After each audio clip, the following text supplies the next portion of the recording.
Okay. From the beautiful banks of a French river to the courtroom. And the places our adventures take us, am I right, guys? The places our adventures take us. Okay. Looks like everything's set up proper. Everything's set up proper. Very good. Let's go.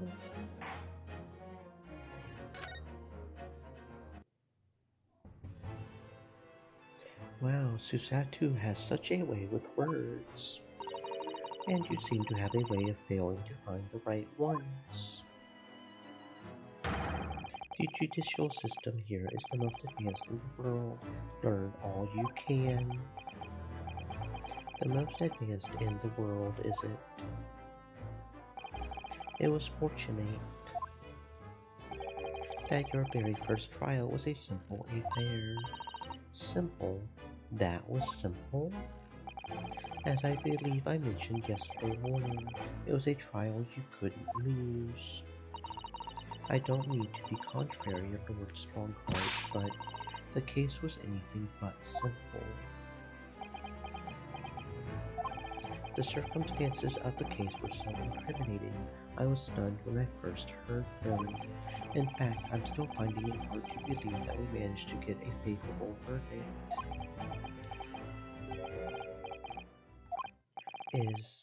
Is something funny? No, my apologies.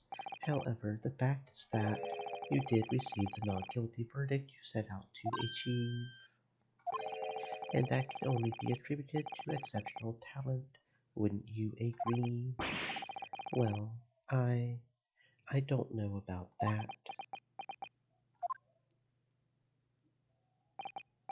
Well, never mind.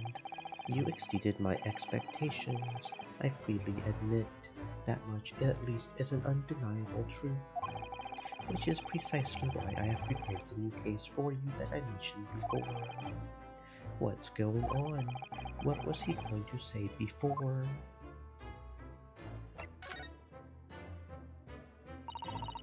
Could you perhaps give us some more details about the new case you mentioned? Don't tell me it's a murder and the trial starts in 10 minutes. Don't worry, it's nothing so alarming or quite so urgent as your last assignment. In fact, this case is completely different. Oh, I see. Did did he just read my mind? That is to say, no one has died as yet. And the trial will not be today. There's plenty of time to research the case thoroughly. 23 hours, 43 minutes, and 19 seconds to be precise. So the trial's tomorrow then. Is everything all right? Oh, yes. I'm just a little confused, that's all. Yesterday's trial was... well, it's left me wondering if I'm really cut out for being a lawyer. Oh, Mr. Naruhodo, I don't know if I could face standing in that courtroom again after Mr. McGillicud's trial. Ah, yes, I nearly forgot. There is one similarity with yesterday's case. Once again, there is currently no one to advocate for the defense.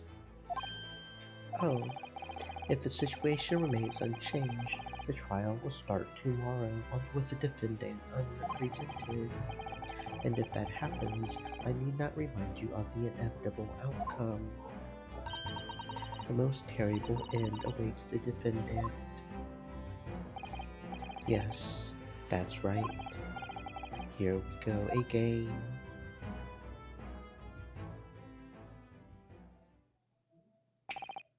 Your time is up. You will have to excuse me. I would advise you to begin making preparations for tomorrow's trial. After all, the clock is ever ticking. There is now but 23 hours, 26 minutes, and 39 seconds until the court sits. Last time he mentioned the 23 hours, he said there was plenty of time. Oh, and one more thing, Mr. Naruhodo. There is something I should like to ask you. Oh, uh, what's that? Yesterday, you remarked upon something that you intend to see through the will of your late compatriot, Mr. Asogi.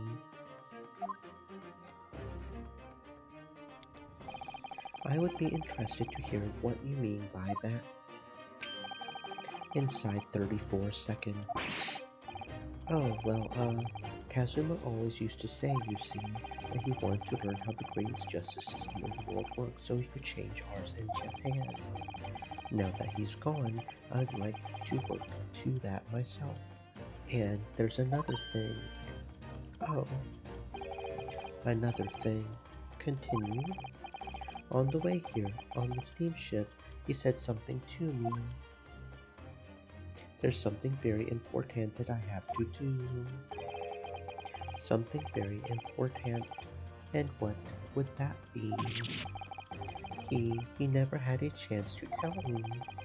I suppose he would have done if he had ever made it to. You're out of time. Well, thank you for an Stream enlightening Elements discussion. said, "Stay moist, my friends, hydrate." If he had ever made it to Great Britain. Mr. Naruhodo, what's all this about? Mr. Asogi never once mentioned anything of the sort to me. I urge you both to focus your attentions on the matter at hand. I've taken the liberty of summoning the police inspector in charge of the case. He will be able to appraise you of the details. How long has he been there? So, I wish you the best of luck and bid you farewell.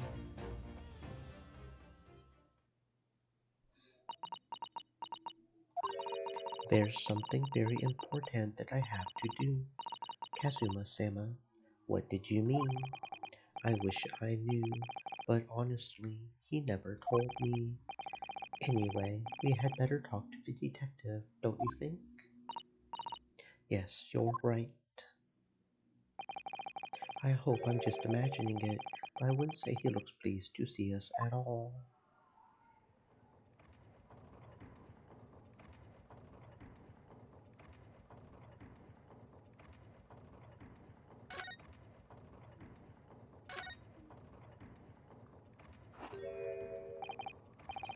Could we trouble you? What do you think? Lovely weather, isn't it? What's the weather got to do with anything? Listen to me, you young Japanese upstart. Some trickery about the weather doesn't get every English gem eaten out of your hand, you know? But Susan told me it was foolproof. I'm a busy man. I'm a very busy man. There's a crime scene to investigate, but I'm here having to give the likes of you a talking to. Oh, I'm ever so sorry. Can you imagine what the other officers there will be saying? Haven't seen Greg's son anywhere, have you? No, he's too busy with the bigwigs these days. And all because of some pumpkin who's here on a jaunt from a country I've never even heard of. Hear that ripping sound? That's my reputation at the yard going to tatters. There's no need to rip us apart as well. I don't believe we've been introduced. This is Mr. Ryonosuke Naruhodo, a defense lawyer. It's a pleasure to make your acquaintance. I'm Mr. Naruhodo's judicial assistant, Sue. It's lovely weather we're having today, isn't it?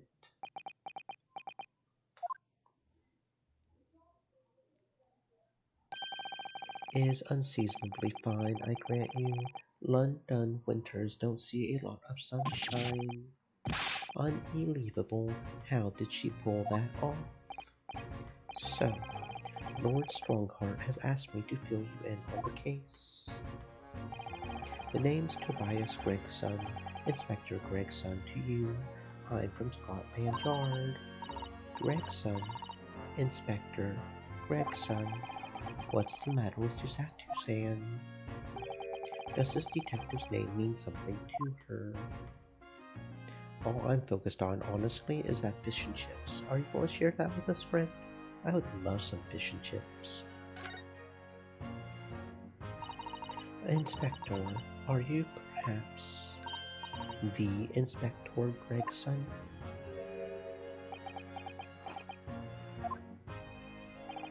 You're acting like you know this man, Miss Susatu, but he's a London detective. Oh, I do know him very well, in fact, very well. Yes, he features prominently in The Adventures of Sherlock Holmes. Oh, and that publication, what's it called again? Rants Magazine?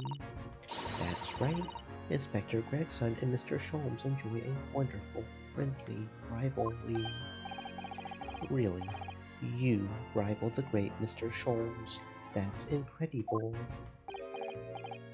Oh, well, I don't know about that. Mr. Sholmes isn't a professional like myself, of course, but he does come up with the goods from time to time. Mr. Sholmes is equally complimentary about you, Inspector, isn't he? You've earned his highest praise. Gregson is the pick of a bad lot of all the Scotland Yarders. Those were his own words. That's his highest praise. Well, Mr. Sholmes isn't particularly known for giving compliments, you see. That he is not, and thanks to that magazine, my name's known all over London now. That's great, isn't it? I have to admit that to start with, I was a little, well, flattered by all the attention. Everyone wanted to shake my hand, and my reputation at the yard went through the roof. Well, that's wonderful. No, it is not. There's nothing more sinister than the man on the street. People are always looking at me now. They're whispering rumors about me under their breath. I'm sure. Rumors? Are... are you quite sure? He's changed since he started appearing in those stories. The fame's gone to his head.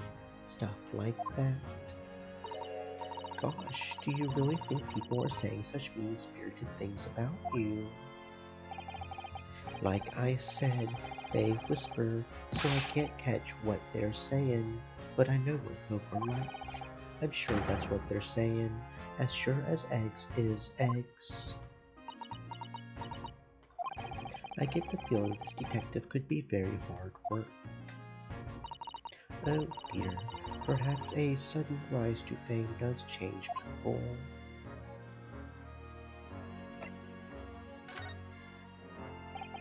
So, about the case that the Lord Chief Justice mentioned before. Nothing to tell, really.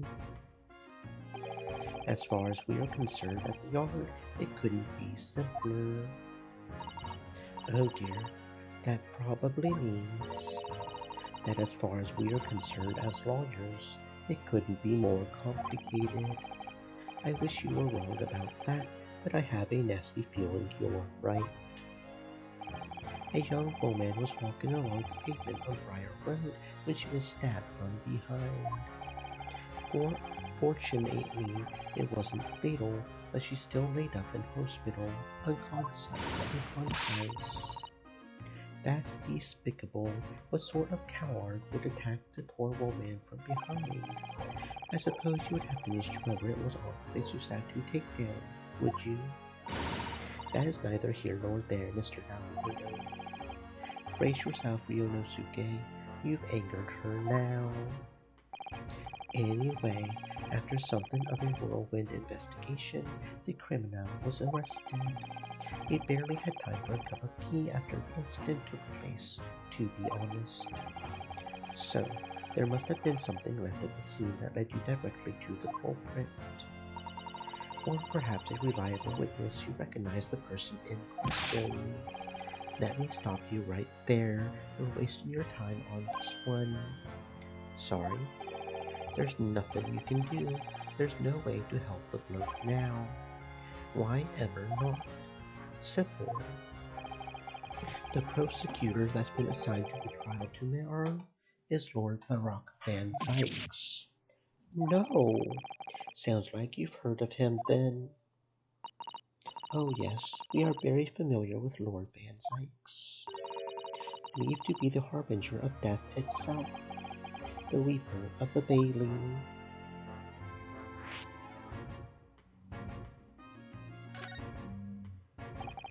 Lord Barak Van Sykes, who we faced in court only yesterday. Mr. McGilvey told us about him before the trial, didn't he?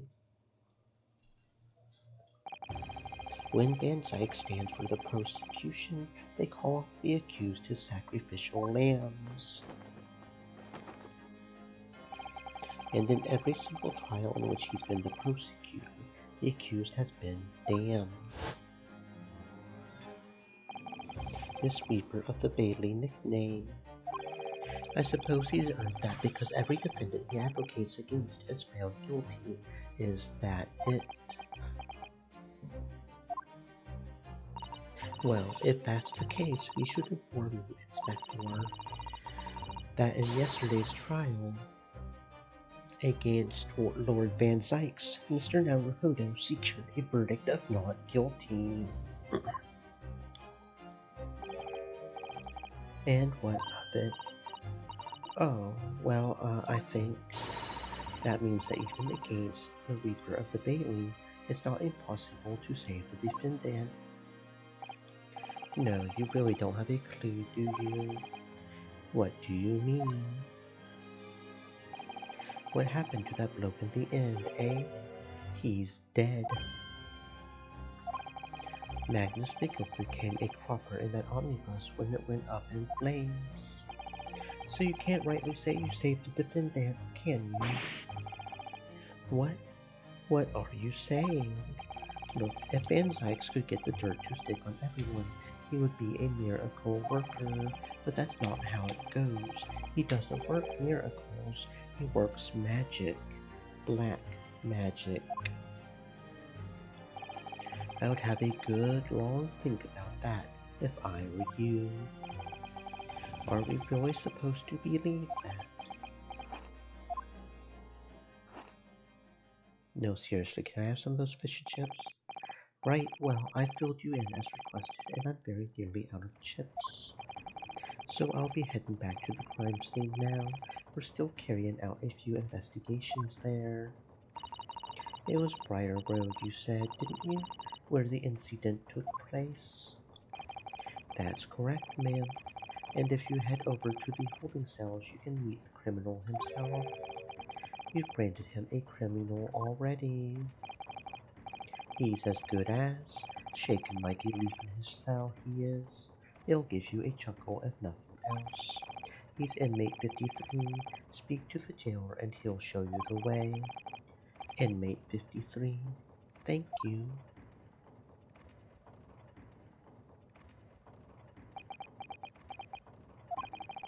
So there's no helping anyone against the Reaper of the Bailey, they say. Is something troubling you, Mr. Naruhodo? To tell the truth, when I recall the trial yesterday, I can't stop myself from shaking. The idea of facing the Reaper in court again is... Well, if you think it's too much for you, there's no shame in turning the case down. That takes courage, too. But if the man they've arrested is innocent, you could well imagine he would be shaking like a leaf in his cell, and I, for one, wouldn't find the sight of that funny. So, if I'm honest, I'm still reeling from the shock of yesterday's events myself, and I'm really not sure if I'll be able to help this man, whoever he is, but I would like to try, so I think I'm going to make some inquiries. Will you help? Did you really think you had to ask? After all, I am your judicial assistant. Thank you. So then, shall we? Yes, let's go.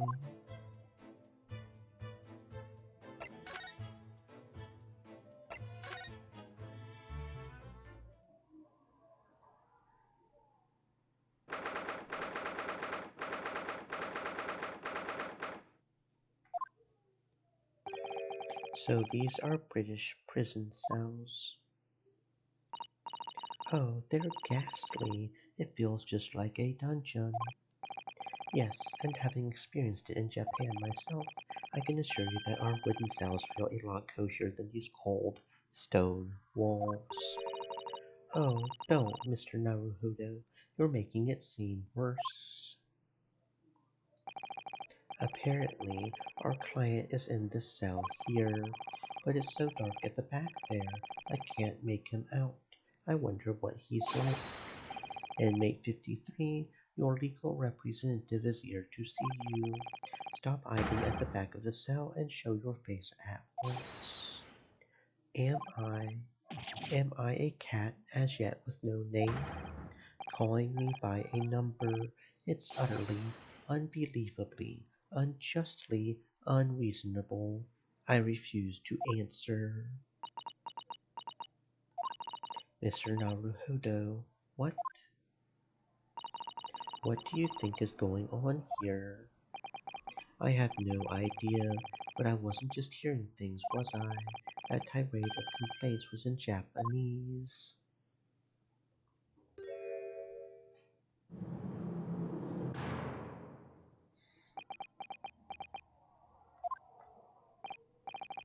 Excuse me, but who?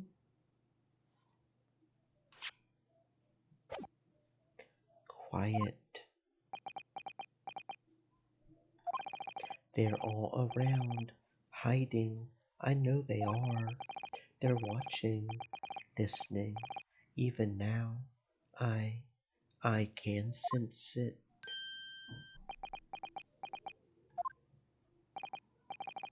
Right. So, could I ask you, who? There you are. You've come to curse me, haven't you? Don't try to hide it. You're a ghost. A ghost.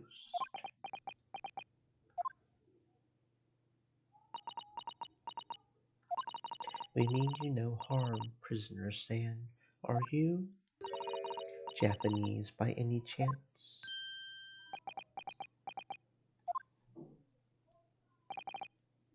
This is, this is beyond my wildest dreams.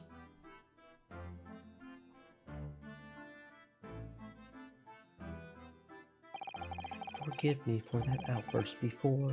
I'm so sorry. Oh, it's fine. We were just a little surprised, that's all. Imagine it. It's been 12 long months since I left my home, and here I am, in a frightful fix in a foreign land. So hearing the sweet, sentimental tones of a compatriot's voice here in this damp, dark hellhole was a most monumentally moving moment. Who could have guessed that this new client Lord Strongheart assigned to us would turn out to be a fellow Japanese? What compassion my fellow countrymen show to dispatch a first-class lawyer all the way from Japan to defend a mere foreign student. Noble, nurturing, never-failing Nippon. A, a first-class lawyer. Oh dear, I think there's been something of a misunderstanding here. I wonder, would you be so kind as to tell us what's happened? Why you've been detained as a suspect, for example. Yes, yes, I can, I will. Shan't stay sullen and silent. I'm not quite sure I understand what he means, but he seems happy. Yes, he does. I just hope he actually has a good reason to be. Thank you for your cooperation. I am a lawyer, as you said. My name is Ryuno Suke Naruhodo. and I am Naruhodo-san's judicial assistant, Susatsu Kotoba. I am a visiting student sent here by our government, nobly notoriously named Natsumi, Soseki Natsumi.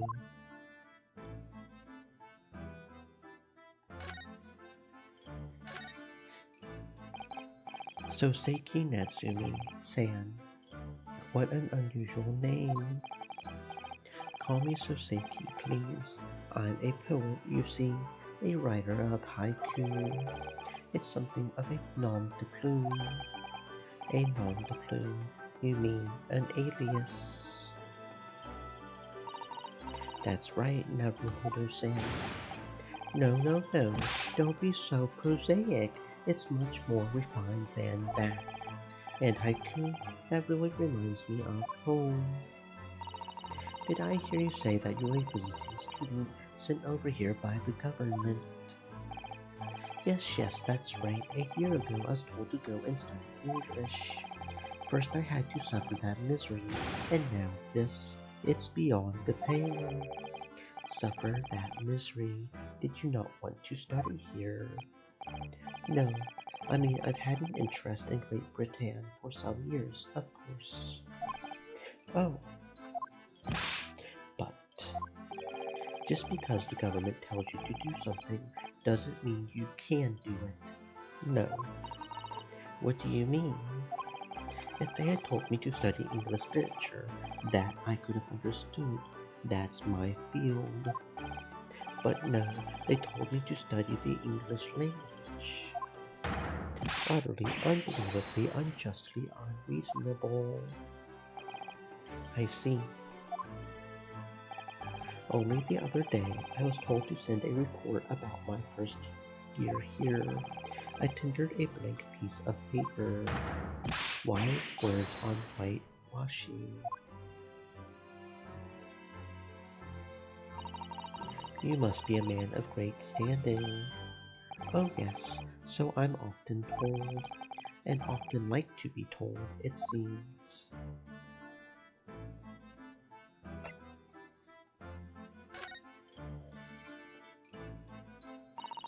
Could you perhaps tell us why you've been arrested, Soseki-san? I didn't do it. I didn't commit that atrocious murder. Murder? Oh, no. No, it's alright. The woman didn't actually die, did she? But she was stabbed with a knife right before my eyes. Before your eyes? You mean you saw the attacker? I didn't see anyone. What? If I had seen the person who did it, do you think I would be locked up in here? Oh dear, it seems this case is becoming rather complicated. Why me? Why me? Why did that silly woman have to be stabbed in front of me? It's the curse of London. It's incredibly, inexcusably, irritatingly inconvenient.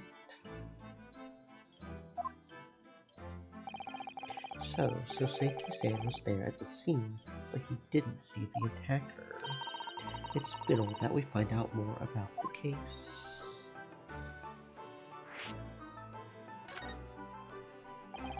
It was an accursed evening, just after the snow had started to clear with heavy fog. I had been to the bookshop to buy some books, and I was on my way back to my accursed lodgings. Sure, the bookshop wasn't accursed too. As I was walking along the accursed pavement, I could make out the sole silhouette of another ahead of me. A woman, wearing a green overcoat she was, and just as I went to overtake her,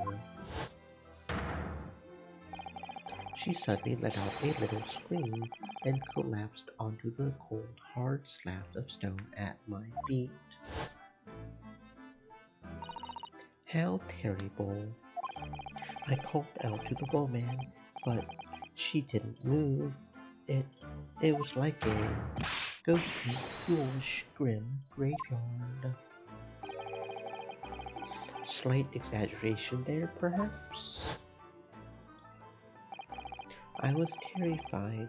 I had to get away from there.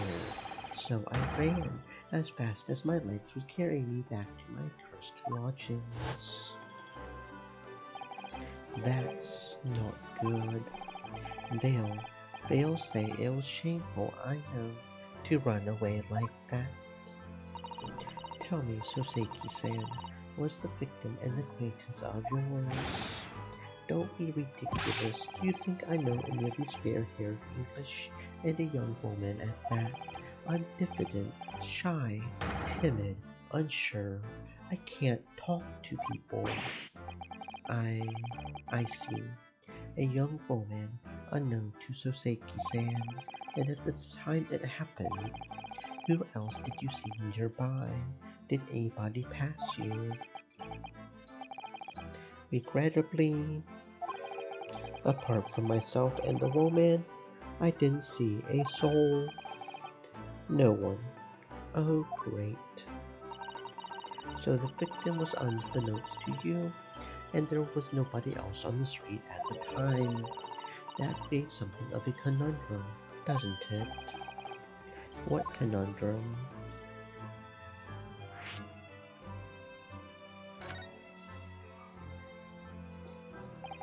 What do you mean, Susato-san? What's the conundrum? Well, if what Soseki-san has just told us is true, there's something I can't explain. He says that he didn't know the victim and that there was no one else at the scene. Then he apparently fled without having been seen. I did. But if that's the case, surely this man has to be the culprit. You, what did you just say? Nothing. I, I didn't say anything. Perhaps I thought that a little loudly. Actually, that's not what was troubling me. What I was thinking was, how did Soseki-san actually come to be arrested? Sorry, he didn't touch the victim, and there was nobody at the scene to see him. So how did the police ever discover that he was there in the first place? Oh, yes, she's right. It it was him, that accursed great detective. He led the police to me. Of all the bad luck. Accursed great detective? Could it be? I shall never forget that man's name as long as I live. With his haughty laugh and his self-proclaimed greatness. Brash, big-headed busybody, be gone. May you be cursed until the end of your days, Herlock Sholmes. I knew it. Mr. Sholmes.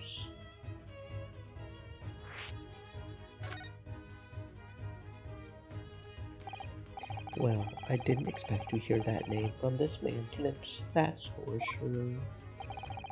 It was the morning after that nightmare had unfolded on the pavement before me.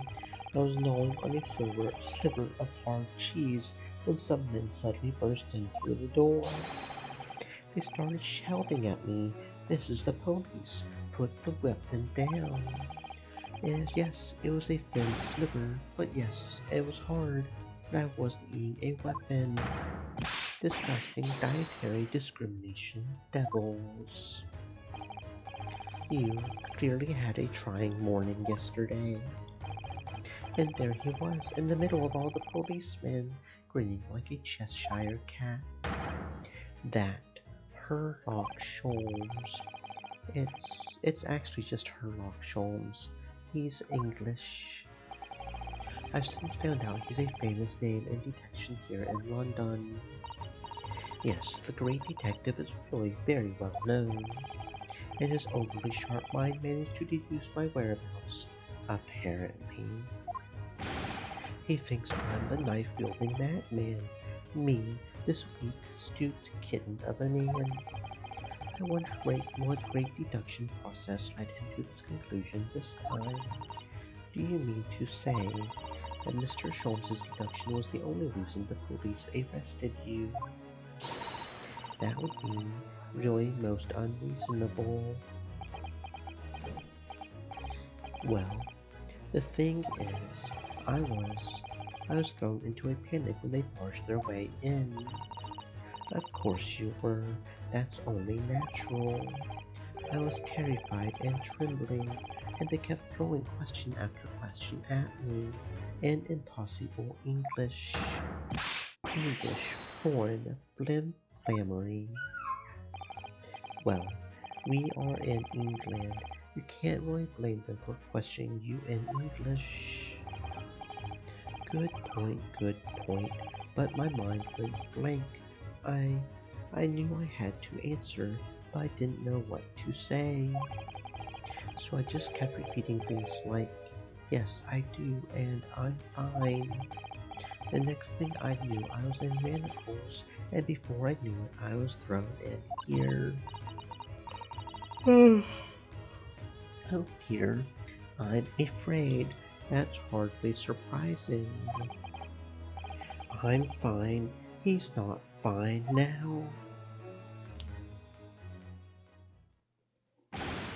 Mr. Naruhodo Esquire.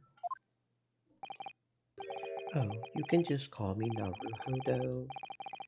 And when we're speaking English, a simple Mister is more than enough. Oh, yes. Um, alright, yes. They've they've really got to me. This country is poisoning my mind. But please, I beg you to defend me in court tomorrow. You can tell them what really happened. You'll do it, won't you? Well, um, why? Why is it so hard to say yes to me? Well, the thing is, I'm just a student like yourself on a study tour. A, a student. I have defended a case in the Old Bailey. Only the one, though. But at this moment in time, I really don't know what I'm supposed to believe in.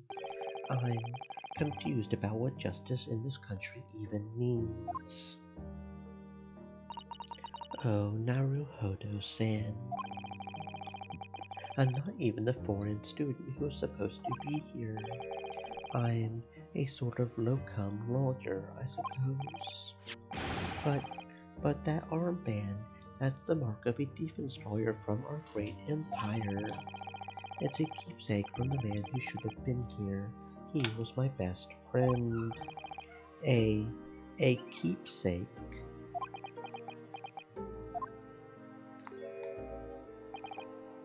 I know what they're saying about me.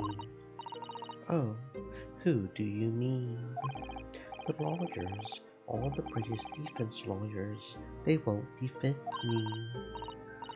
Goodness, why? Why do you say that?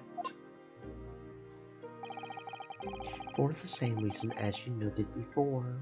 When it happened, there was only the victim and myself around, and I ran away from the scene of the crime. I'm not a fool. I know it looks as though I must be the culprit.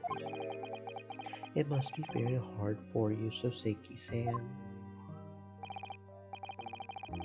And anyway, I'm a student from overseas.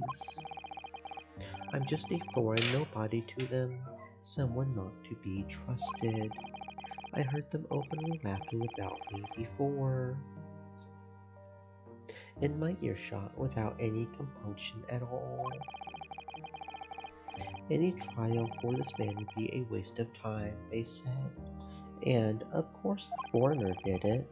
They even had the gall to say the man doesn't understand half of what's being said anyway. That's awful. They're wrong. I've studied more English than half the policemen out there on the streets. I've traveled halfway around the world to learn about these people's country and its great history. But no one here wants to listen to a man with a strange accent. They all hate me. So, at the very least, I would like to entrust my fate to someone who can listen to me in my native tongue. You could do it. couldn't you? When I look into your eyes, I can see it. I can see what you've been through. So Seiki-san, it's just that. Give me a little time, please.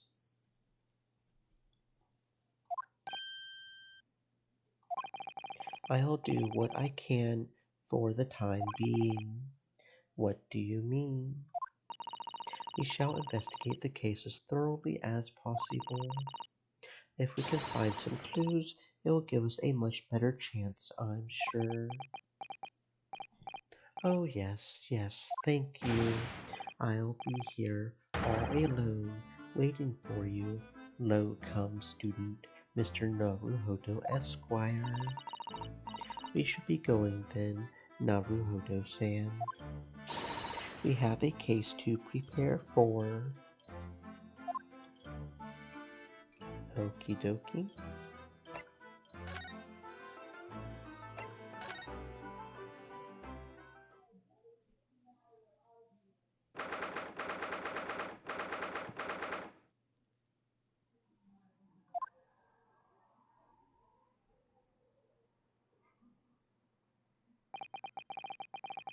So this is where it happened, Briar Road.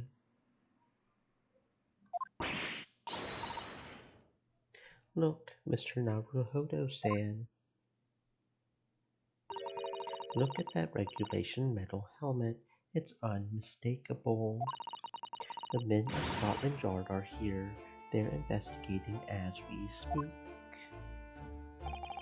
That is their job, you know? But Mr. Naruhodo, to see one with my own eyes. They're often depicted in The Adventures of Sherlock Holmes, but I've never dreamt I would come this close to a real Bobby's helmet. What? The helmet? Of course, I have to try one on one day. Well, I hope your Hattie dreams comes true.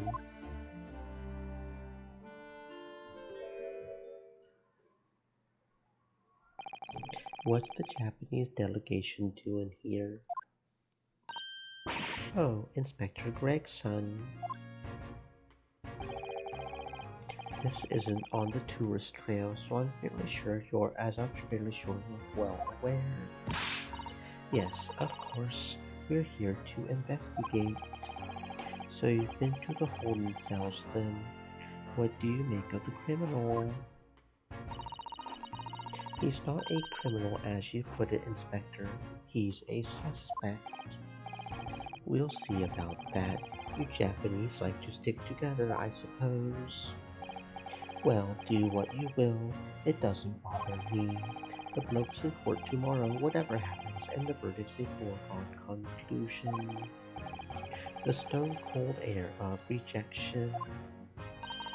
Take heart. London at this time of year is full of stone-cold air. That makes it worse somehow.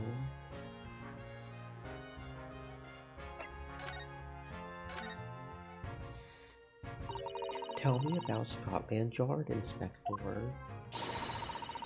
Ever since I read about it in The Adventures of Sherlock Holmes, I've been fascinated by the place.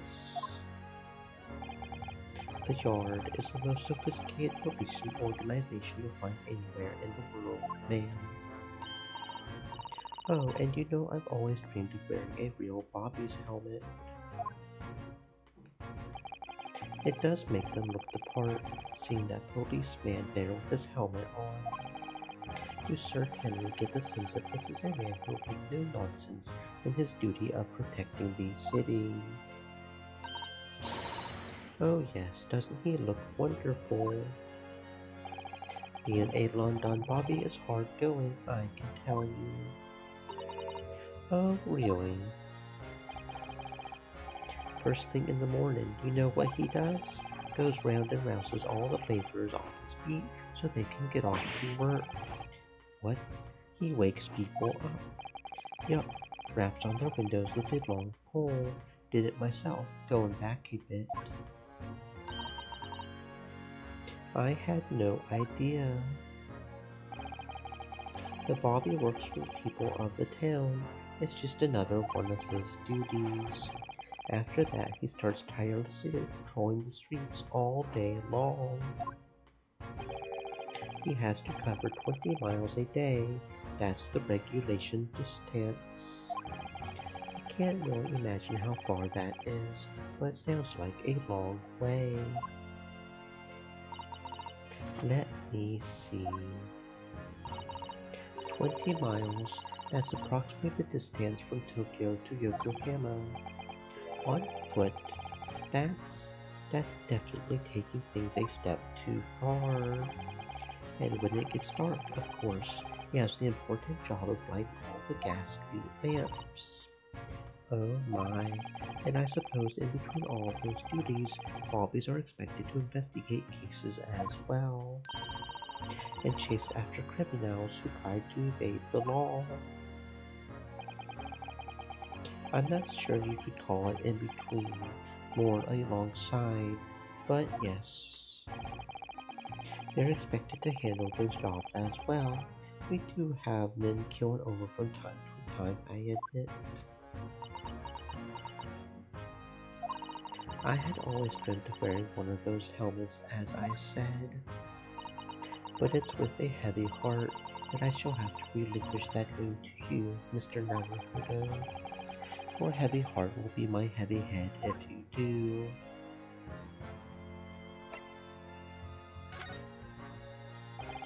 It happened at around 5 in the evening, 2 days ago, just there on that open bit of pavement. The victim, a young woman, was stabbed with a blade from behind. Is it right that the lady is still unconscious now? You mentioned that she's being treated in hospital.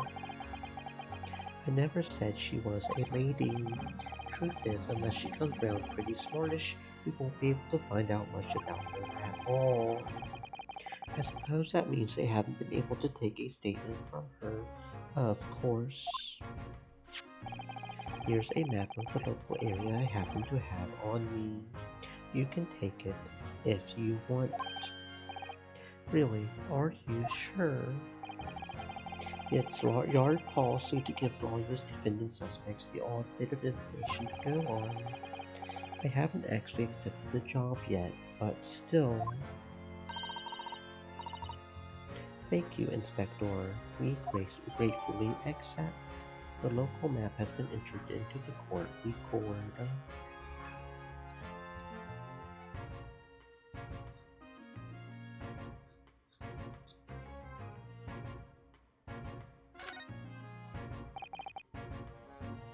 Anyway, as far as we know, there was no one else on the scene other than the victim and your fellow countryman. So who did it, do you think? Not much of a head scratcher, is it?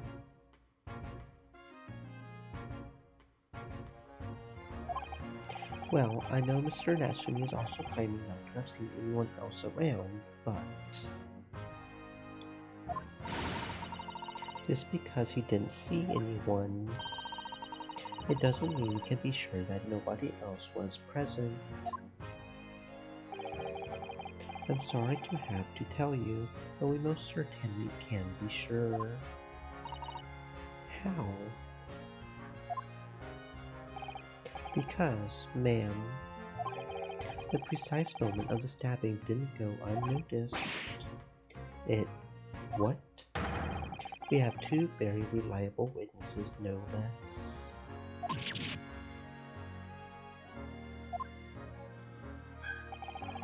It was a typical foggy London day, and your client obviously didn't see them. There were witnesses now.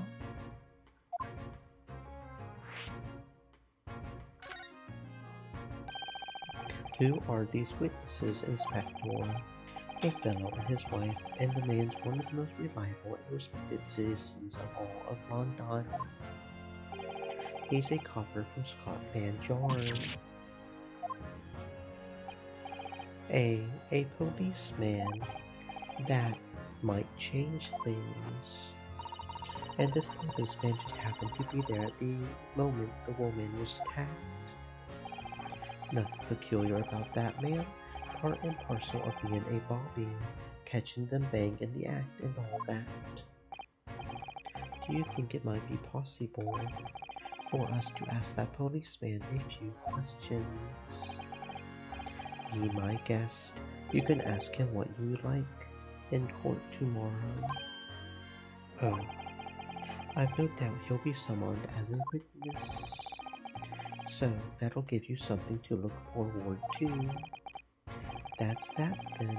He's got no intention of letting us meet the man beforehand, it seems. A policeman witnessed the incident. Just as your judicial assistant, I must warn you that this could make our job very difficult indeed. Yes, as a non-judicial assistant, I could have warned me of that too. Oh, yes, one more thing, Inspector. What? The person who led you to the suspect. I hear that was Mr. Herlock Scholes. What are you bringing him up for? Was it something I said? The color has drained from his cheeks.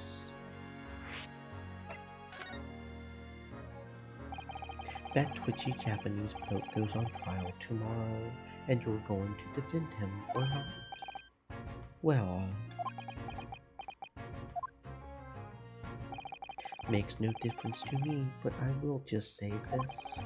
No London warrior worth his salt will touch that case with a large pole, because the prosecution is being handled by the Reaper of the Beta. You mean? There's no way to save the man now. It's a waste of time trying. It is all a bit strange, though. Sorry. The Reaper, he hasn't appeared in court once for a good few years now. Yes, we did hear something to that effect. And the only people he usually bothers with are the real scum, the mastered criminals, the violent ones. The mastered criminals. The violent ones. That's right, he handpicks his victims, only deals with those guaranteed to go to the gallows for their sins. But Mr. Natsumi wouldn't hang for what he's accused of, surely. That's just my point, sunshine. Yes, the young woman was stabbed, but it didn't kill her. Couldn't even say the intent was there. So this wasn't the sort of case I would be expecting the Reaper to want to sink his teeth into, for want of a better phrase. Well, it's not a minor infraction, is it? No, there's got to be more to it. Some reason he's taken an interest. Really? What sort of reason, Inspector? You think I can tell what's going on inside the head of that Lord of Darkness? You'll have to ask him yourself at tomorrow's trial. Are we really going to have to face the Reaper again? The Lord of Darkness, as he put it.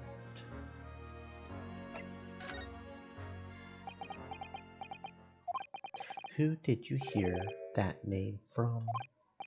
Oh, well, it was Mr. Natsumi who mentioned it. He said that Mr. Schultz was with the police when they entered his lodgings. I'm sure it was the result of one of Mr. Sholmes's inspirational great deductions. Fiddle faddle.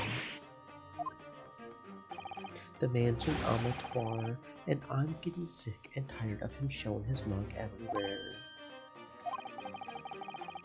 I don't know where he gets his information from, but he turns up at the scene of the crime, wanders around spouting incomprehensible rubbish, and before you know it, he claims to have solved the case. Yes, he's quite astounding, isn't he? He is a great help to Scotland Yard, though, isn't he? Gibble gabble. Ever seen this before? Oh yes, that's Rant's Magazine. The wonderful publication in which the adventures of Herlock Sholmes appears. Yes, well, that wonderful publication, as you put it, sees fit to include several of the Yard detectives in its stories, and the so-called Great Detective makes a mockery of all of us. If you ask anyone at the Yard, it's a misadventure to be included in any Sherlock Holmes tale at all. Well, I suppose there is an element of that. We work our socks off, every one of us, only to be frumpled by the public thanks to that obnoxious detective. The man's as dangerous to us as Scotland Yard as he is to all our criminals. That can't really be true, can it, Inspector? Clearly, the great detective and the police have a complex relationship. Well, I don't think we're going to get any more useful information out of the detective. Mr. Naruhodo, can I make a suggestion? Oh, yes, what is it? Well, it seems to me that we must speak with him about this. By him, do you mean Mr. Sholmes? Yes, Mr. Sherlock Sholmes. Look at those shining eyes. You can't wait, can you? Well, Mr. Natsumi did blame Mr. Sholmes for all of this, didn't he? Yes, he did. He really did. Which makes him an involved party in the case. Are you just going to ignore that? I hope not. I assure you, it's not simply my selfish desire to meet with Mr. Sholmes again. The trouble is, we have no idea of the man's address, even it's Baker Street. So how? How do you know that? It's in the stories, of course. 221B Baker Street, the most famous address in the world. Oh, I see. Well, there's nothing to stop us from going, I suppose. We had better try to find our way there before Susaku-san gets any more excited and unpredictable. Hurrah! I'll summon a carriage. So we're to have a reunion already with the great detective, Mr. Sherlock Holmes.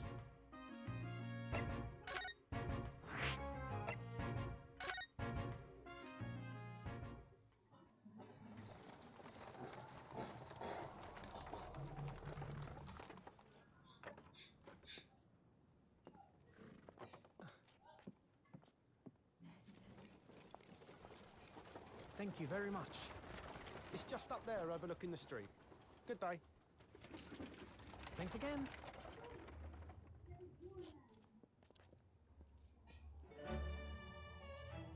This is it. The residence of Mr. Sherlock Holmes.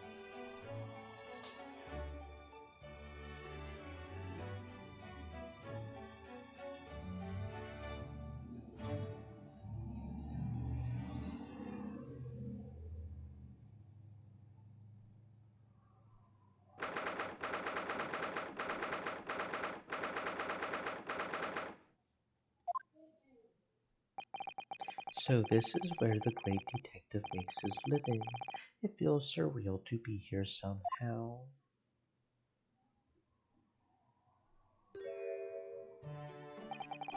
Is it as described in the stories, Miss Susatu? Susatu-san? Many famous cases have been solved here in this very room. Oh, I I suppose they must have been, yes. I've never read the stories, so it's hard to get quite as excited about it as she seems to be. The detective chases the villain relentlessly as he disappears into the fog down an unlit London street. Oh, the thrill of it, the romanticism. Can't you feel your heart thumping in your chest? Can't you, Mr. Naruhodo? I suppose I can, yes. So if you don't mind, I'll just stand here and soak up the atmosphere for a while longer. Please don't mind me. She's obsessed. Well, it looks like our detective friend isn't home at present. Excuse me, is anybody home? Oh, do we have a visitor? Hello, is it a big new case for Mr. Sholmes? Hello. Wait, aren't you? Oh, how rude of me. I'll go and make some tea at once. I'm sure it's the same girl. Miss Susatu, did you see the girl who's just here? Oh yes, isn't it truly extraordinary? To think that the King of Bohemia came to this very room to ask Mr. Sholmes to take on his case. The King of Bohemia? King Wilhelm Gottsreich Sigismund von Ormstein, of course. Sorry, I'm drawing a blank. Forget the adventures of Sherlock Holmes for a moment and look over there. The tea's brewed and I have a freshly baked cake at— ooh, cake, yes please.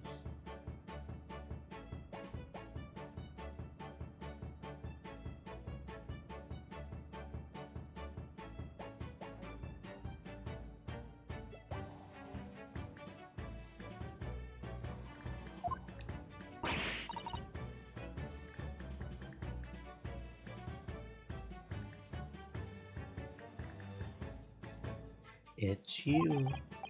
I knew it. Susatu-san recognizes her too. There you are.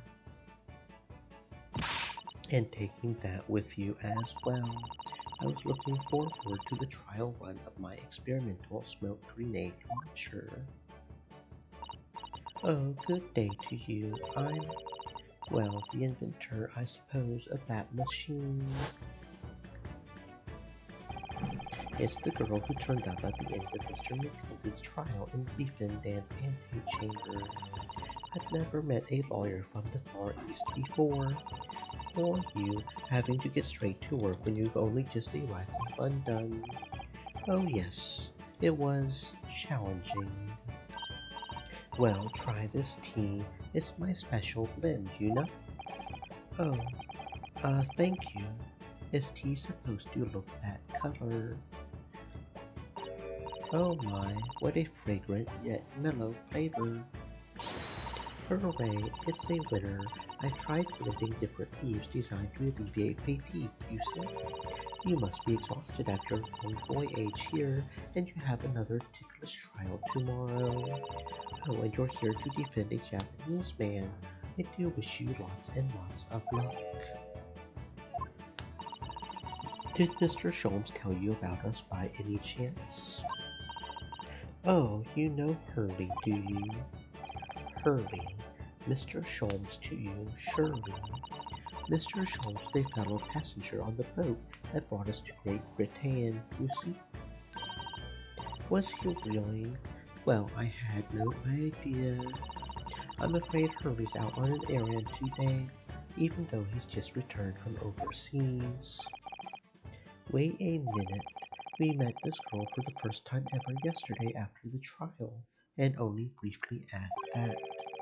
How on earth does she know so much about us? Did she deduce all those things, do you think? And perhaps more to the point, why is she here in Mr. Sholmes' suite? Oh, silly me, I haven't introduced myself, have I?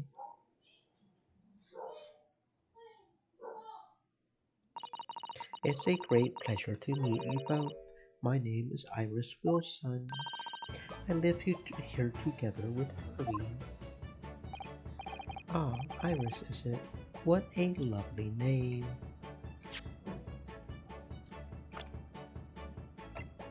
10. Okay. What's the matter? No, wait, this can't be. Did, did you say that your name is Wilson? What's the matter with Susatu-san? Why is she flustered all of a sudden? Yes, that's right. And what are your names?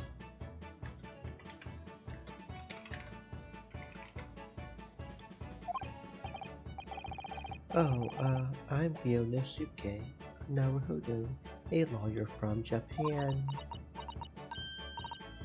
Oh, sorry. I'm Mr. Naruhodo's judicial assistant, Susato Mikotoba. It's wonderful to meet you. Lovely. Susie and Runo. Got it.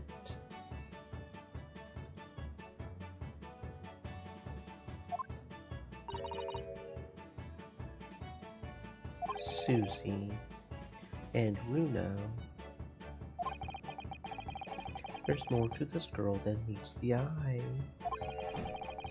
I have so many questions for her, I don't know where to start. Yes, and so do I.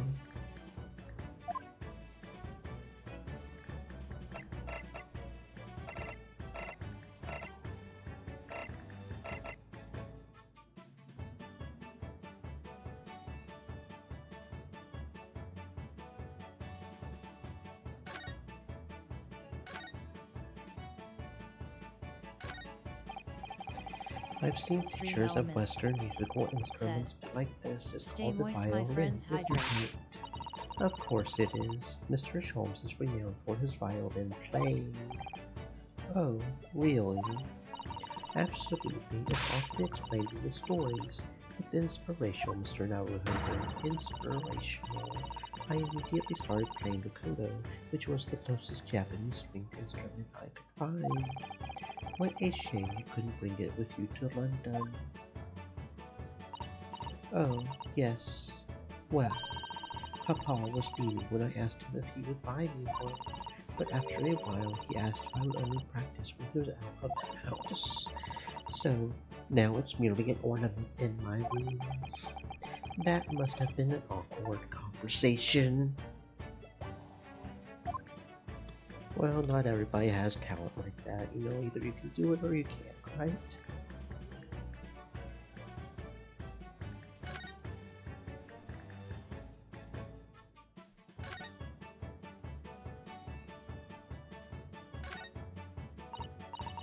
Ah, that's my blackboard where I note down ideas. Interesting. Let's see. Black Peter. What does that mean? Don't you want to hear what Iris has to say, Mr. Naruhodo? I'll come back to that blackboard later.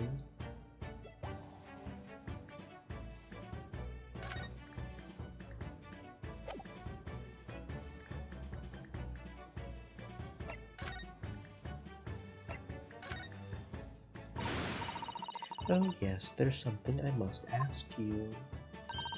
Of course, of course. Go ahead, Susie.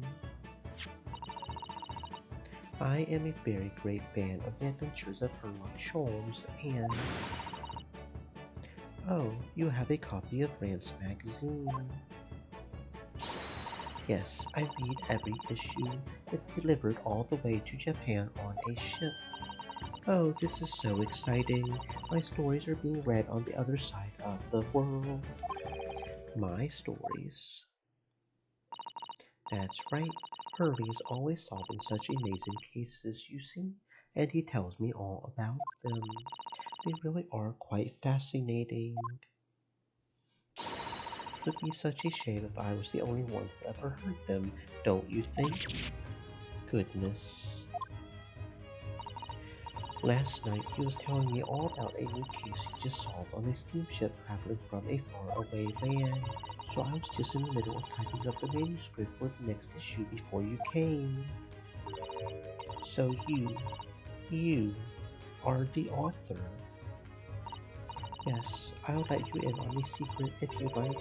I'm going to call this latest adventure the Speckled Band. The Speckled Band. That's certainly very familiar.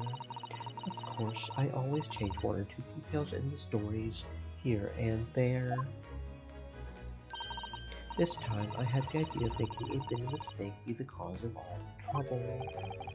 Oh, that was Mr. Sholmes's first thought as well, actually. Yes, and of course I know that mistake might not be a credible fit with the facts of the case, but it's a story. Some poetic license is justified to make it more thrilling, I think, don't you? So, do you mean to say, are the stories about Mr. Sholmes that are published in the Lance magazine all written by me? Yes, on my wonderful and very modern typewriter. But all the stories I've ever read are written by a doctor of medicine, Dr. John H. Wilson.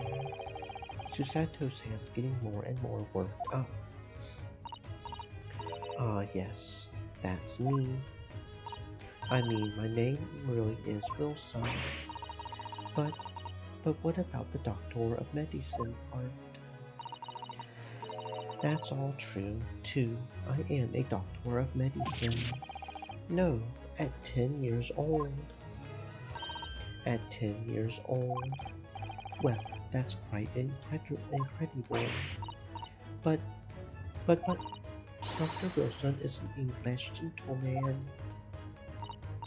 Ah, yes. I did alter the settings slightly for the stories to be more compelling. Oh. Well, it sounds a little strange, doesn't it? A great detective with a 10-year-old girl in tow. I suppose it does, yes. Poor Susatu-san, she looks like her whole world has just fallen apart.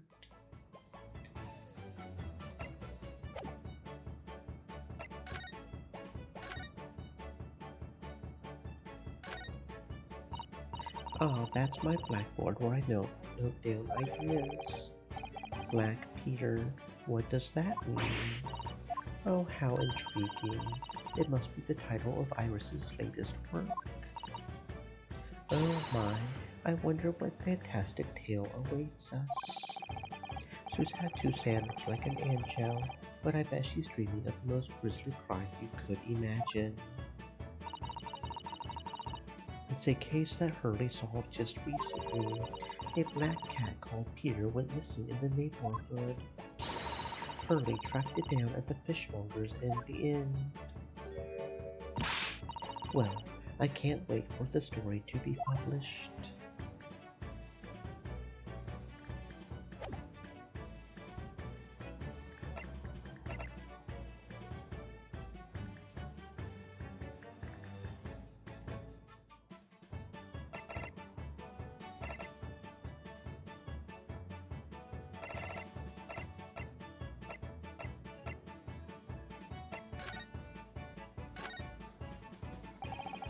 It was you that we ran into yesterday, wasn't it? At the Old Bailey. Yes, that's right. You were ever so helpful. Thank you so much. Oh no, not at all. I'm so sorry we couldn't have been more welcoming. Though, at the time, we did have a rather large gun pointed at us. Like this? Thinking back now, you left with Miss Lestrade in tow, didn't you? Oh yes, that awkward witness, Gina Lestrade. Oh, Guinea. Yes, she's a professional pickpocket. So we found out. It was very naughty of her to pinch my invention like that. Are you referring to that trial-disrupting gunfight contraption? So I followed her, you see, to get it back. Perhaps I should think about fitting a self-destruct mechanism in my inventions. This girl is dangerous. Anyway, I brought Ginny back here after that, so she could apologize to my trusty technician. Sorry, your technician. Hurley, of course, silly. Hurley. Yes, Herlock Sholmes. We live here together. I had no idea the great detective had such an interesting young daughter. Daughter, not likely. What? I wouldn't call him Hurley if he was my father, would I? Well then, what is your relationship with Mr. Scholes? Well, I expect you found out that lodgings of any kind in London are very expensive. So the solution is to share the cost with a partner, a roommate. Your roommates. I hope you don't mind me asking, Iris, but how old are you? 10 at last this year. Well, what of your mother and father? Oh, no, they're not around. Oh, I see. I wonder what the story is there.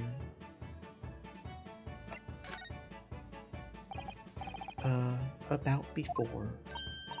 Yes, yes, what's on your mind, Bruno? Do tell me.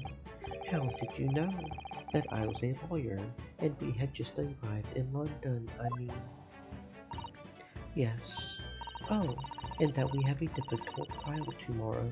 How did you know all of that? Oh, that's what you mean. Please tell us how you did it. Explain every detail. Of course, I would be delighted, although there's really no mystery. Now, let's begin.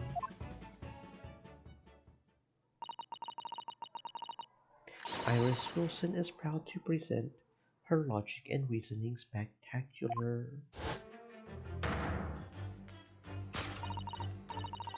First of all, I knew already that you were a lawyer, Bruno. After all, I met you yesterday at the Old Bailey in the defendant's antechamber. But you also said that we had only just arrived in London. How did you know that? I observed your passport and travel ticket protruding from your breast pocket. Oh. So I was reasonably confident that you must have only just arrived in the country.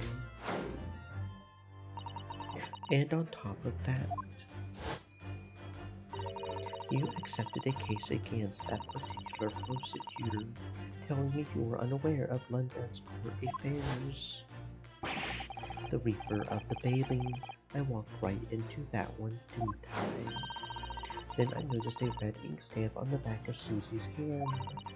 You were given that when you visited the local prison to meet with a suspect, weren't you? Earlier today. They use those stamps to keep a close eye on comings and goings, you see. I didn't realize. And a red stamp is only used for people visiting foreign inmates. So, that told me that even though you had only yesterday concluded the trial of Magnus McGilded, the two of you had already had cause to visit a foreign inmate at a local prison. However, neither of you was wearing a particularly sad expression on your face, so I concluded that the prisoner was unlikely to be a friend or a relative. That led me to believe that you must have accepted a new case. I see. But how could you have known that the trial is tomorrow? Well, having barely been home a few hours yesterday, Hurley solved yet another case. It obviously amused him. He told me that he had caught a Japanese man who was falling and trembling. A Japanese man? Well, clearly that must have been Mr. Nasumi. Now, Ino has that fancy Japanese sword, and I think your outfit is called a kimono, isn't it, Susie? Well, anyway, it was clear to me that you both come from Japan yourselves, so I put two and two together and decided you must be defending the Japanese man Hurley caught. And there's only one conclusion those facts could lead me to. You both came here to ask Hurley about the case. There's a note on the mantelpiece that says the man's trial will be tomorrow. Hurley is always stabbing his nose with a knife. You know, he is silly. And that's all there was to it, really. Thank you for listening. I'm Iris Wilson, and that was one of my great deductions.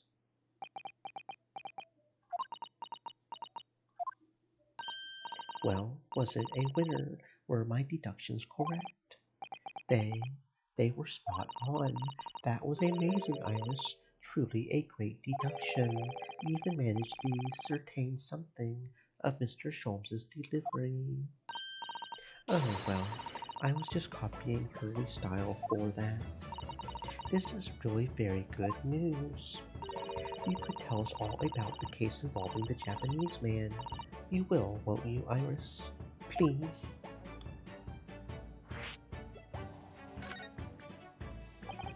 So yesterday, Mr. Sholmes apprehended a Japanese man.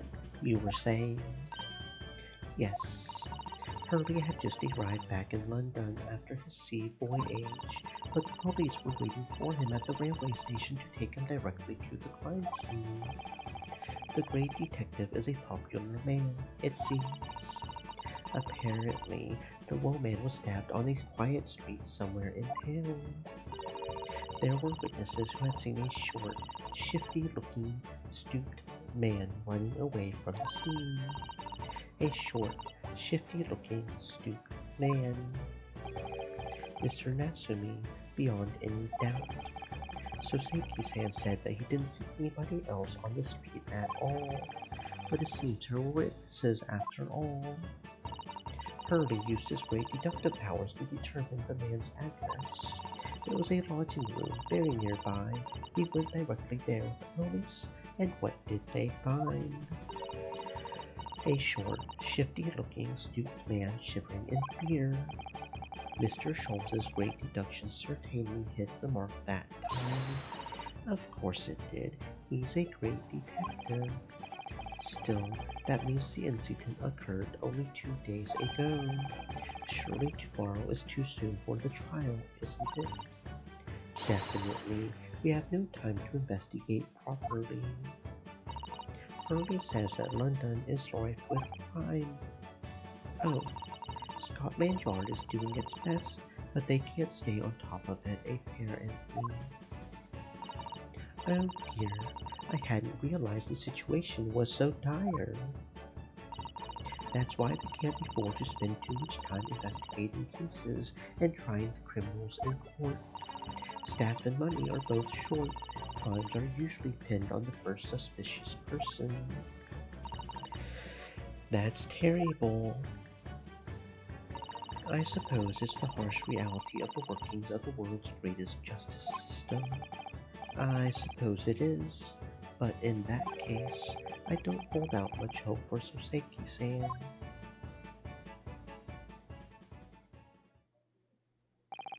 Thank you for answering so many of our questions, Iris. This has been very informative. Oh, you're most welcome. I've had so much fun. Do you happen to know where Mr. Sholmes is at the moment? As you guessed, we would like to ask him some questions about this case as well. Ah, well, I expect Hurley's still investigating the scene of the case involving Mr. Natsumi, you mean? Yes, Mr. Nuts. Oh, May?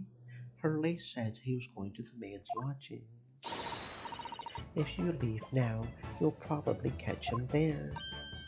Iris, do you know where those lodgings are? Well, I imagine the police are still investigating the scene of the crime themselves, aren't they? Did you happen to come across a detective by the name of Gregson when you were here? There. Yes, we know Inspector Gregson. Ah, goody. In that case, give Gregsy this from me, would you? If you do that, I'm sure he'll tell you what you want to know. What is this? A 5-shilling piece and a postcard, it seems. Iris's postcard.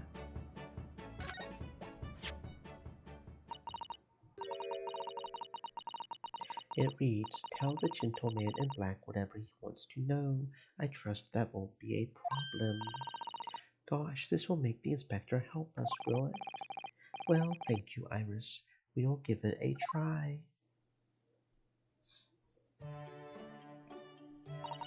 Good luck then. I'm going to return to writing my manuscript, The Speckled Band, and I'll be making more special blends of tea, so come back again soon. We would be delighted. Thank you so much, Iris. Well, Mr. Naruhodo, it's back to the scene of the crime.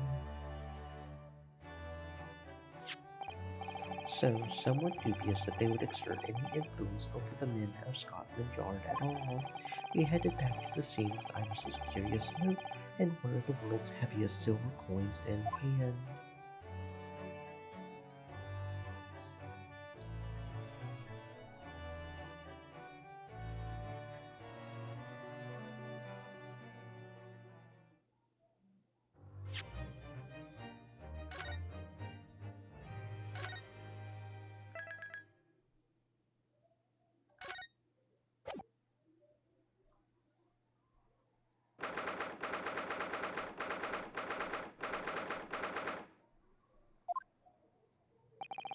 It looks as though the police are still here, carrying on with their investigation.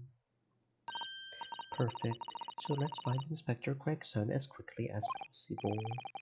Yes, and let's see if he'll take a break from his chips to look at that silver tip Iris gave us for him.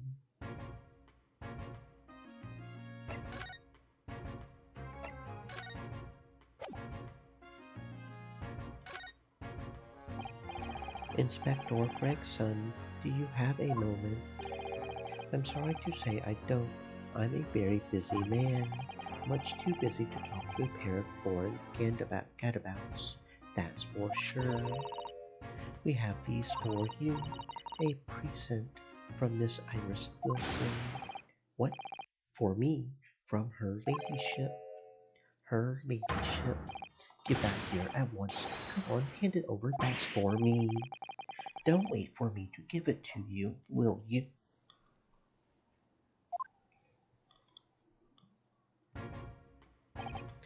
What was that coin? It's a silver crown, obviously, but it's a lot more than that. It's, well, it's an appearance fee, that's what it is. An appearance fee. Oh, I see. You mean... That's right. For the adventures of Herlock Shores. Her ladyship always offers me a little financial reward for featuring me every time. Yes, yes, of course. I know all about your exploits, Inspector. I read them avidly. Of course, her using my name without my say-so does make me the butt of a lot of unpleasant jokes, but still, I am sorry, Inspector. That must be difficult for you. Never you mind that. So, what do you want to know then, eh? Sorry. Tell the gentleman in fact whatever he wants to know. I trust that won't be a problem, it says. Well, obviously it's not a problem. Go on, fire away. What do you want to know? Well, if you wouldn't mind, Inspector, we would very much like to know the address of Mr. Natsume's lodgings. The little knife-welded, mustached Japanese fellow. He lives in a right old hovel. It's just over there. Look. On the first floor of that house in the corner where that wreck of a bicycle's propped up. That is nearby indeed. If I remember rightly, the landlord is a Mr. John Deb. Right, well, if you see her again, you make sure you give her ladyship my regards, you hear? I mean it, you tell her that Gregson sends his very best wishes. Don't worry, Inspector, we will. Goodbye for now then, and long live her ladyship. Well, at least he told us what we wanted to know before he left. Yes. So then, shall we go and see what we can find in Mr. Natsume's lodgings? Definitely.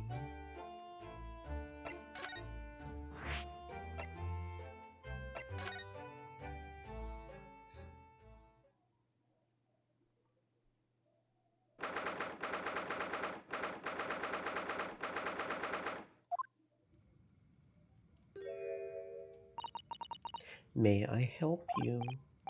Ah, yes, would this be for the residence of Mr. John Garideb? Indeed it would, sir. And who, may I say, is calling? My name is Ryonosuke Naruhodo.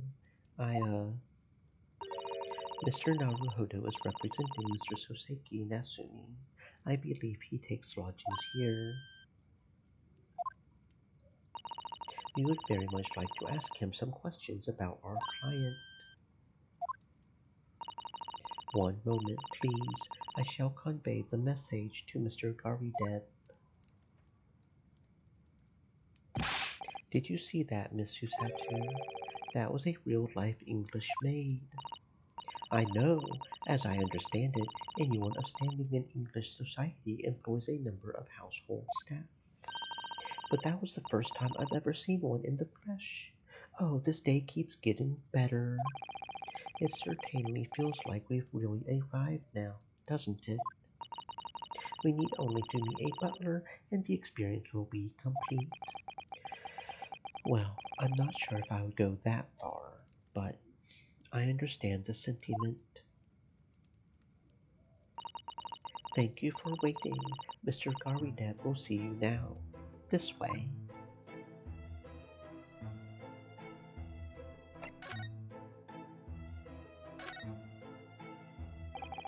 Good day to you, John Garideb, at your service. Pleased to meet you, sir. This is Ryonosuke Naruhodo. He is a defense lawyer. Do excuse me not getting up. Took a shot to the knee a few years back in the Battle of my world, don't you know? Earned a medal for my pains, but I had to withdraw from service. Handed over the reins to the up-and-comers. So he's a retired soldier. It's a hell of a job getting up and down stairs now, I can tell you. Don't get out much, as you can imagine. Yes, it's quite a climb up here to the second floor, isn't it? I was painting at the top of the stairs. Panting. You really must take more exercise, Mr. Naruhodo. Do you think so? Well, Mr. Garideb, no doubt you were very courageous to earn yourself a medal. Oh, it was nothing. The medal's just a full day roll, really. Wouldn't like to offend the general, though, so I grudgingly displayed it on the wall. Why don't you fetch it down, Joey? Let these good people see it properly.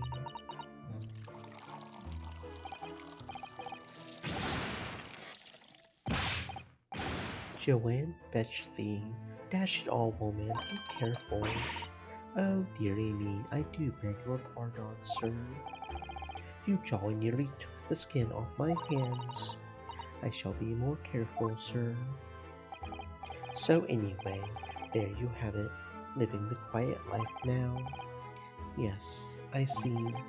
Now then, I hear you want to know about the chap lodging downstairs. Is that right? Yes, we would be very grateful if you could answer some questions for us. Only two, please, naturally, especially if it helps to keep the peace here in Blighty.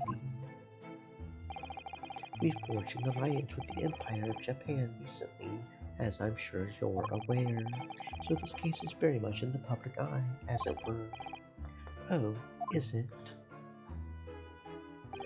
We even had some famous detective poking around, you know, in this old house, would you believe? Yes, Mr. Herlock Sholmes. Could have been. Didn't catch the chap's name.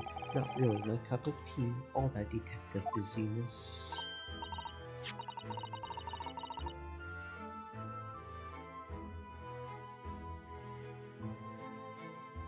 Oh, but You have a copy of Rance magazine here, so... No. Anyway, the chap's investigating the foreigner's room as we speak. So he's in Soseki-san's room. It's a bally nuisance is what it is. The whole neighborhood's twitching its curtains now. I don't like all this fuss. It's jolly unsettling.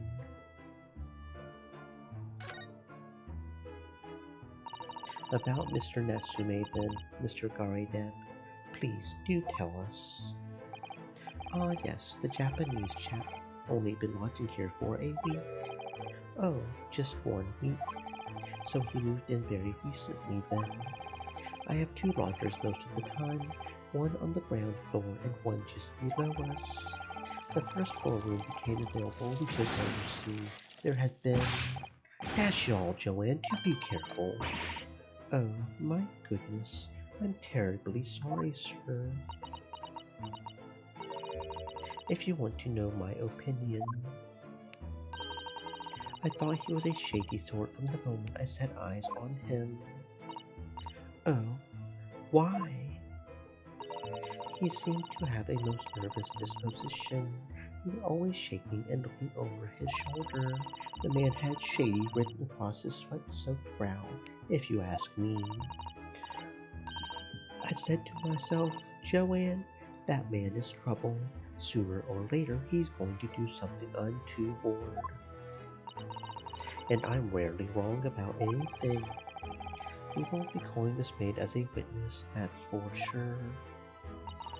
Was there anything else that struck you as suspicious about the man at all? Yes, oh yes indeed there was. And she's dying to tell us. Had you noticed anything else at all about your lodger, Mr. Natsume? Oh my word, yes, the man was shadier than an orchard. Could you elaborate that? Well, take the man's room. Absolutely stuffed full of books it is, more than anyone could ever read. And he never so much as passes a time of day with another living soul. I haven't seen a single visitor call. He just trots off to that old bookshop every single day and comes back at 5 to light the gas fire. And the funny little man is up long past the time everyone else in the house is going to bed too. Oh, I see. The gentleman on the ground floor goes to bed at around 9 each night, but I've never known the Japanese fellow to retire any earlier than 2 in the morning.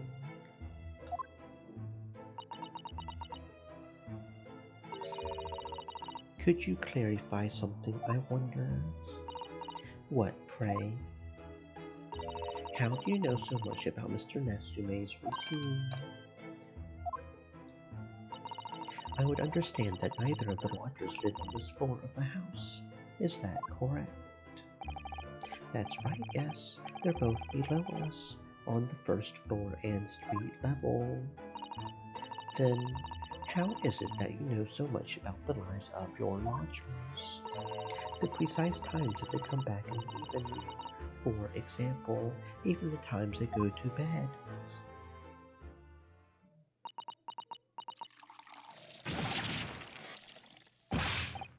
Good grief, Joanne.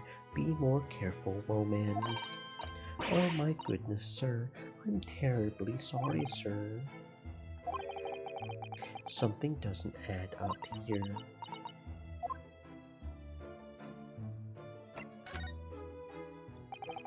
It seems that the incident took place at around 5 in the evening. Did you happen to look out of the window at around that time? The window? Yes, we noticed that the window over there looks out over Briar Road. The incident took place on the pavement just on the far side of the street. Was there anyone suspicious loitering nearby? 5 o'clock is dinner time in the Garideb household, so I'm afraid I don't remember seeing anything. How about you, Joanne? No, sir. It would have been dusk outside already at that hour, and with the fog as well, I should think it would have been quite impossible to see to the other side of the road. Oh, I see. Did you notice anything else out of the ordinary then? Such as anything at all, even if it seems unrelated. Huh, well, yes, was there something then? Well, it's nothing particularly significant, but around that sort of time in here, thing. For the love of God, Joan, watch what you're doing. Oh, dearie me, what have I done? I'm awfully sorry, sir. Do be more careful, man. Of course, sir. If I may, Mr. Narrow Hollow. Oh, yes. I have an exceedingly good memory, and as far as I remember, nothing of any significance took place here in that hour. Nothing at all. Oh, really? Mr. Garraydad? The way you were talking before sounded rather like there might have been. Oh, well, as I was saying, it was just a trifling matter, really. Nothing of... Joan, dash it all, what is the matter with you, Woman? Begging your pardon, sir. Nothing happened. Yes, quite. Nothing happened. We sat down to a quiet, uneventful meal.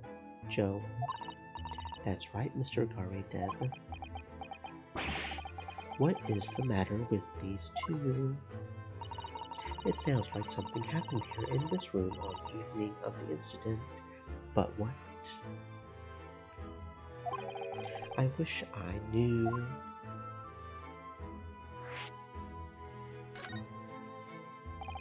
Could you tell us which floor Mr. Natsume's room is on? Why, certainly, just below us on the first floor. And Mr. Scholz is investigating there even as we speak. Yes, told me Nats, his main, had asked him to look into the matter, so I gave him the key. Mr. Natsumi has engaged Mr. Scholz's services. That's a blatant lie. Would it be alright if we also had a look around? In Mr. Natsume's room, I mean. Don't see why not. It's just down one flight of stairs. Who knows if we'll find anything that could help us with the case, but we have to try.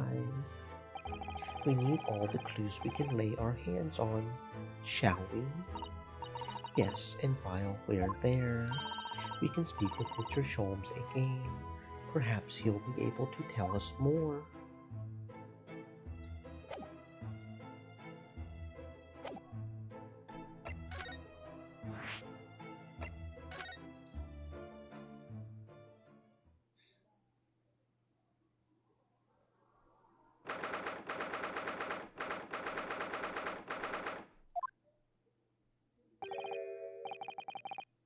What? Just look at this place and smell it. It's so musty in here. I suppose it's the mountains of old books that are responsible for that. I don't think I've ever seen so many books in all my life. No, me neither. It's so dark in here, too. Is that the window over there? Well, it was the window, I think, yes. Once upon a time, but for some reason it's been closed up with bricks and mortar. So this is where Mr. Natsume lives. By the way, I haven't spotted Mr. Sholmes anywhere. Have you? No, that's true, but according to what Mr. Garraydeb told us, the great detective should be around here somewhere investigating.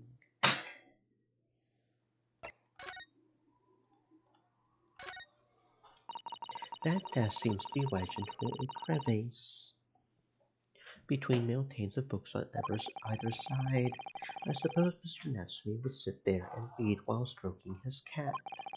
but surrounded on all sides by these towering old tomes. Surely he dreamt of books every night as well. Yes, he must have done, mustn't he? Oh, what's this?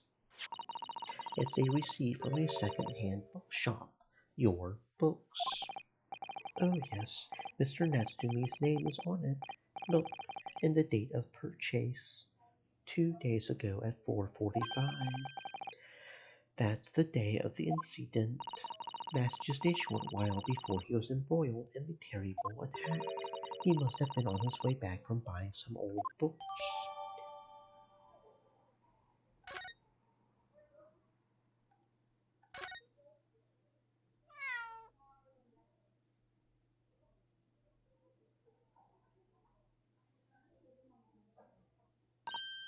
Oh my, what an adorable little cat.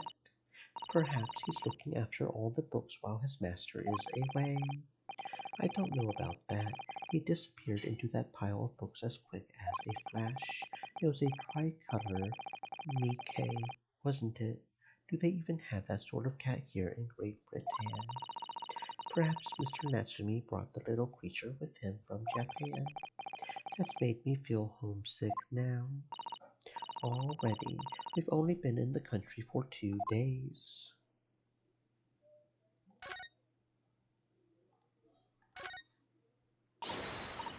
Look, Mr. Naruhodo. There he is. Where did he appear from? He seems to be engrossed in the pages of an old book. I hope you won't mind if we disturb him. Hello, Mr. Sholmes. Ah, you two, good day. Now let me see, where was it that we met? Oh, Mr. Sholmes, we were together on the SS Courier. Yes, of course, the Burya. And let me see, what happened on that voyage? It was Kazuma Asoki. He died, tragically, but you were a great help to us. Ah, yes, but of course, the case of Mr. Asoki. It was the one with the snake, wasn't it?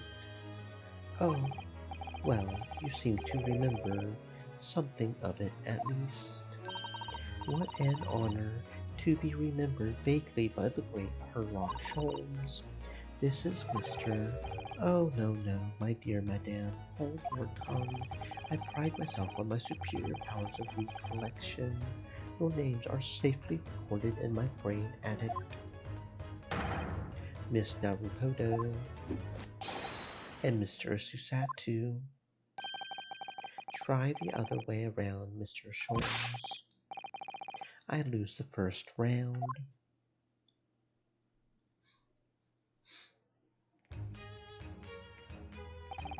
In truth, I had hoped to invite you both back to my Baker Street suite the day we arrived in London, but some Scotland Yarders ambushed me at the railway station and whisked me away to a crime scene. It was an entirely trivial case, of course. I solved the matter in no more than 30 minutes. So they apprehended Soseki-san in that short an amount of time. I'm afraid the pursuance of a new case has dulled my recollection of my past involvements a little. A little. It is a mistake to think that one's brain attic has elastic walls and can distend to any extent. I do my best to forget useless facts, lest they should elbow out the useful ones. Yes, those are my own words of inimitable wisdom, you know, from an adventure entitled A Study in Scarlet. Please, there's no need to quote yourself. I don't always remember my pearls of wisdom, but fortunately, my associate pins them beautifully. He means Iris, I suppose. Mr. Sholmes, we have some extremely important questions to ask you about the trivial case you just mentioned. Goodness, what an earnest expression. My dear madame, I should be only too pleased, and this murky room is an apt place to discuss the murky case.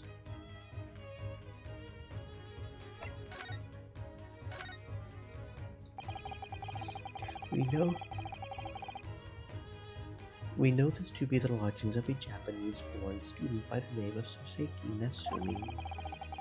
It seems that you assisted in his arrest, Mr. Sholmes, for the stabbing of a young woman outside here on Briar Road. Natsumi. Yes, I believe that was a name rather along those lines. But Mr. Natsumi denies it. Was it really justifiable to arrest him on so little? I'm sorry, Miss Susatsu, but I have not the slightest idea what you mean. What? I can't believe he was looking Susatsu-san squarely in the eye while feigning ignorance. I assure you, I'm not merely feigning ignorance. It would appear as if the pair of you are under some misapprehension. Oh, how? I assure you I have no recollection of accusing your astute compatriot of the crime. But that doesn't make sense. The good detective of Scotland Yard made the following request of me, and I quote verbatim. We need you to ascertain the identity and whereabouts of a man seen fleeing the crime scene. A man seen fleeing. There were a number of books scattered on the pavement at the scene. From the book plates, I was quickly able to determine the bookshop from which they had been purchased. On the speaking with the proprietor, I was immediately led to this address. Elementary, wouldn't you say? I believe there is a receipt around here somewhere for the establishment in question. So you don't think Mr. Natsumi is the culprit, then?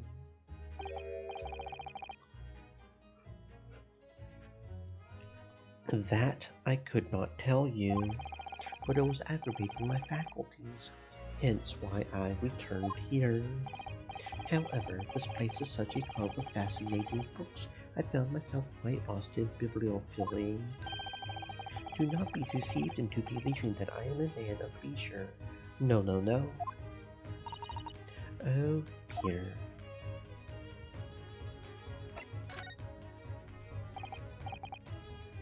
Tell me, have you encountered the landlord of these lodgings?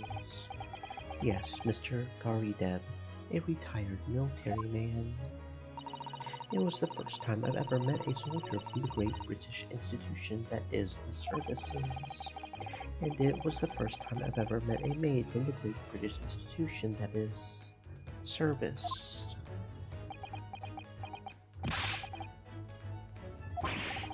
I didn't think it was that funny. I do apologize. As you may well be aware, many households in London employ a maid. Yes, I read as much in my Great Britain primer. And so, conversely, whether or not a household employs a maid has come to betoken the social standing of those dwelling therein. Betoken their social standing. Sorry? Put simply, my dear fellow, those who employ at least a single maid are considered middle class. Those who do not are beneath that. In the upper echelons of society, of course, households employ enough staff to constitute a large family. Goodness, how extraordinary.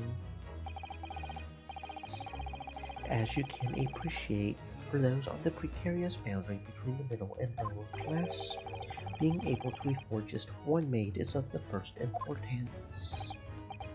I had no idea. And it is for precisely that reason that I find great stimulation in the situation upstairs, specifically in the retired Army veteran, Mr. John Garideb. Affable as he is, the fellow is hiding something. Whether or not it imposes on the circumstances of his case, I am as yet unable to ascertain. I'm thoroughly lost on what he means to say.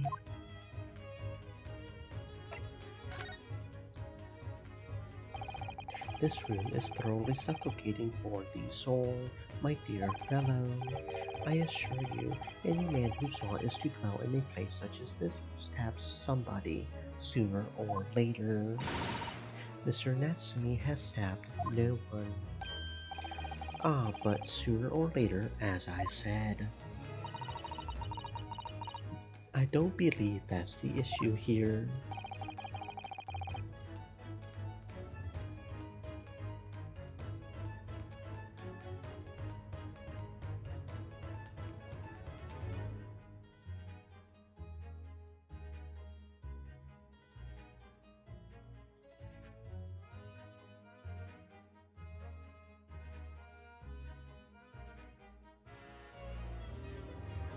About this dark little room, Mr. Sholmes. Why is there no longer a window? Do you have any idea? No window.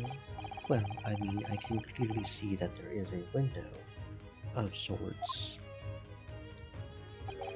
but it's been completely blocked with bricks. I see.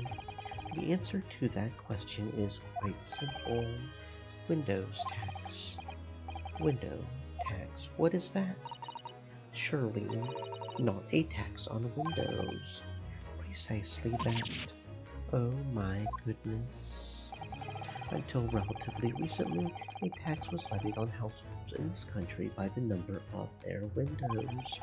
Those of lesser means, having inherited a sizable and costly family home perhaps, rapidly closed windows up, while the rich opened windows here, there, and everywhere, in an effort to curry favor with those in power by furnishing them with large sums of tax money.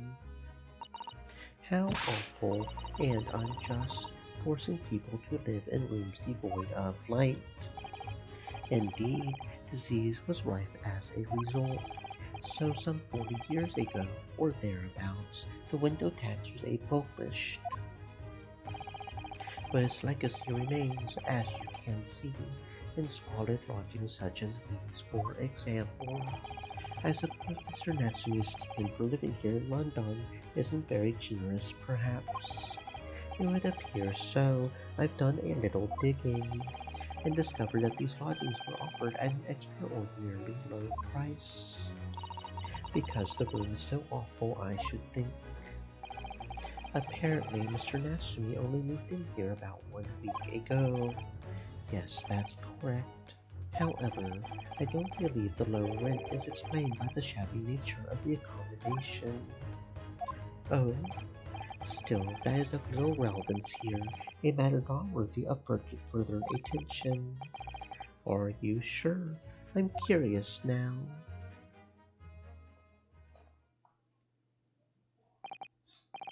Well, I believe I've told you all I can now. Thank you, Mr. Sholmes. Ah, yes, Mr. Naruhodo. Was it not your intention to become a practitioner of law? You remembered that, did you? Will you perhaps be offering your services in this very matter, I wonder? To the occupant of this room, Mr. Natsumi, was it? I'm not sure. Not sure. On what grounds? Well, I actually defended someone in court here only yesterday. Really? Well then, I congratulate you, sir, on an ambition realized, and so promptly too. The thing is, it's really made me question things. Am I right to believe in my clients, to trust in their innocence?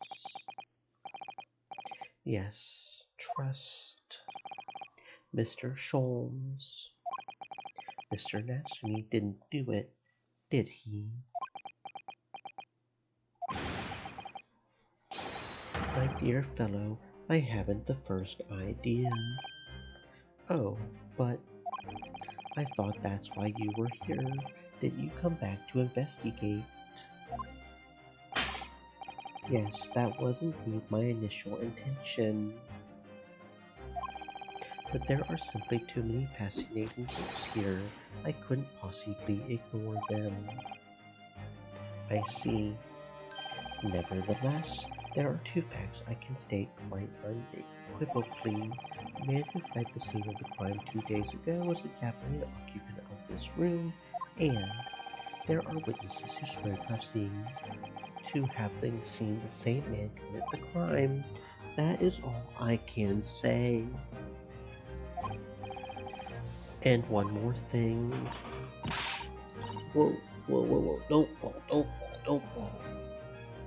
Don't fall. Okay. Oh, what is it, Mr. Sholmes? Tell us. I cannot say with any certainty whether or not it is of relevance to this case, but I am quite sure that the retired army man who owns this property is hiding something. Mr. Garedeb is.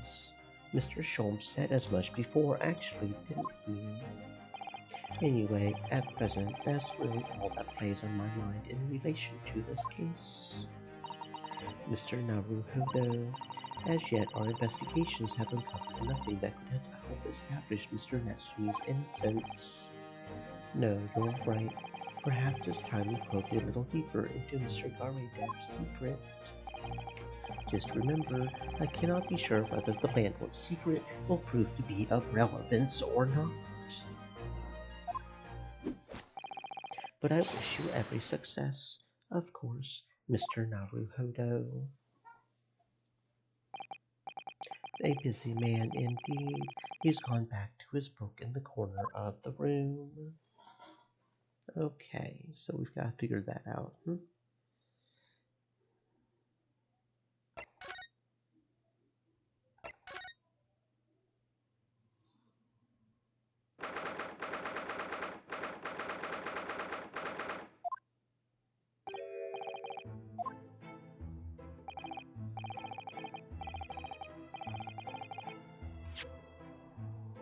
Aw, you pair again.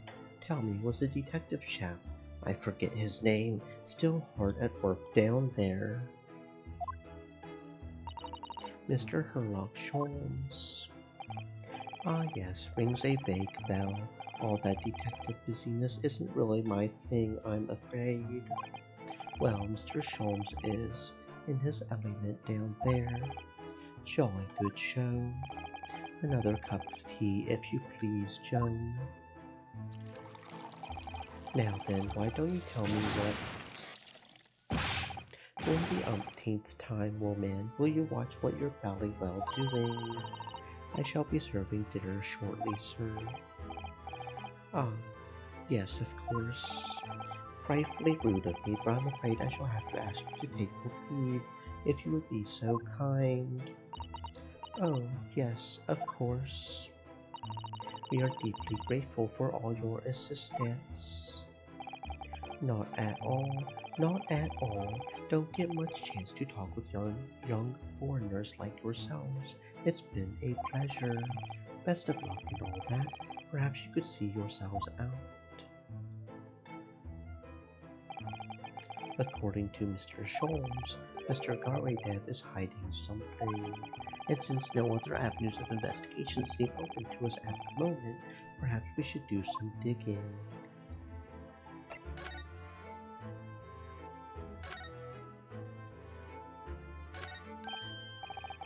What's he doing over there? Mr. Sholmes. Aha, we meet again, my dear fellows. Good gracious, when did you sneak in here? Herlock Sholmes, sir, at your service. Whatever were you doing over by the window? I am given to watching the evening sky as the sun sets, madame. Yet sadly, cheerful as the room downstairs undoubtedly is, it lacks an aperture for such an observation. So I took the liberty of borrowing a small corner of space by the window up here. Well, keeping an eye to one's windows at dusk is the prudent thing to do in London, I'm gathering. One other thing, Mr. Naruhodo. Oh, me. I thought perhaps you might be in need of a certain great detective's great mind. Wait, he's not talking about, is he? I didn't expect to be going through that again so soon. Do you mean, Mr. Sholmes? There is a mighty secret in this modest room. My eyes see even the most trivial of trifles. I take it you're prepared, Mr. Naruhodo. I think so. There is just enough time enough for one of my greatly admired great deductions. Let us conclude the matter before dark.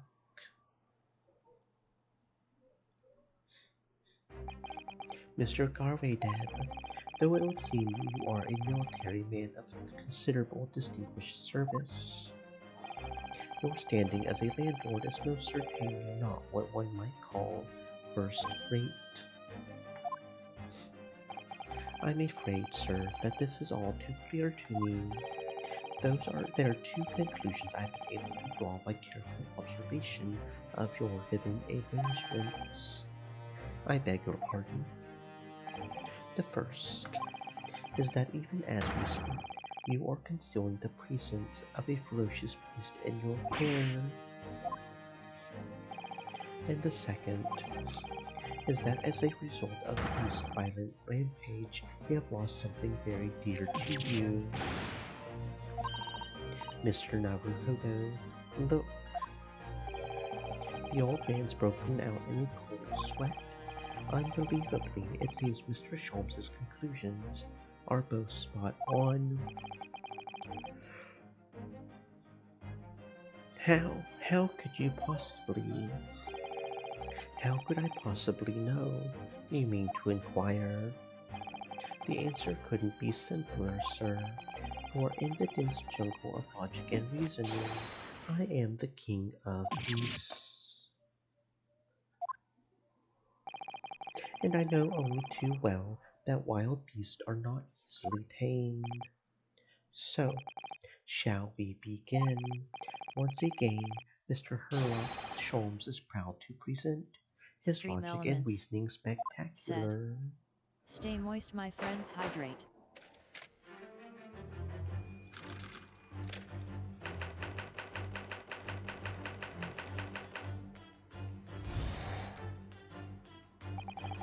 It certainly shouldn't take a great detective to see that a fearsome beast has been on the rampage of late within these four walls. Thus we are faced with the question, what form might this beast take? For a man of a military breeding, your eyes are uncommonly candid. Your furtive glance at Mr. Garrideb leads us directly to the answer. The true nature of the beast that has run rampant here is revealed by that lion statue. Yes, though an army man, you appear unimposing at best, a fact that has fueled your admiration for the mighty lion, the king of beasts. What is this piffle, I ask you? In the end, your admiration became so great, in fact, that you had a living, breathing specimen shipped from India, which you tried to keep in this very house. What? Yet living with such a wild beast proved more difficult than you had imagined. The chilling traces of a wild rampage are still very much in evidence. Well, yet as we looked around, the beast in question fails to present itself. Where could this angry creature have disappeared to, Madame? Mamie? I pray you do not consider me unchivalrous, but it is plain to me with one glance in your direction. It is. Your dress pocket gives us a handsome clue as to the beast's current whereabouts. For protruding from it is a handbill advertising a circus show. Yes, you sought to dispose of this terrifying lion, Mr. Garrideb, at Batty's Circus, a trapping show currently sojourning in a nearby park. I have observed the tints. You sold the savage lion, sir, to the circus troupe. I most certainly did not. I believe I have made my point. The fearsome beast which ran amok in this room was an Indian lion, and a simple visit to the circus now will reveal the lion prancing jubilantly through a ring of fire.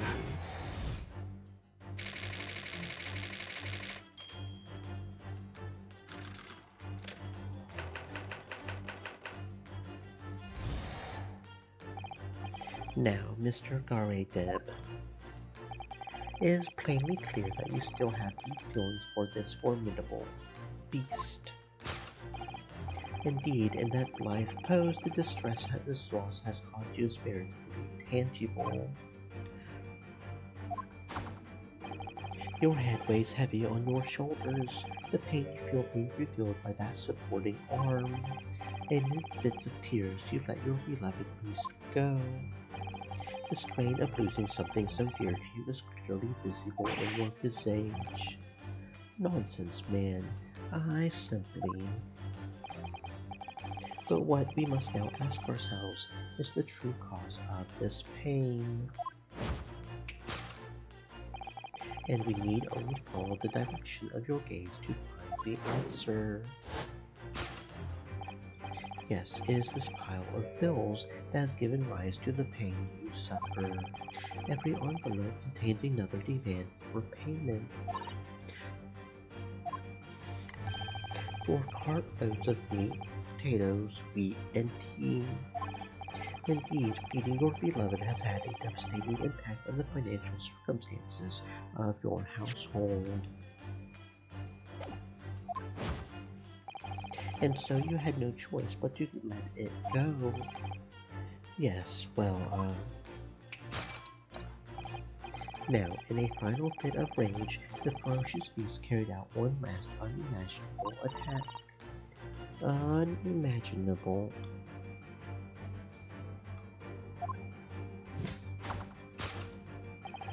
The aftermath of which can be clearly seen by observing the carpet over there. The very expensive woolen carpet, if I am not mistaken. Oh dearie me. What could have caused such a destructive outburst? This time, madame, I'm afraid it is you who has inadvertently revealed the truth to me. Your wondering eye has settled upon the answer very neatly indeed. Yes, to explain the dire state of the carpet, we need only look at the Tower of Cakes. There is no creature more dangerous on this earth than a beast with unsatiated appetite. Was it or was it not once said by a certain nobleman, if they have no bread, let them eat cake? Food is at the heart of all tragedy, in fact. Whatever do you mean? Having tired of the taste of cake, the beast began to stalk its next prey. I'm sure I need not spell out the nature of this final act of destruction carried out by the beast. There's only one logical conclusion. Worked into a frenzy by hunger, the lion attacked and ate the carpet. The teeth marks in the carpet are a perfect match with those of a lion I once saw in India.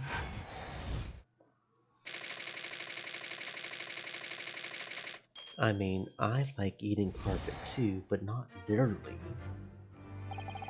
Thus concludes Sherlock Holmes's great deduction of this beastly puzzle.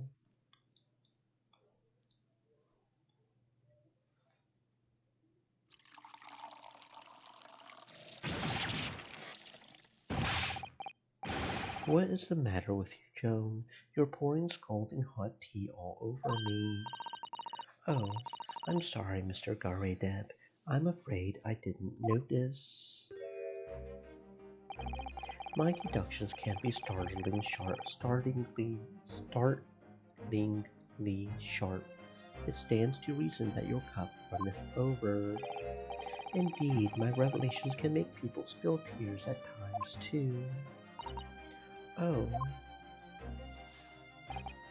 Mr. Sholmes, sorry to butt in. Again. But could I make an observation?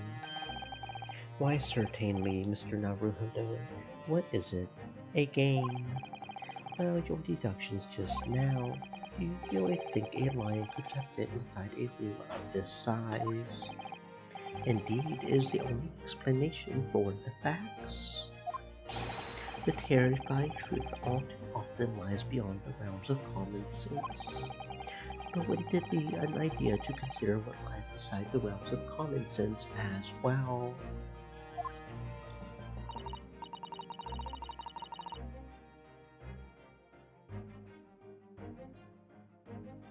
But if an uncaged lion had run amok in this very room, surely Mr. Garrett and his maid would have been hurt, or worse. That's where you are stuck. No doubt the former military man held his own against a beast using that large cannon. I thought you said that they sold the lion to the circus. And what about the food?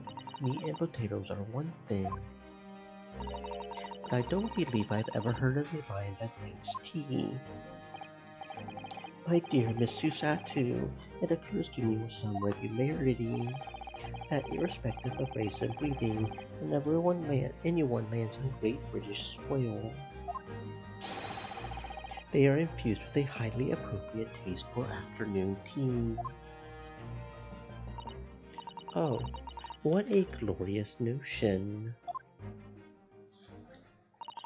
Well then, Mr. Naruhodo, it's your turn to shine again. I had a feeling that was coming.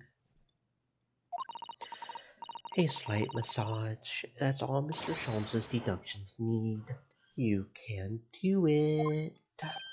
Excellent. I've been waiting for my trusty partner in deduction to step forward, Mr. Naruhodo. I don't even know yet whether or not this is going to help with Mr. Natsumi's case yet.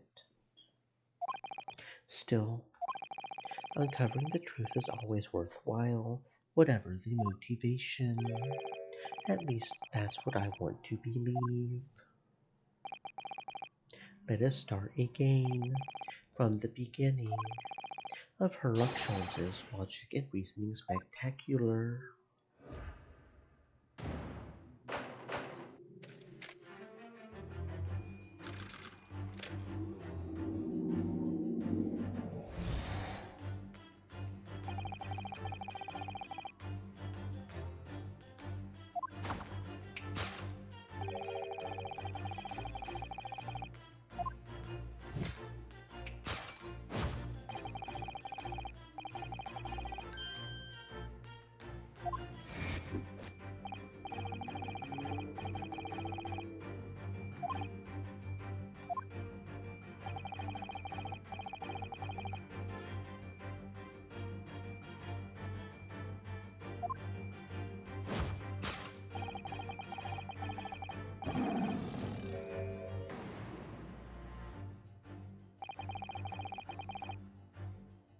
I really didn't see the lion thing coming. No, but if you observe Mr. Garedev's reaction, it rather seems as though some beast did indeed run amok here in this room. Yes, something with a very fierce nature, but it couldn't have been a lion transported from India. So what was it then? We must follow Mr. Garedev's gaze. That will lead us to the true answer.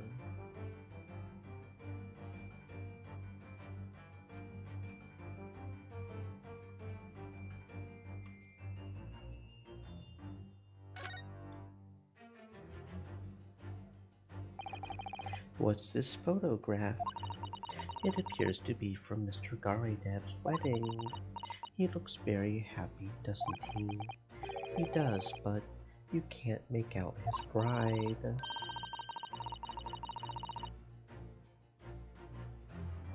No, unfortunately, something must have struck the glass directly over the poor man's face. I wonder what happened. Probably best not to delve too deeply there.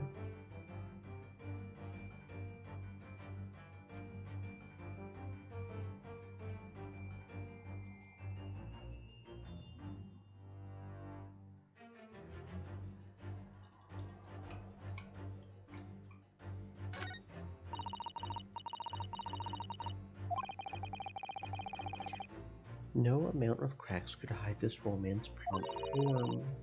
I think powerful would be a kinder than prompt Mr. Naruhodo. Yes, he certainly looks that. There's a lot of horsepower there. Not someone you would want to upset, that's for sure. Look, have you noticed her wedding ring? It's very large, isn't it? Yes, that's an unusual design. It looks like some sort of embellished sunflower. Take that!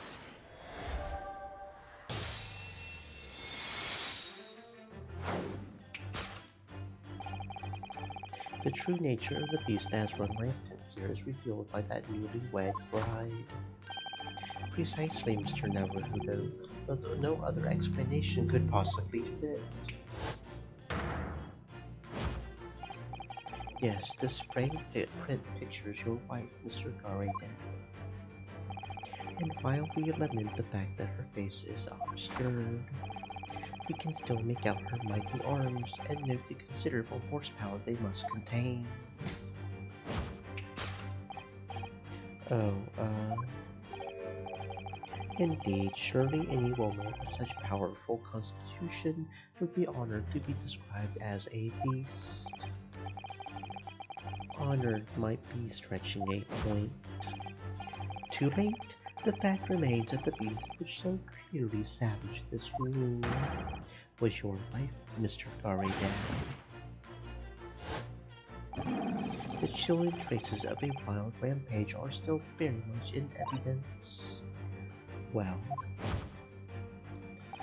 yet as we look around, the beast in question fails to present itself. Where could this angry creature have disappeared to, Madame? Me, I pray you do not consider me unchivalrous, but it is plain to me with one glance in your direction. It is. Your dress pocket gives us a handsome clue. The poor, fragile, defenseless woman is beside herself. Well, I don't know about fragile. Oh, dear. Anyway, Mr. Sholmes is quite right. There's no sign of Miss Garadeb anywhere. But it seems there may be a clue as to her whereabouts. A clue that this maid is trying to hide. I wonder where Mr. Garadeb's wife could be.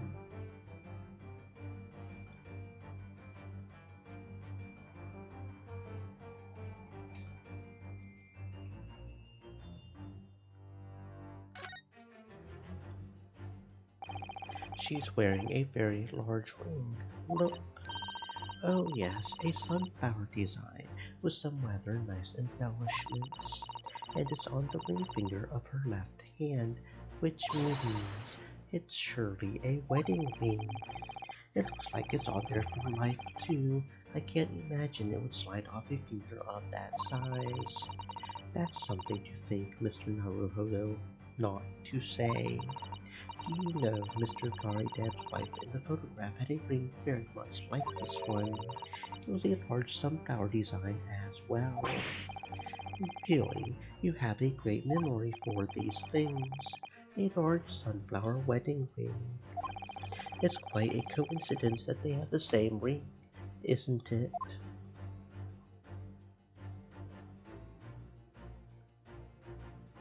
Take that!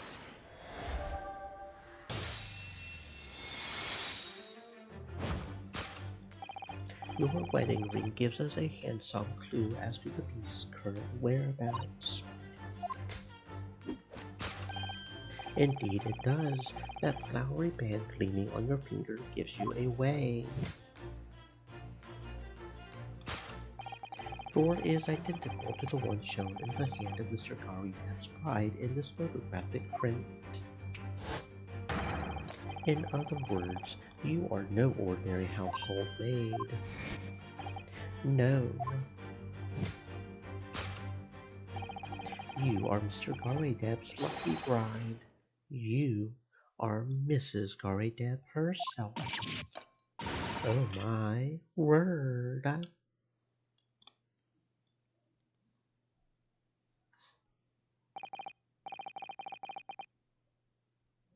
Well, jolly fine detecting, sir. As you rightly surmised, this is the wife. Yes, my Joan. Rather let herself go, you might say, but she'll severely quarterback. It would appear that you don't live in the most comfortable of circumstances. After all, you are a retired army man, yet you are in the business of renting out rooms. I would assume, therefore, you have insufficient means to employ a maid. Would that be correct? It's not right, I tell you. I was second lieutenant of the 3rd Regiment. A man has his pride, don't you know? By golly, it's a sorry thing when a chap can't even afford to have a single maid in his employ. Yes, here in London, one is rather judged. A household cannot be considered worthy of society if it employs no staff at all. Though, in my considered opinion, such concerns about appearances are a folly. You, you mean Mr. Garideb has his wife work as his maid? Precisely. Am I right, Mr. Garideb?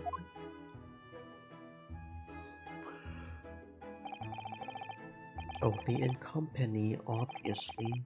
But listen here, this must remain a secret. Tip-top secret. Please.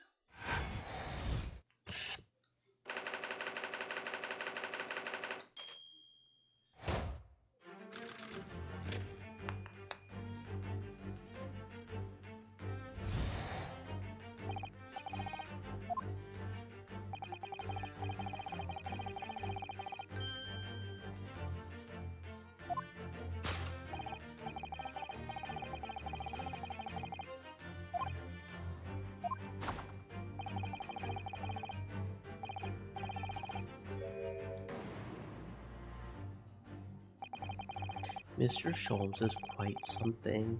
He's still calling Mr. Garideb's wife a beast. Yes, as a woman that feels rather uncomfortable. But Mrs. Garideb is standing beside her husband as we speak. In other words, he hasn't lost his beloved at all, has he? Oh, how true. So perhaps that supporting arm that seems to be propping up his head has some other significance then. According to Mr. Sholmes, Mr. Garideb's pain is tangible, though.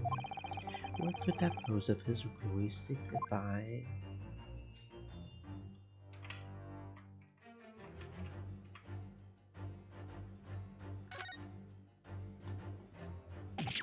Oh my, look at that bright red mark. Gosh, that's quite something, and clearly made by somebody's hand. Yes, Mr. Garideb has been slapped on the face, it seems. Hard. I've never seen such a clearly defined mark. Whoever could have done such a thing? Well, there's a very limited number of candidates, I would say. Take that!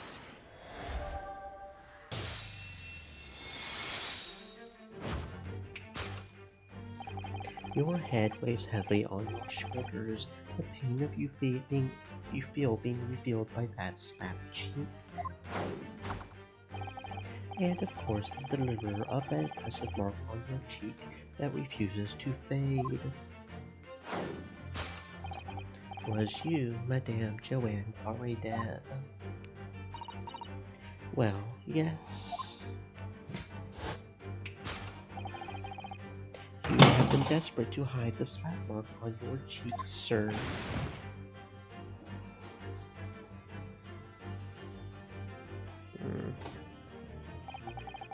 How the blazes did you work that out, man? Nothing escapes the notice of one trained in the art of observation, my dear fellow. That's why you haven't looked directly at us even once. To keep your other side from view. Well, Now, let us proceed to the next conundrum. Why were you subjected to such a violent slap?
Didn't Mr. Sholmes say that the bills were all for Lion Daughter?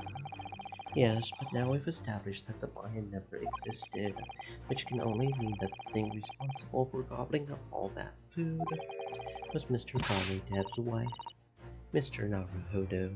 She's a person, not a thing. Yes, well, she's also a person who gave her husband a mighty slap around the face, one so hard that left a perfect hand mark, in fact. Yes, why would a woman want to hit her husband with such force, I wonder? I would love to know the answer to that question. I mean, I could think of one already. I mean, he's the maid outfit, just straight off, right?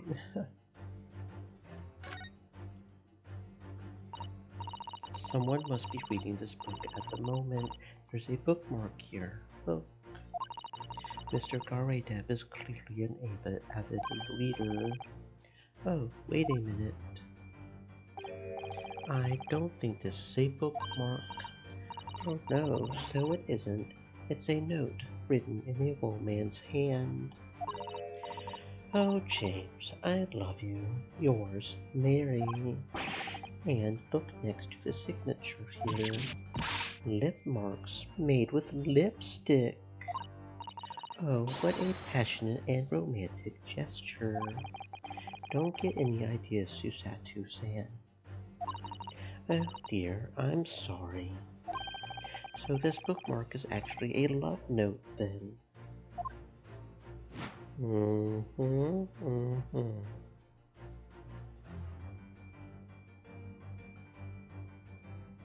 Take that!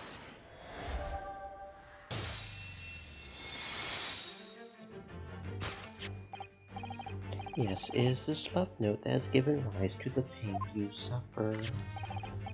Oh, James, I love you. Yours, Mary. Passionate indeed. Perhaps the sender of this note, a certain Mistress Mary, is the fly in the ointment here. But I don't know the Valley Woman. You don't know her. That note wasn't written to me. It was just in the book. I don't know how it got there. It was just in there, you say? That's right. That's what I've been saying. A likely story.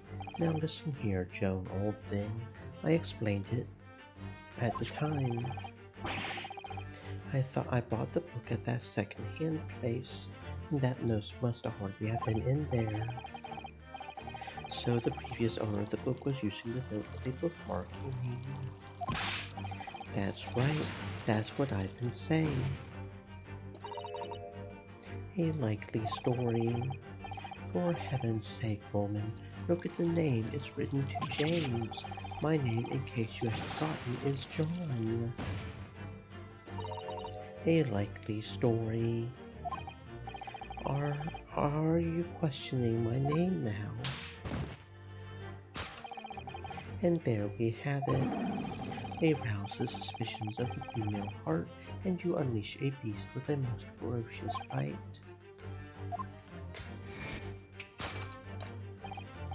Now, in a final fit of rage, the ferocious beast carried out one last unimaginable attack.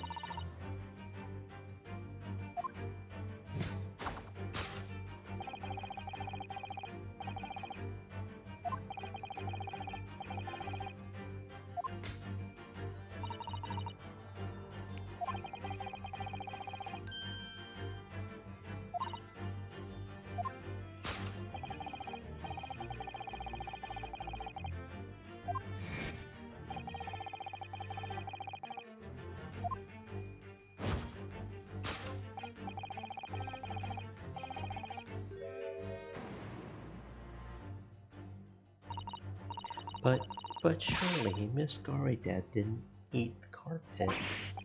Well, it's normal whenever a husband cheats on the wife cheats back. So if she wants to cheat with some other lady and eat their carpet as revenge, that's fine.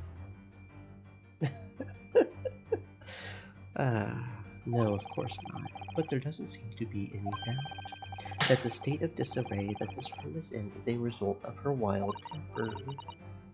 No, that's true. So this is the last part of Mr. Sholmes' deduction that we need to fix. We need only to follow Miss Deb's gaze, and that will tell us the real answer. Alright, let's see what we can see. Yes, let's see indeed, let's see. Doop. This looks like a very old candlestick, doesn't it? The base looks too small. Surely it's very unstable. It looks to me like even the slightest knock would make it topple over. Oh dear, that would be dangerous. Wait, take a closer look at this. There's one candle missing. Yes, I didn't notice that before. Why is that, I wonder? Why is one candle of the 3 missing from its holder? Take that!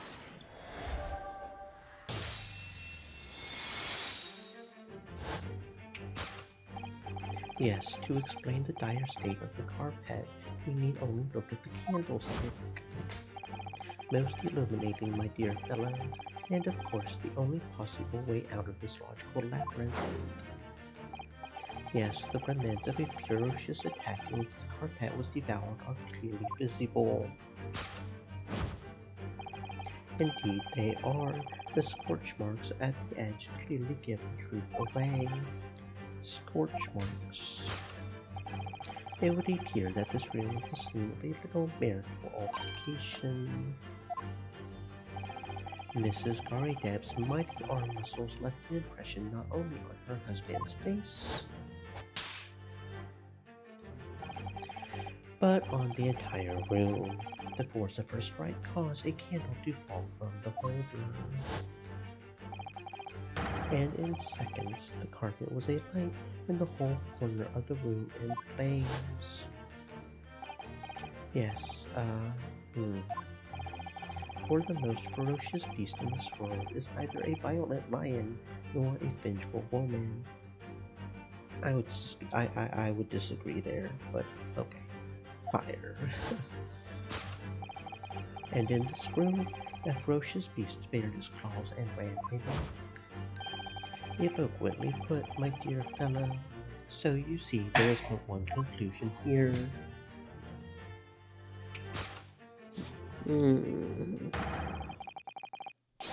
After the sparks of marital discord, this room was the scene of a fire.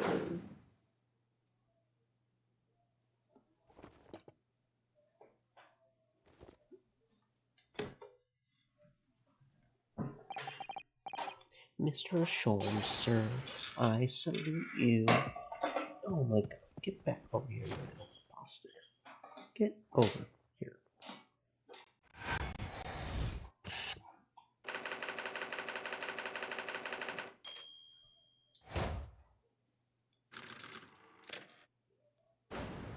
Deduction complete. There we go.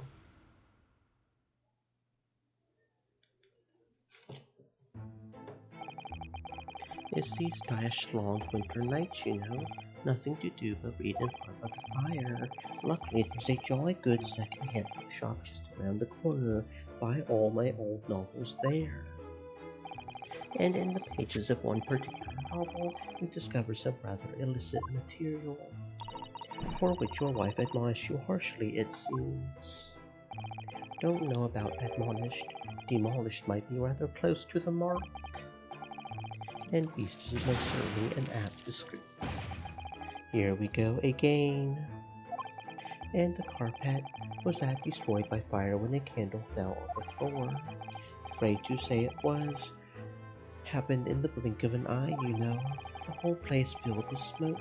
Couldn't see a Bailey thing. I was caught between the old stick's rage and the raging flames. You paint a torrid picture, sir, one that would have been most entertaining. That's sympathy for you.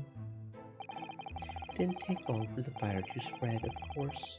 The bally furniture started going up as well.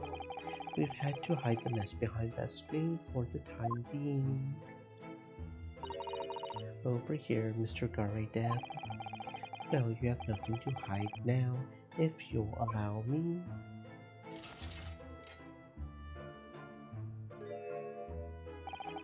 Had all my favorite old novels in that case.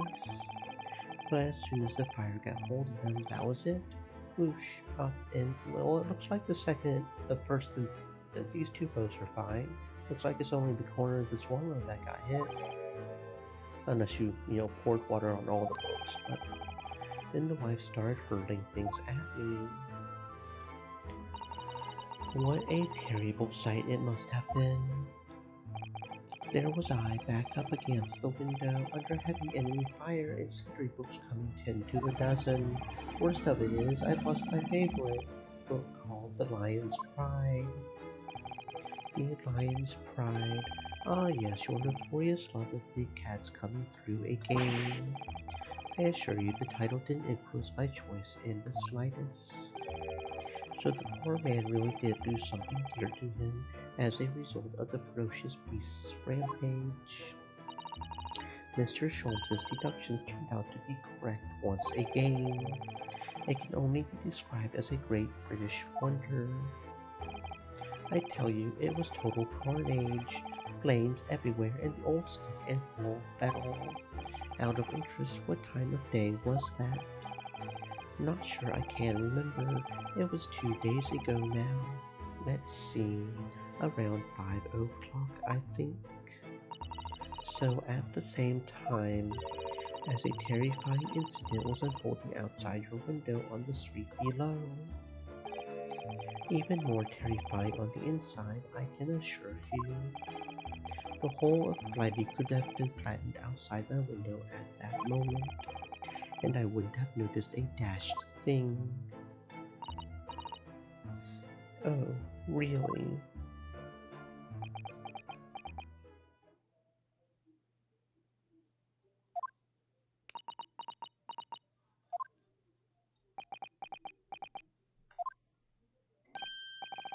Mr. Sholmes? Yes, Mr. Naruhodo. What can I do for you? Well, I think we've got to the bottom of Mr. Garadeb's situation now. But what does it have to do with Mr. Nasume's circumstances? I can't help you there, I'm afraid. What? My dear fellow, if you recall, I did say as much from the outset. I warned you that although I knew the retired army man to be hiding something, I could not be sure whether his secret would prove to be of relevance or not. I... I just knew you were going to say that. Now, Mr. Naruhodo, you mustn't lose heart. Bear in mind that all things I fall into one of only two categories, those relevant to the case and those not. That makes no sense to me. Well, no matter. It is of far greater importance that you make up your mind now. Sorry, visiting hours at the prison will be over soon. Oh no, is it that time already? If we're to accept Mr. Natsume's case, we have official paperwork to attend to. So that's it. No more time to think. Perhaps you would like to betake yourselves to bidding us farewell now. I must prepare supper for Mr. Garraydale. Oh, oh yes, I'm so sorry. Thank you both very much for your time. Soseki-san will be waiting for us, and I'm going to have to give him an answer.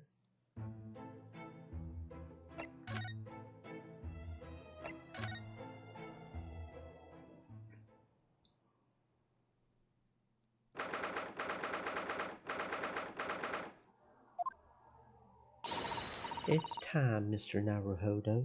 We must hurry back to the prison. Yes, I know. Let's hail a care. Oh, what's the matter? It looks like something's going on over there in front of the Garraydeb's house.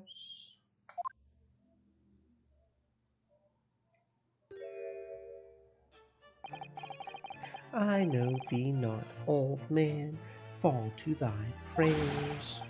Who are you calling an old man, you rum-looking nimmy-pimmy? There are more things in heaven and earth, Horatio, than are dreamt of, and your fill also be. Who's this Horatio fella, eh? What are you on about? Excuse me? Eh? What the? Who are you now? I'm sorry, it just looked as though there might be some problem here, and my associate here, Mr. Ryunosuke Naruhodo, is a lawyer, you see. A, a lawyer. What? If I can be of any assistance, I would be happy to help. I'm from Japan, but I have studied English law. Fine, I'll be on my way for today, but you mark my words. This ain't over yet. Get thee to a nunnery. Do I look like a bloomin' nun to you?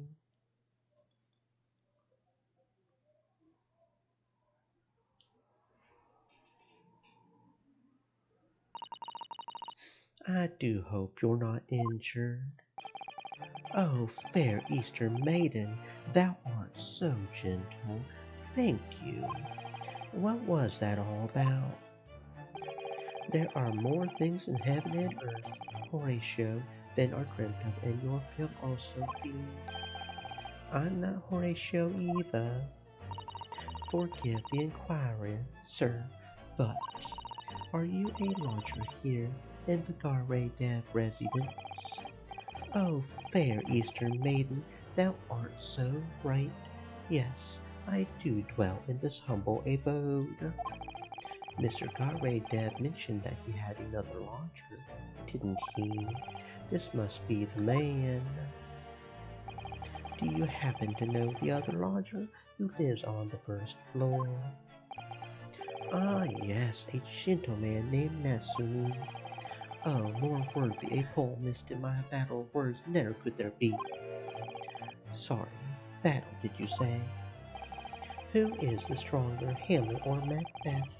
Mr. Natsume and I sparred long into the night. I see. I don't fully understand, but it seems Mr. Natsume and this gentleman are acquaintances at least.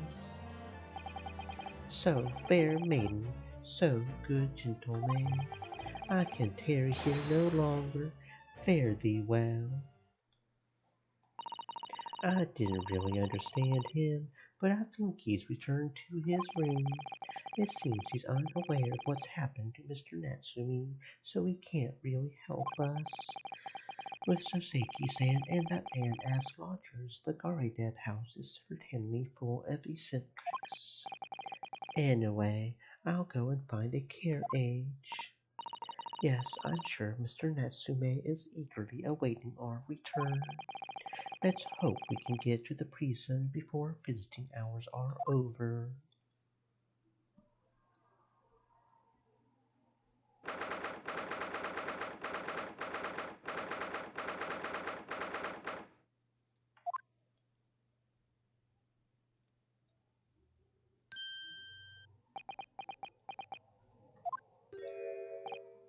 Oh, it's you. You're here. You came. Locum student, Mr. Naruhodo Esquire.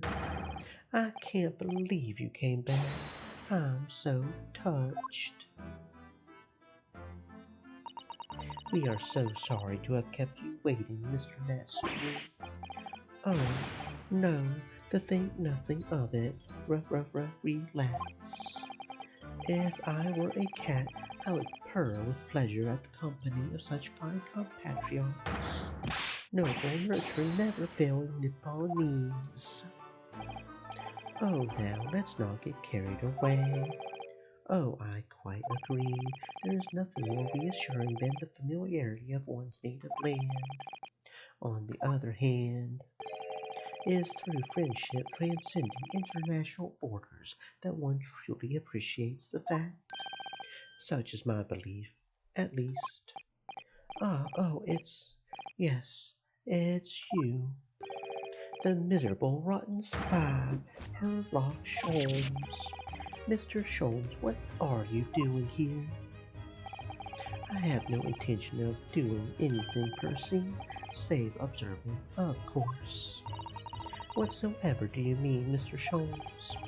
Well, having encountered some curious reading material in that gloomful room, and having unmasked the secret identity of that eccentric pair, I decided I should drop in on my way home to see how our divested friend is faring. Gloomful room. At least your accommodation here offers a window, my dear fellow. In that sense, it is the superior option. Anyway, I must commend you on your taste in books. My day has been dainty of late and cost me not a penny. You, how dare you, Herlock Sholmes?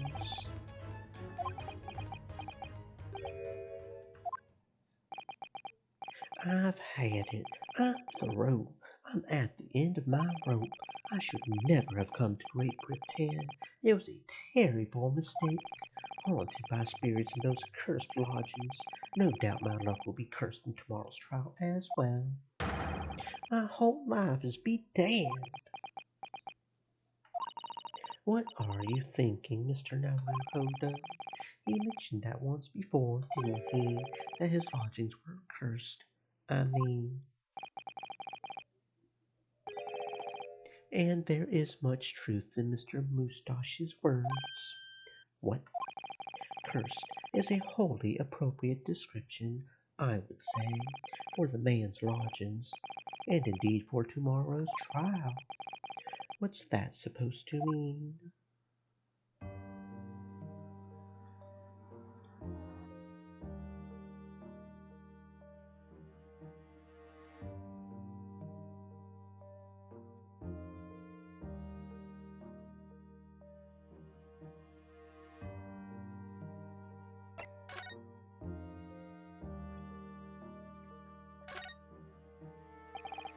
Mr. Natsumi, what did you mean by what you said just now about the trial tomorrow being cursed? Oh no, why are you looking so grave? You're making me nervous. I was just getting carried away, that's all. I didn't mean anything by it. Oh, I see. That's really agitated him. You don't mean the trial really is cursed somehow? Are you referring to the prosecutor, the Reaper of the Valley? The Reaper? Oh no, what do you mean? Please tell me. Summarize it succinctly in 16 salient words. No defendant has ever survived the trial in which the Reaper stands for the prosecution. Ever. Oh my goodness, can it really be true? That was 16 words. Yesterday, Mr. Naruhodo successfully defended someone against the Reaper. But then, after the trial was over, the defendant passed away in unusual circumstances. Mr. Nick did. Well, what? What? I am impressed, Miss Susatu. You have an eye for detail. Actually, the Lord Chief Justice told us. Mr. Sholmes, surely it can't be that having failed to have the accused convicted, Lord Banzax killed the man himself. Oh no, he couldn't have, surely. You have some wonderful notions. Sorry. The man isn't a mass murderer. He's a court prosecutor, my dear fellow. Oh, yes. Why, of course he is.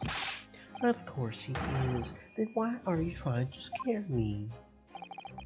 It could be said, however, that the real truth about the man is even more terrifying than your hypothesis. What on earth do you mean by that?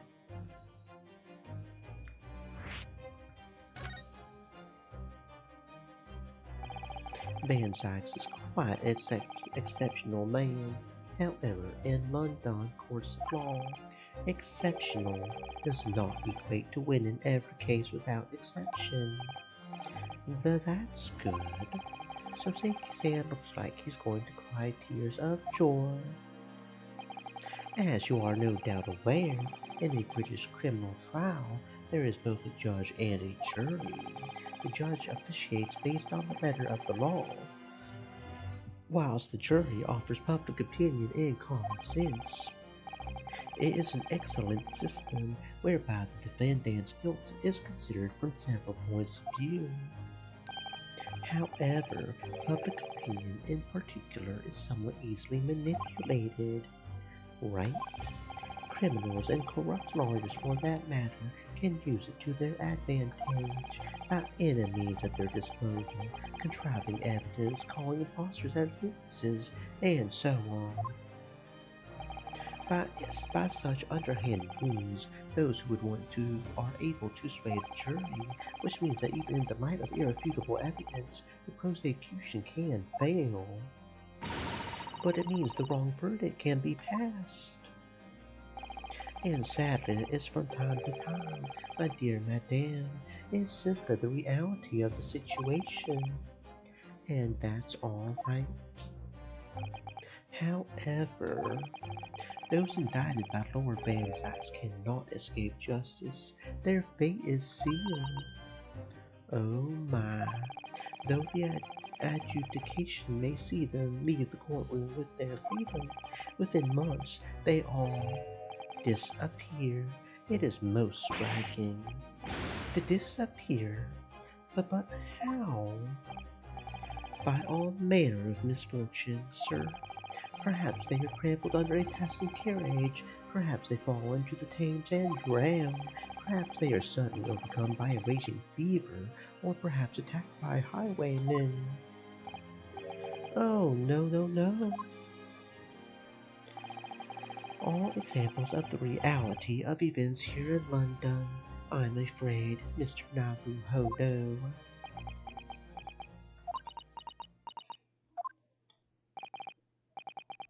I knew it.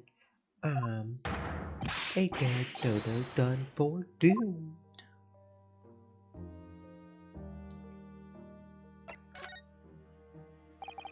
When you said accursed lodgings before, you were referring to your room at Mr. Garraydeb's house, I assume. Do you mean to say you believe the place is cursed? Stream elements. It's been a year now since I Set. came to Great Britain. Stay moist, my friends, hydrate. But I had only been in London a week before I started to notice strange feelings in myself. That didn't take long then. Everywhere I looked there were foreign faces staring at me, laughing behind my back. I was sure people were talking about me. I started to become nervous about going outside. They were always staring at me all the time, from dawn till dusk, so I shut myself away in my room. But even that didn't help. The fear wouldn't go away. You must have been very lonely, having been away from your homeland for such a long time. I've had to move a number of times, most recently to that room on Briar Road a week ago now. Yes, why did you choose there? It seems a little inconvenient. Fuck. Dropped it again, dropped it again. Why do I keep dropping it? Come on, Butterfingers. Stop dropping. Stop. Get. Butterfingers. The rent is cheap and I have so little money, it appealed to me straight away.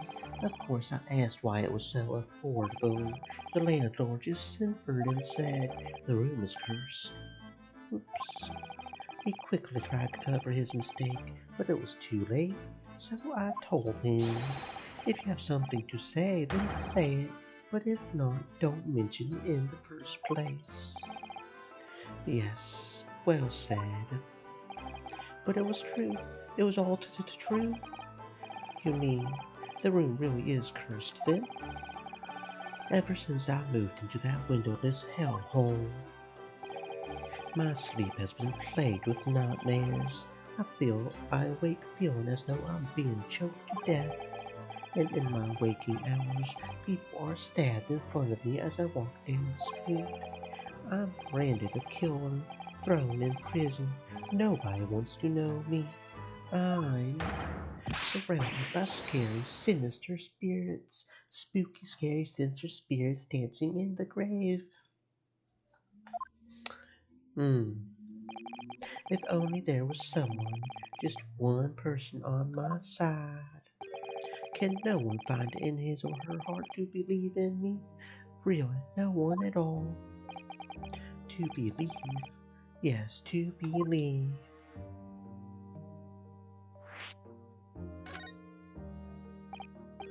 Mr. Sholmes. Me, Mr. Naruhodo.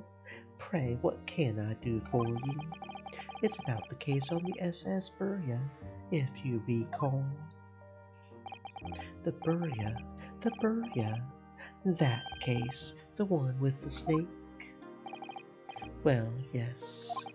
At that time, I was a suspect, but you believed in me and listened to my side of the story, and you helped us to investigate.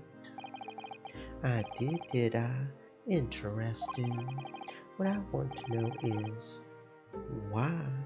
Why did you believe in me? I see. Yes, you mean because you were in a grimly dressed, shady Easter fellow found with the victim in a locked room. Well, if you like, yes. I'm a little surprised if the answer requires explanation, my dear fellow. It's quite simple, really. You said I didn't do it, but I could have been lying. Surely you must have had your doubts. You must have suspected me a little. I think perhaps you have misunderstood. I neither recall believing in you nor in that which you were telling me. What? You see, the only things I believe in are those I choose to believe in. What? What do you mean, Mr. Sholmes? I make up my own mind about what it is to be believed and what is not. If I should like to believe in something, I do. The circumstances can hang as far as I'm concerned. But I could have betrayed your trust. In that case, I should have made an elementary error of judgment, nothing more. Betrayal of trust is an overused excuse in my opinion. Meaning, whether or not one should trust another is, in the final analysis, down to oneself. It is a matter of whether or not one can trust oneself. Yes, yes, he's right, Hello comes student Mr. Naruhodo Esquire. Whether or not I can believe in myself. A defense lawyer is only as good as his faith in his client. And that comes down to how much faith he has in himself. You were so right, Kazuma.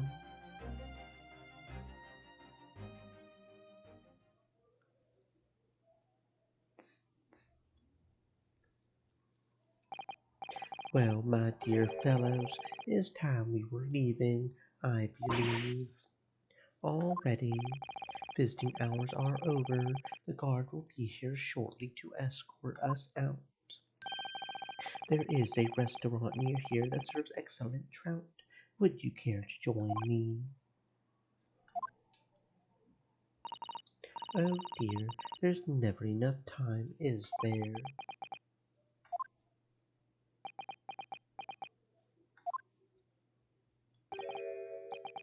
Mr. Natsumi, if you would like, in the trial tomorrow, I would be happy to represent you.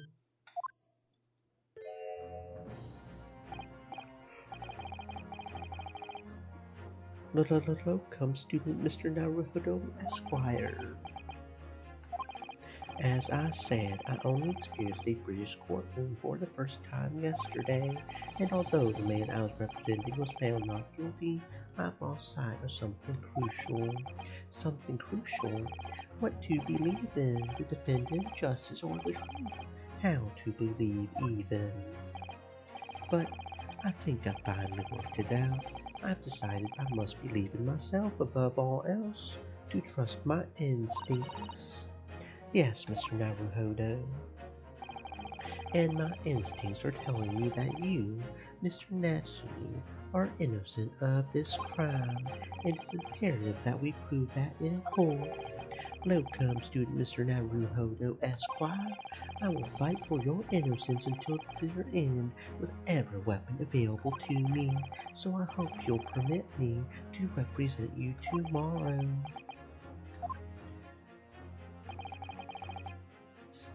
As I said when we first met, I would like to entrust my fate to someone who will listen to me in my native tongue.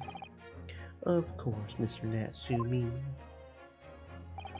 It would be fair to say, Mr. Naruhodo, that your mind was, in many ways, made up from the outset. You merely needed the events of today to fully realize it. Yes, I think you're right about that. It's been a roundabout journey.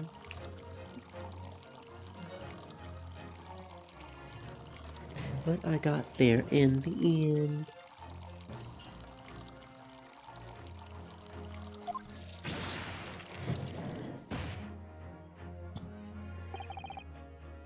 Miss Susatu, yes. Would you be willing to stand by my side tomorrow and help me in court? Absolutely. As I said this morning, you may consider me your personal judicial assistant.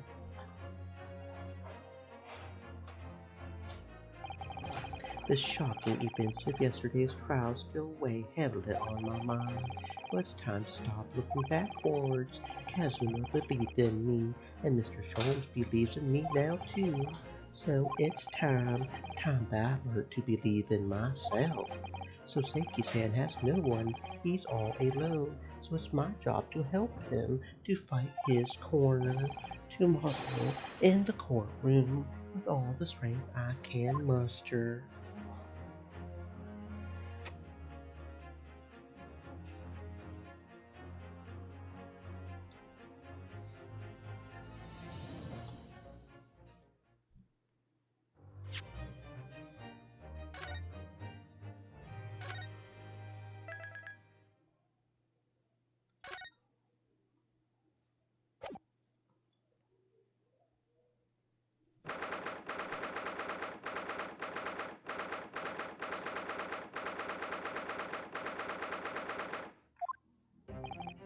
Well, I never expected this.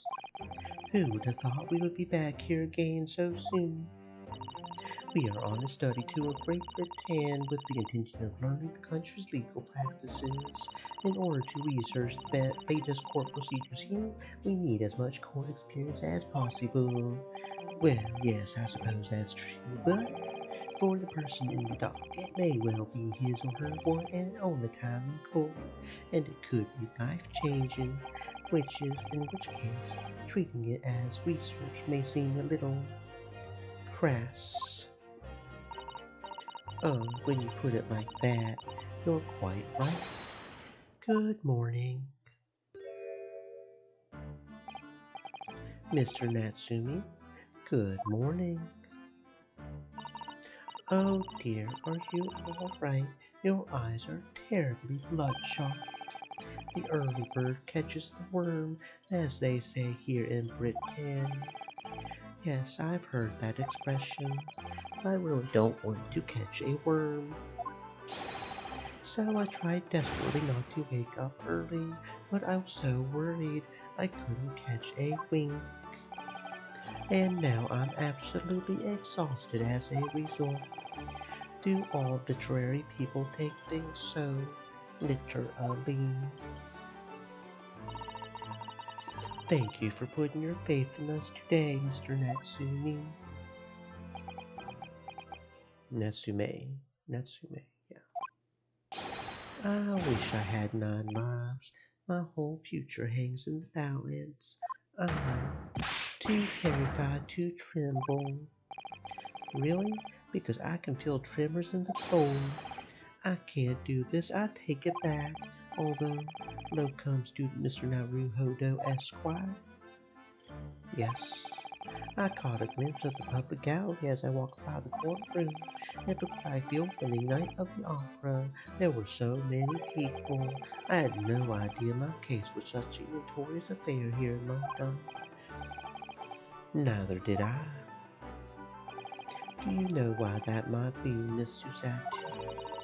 I'm sorry, Mr. Naruhodo, but I have no idea. So that all-knowing look on your face is just coincidence then, is it?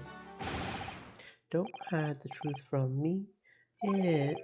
It's because of the Reaper, isn't it? Lord Van Sykes. Is that right, Miss Susatu? I purchased as many different newspapers as I could find this morning. And yes, Lord Van Sykes is on the front page of every one. I knew it. Sometime after the prosecutor was dubbed the Reaper of the Babel, he stopped appearing in court, it seems. It's been several years now. In fact, until the day before yesterday. Yes, Inspector Gregson told us something similar, didn't he? The trial 2 days ago marked Lord Van Zach's return to the courtroom after a very long hiatus.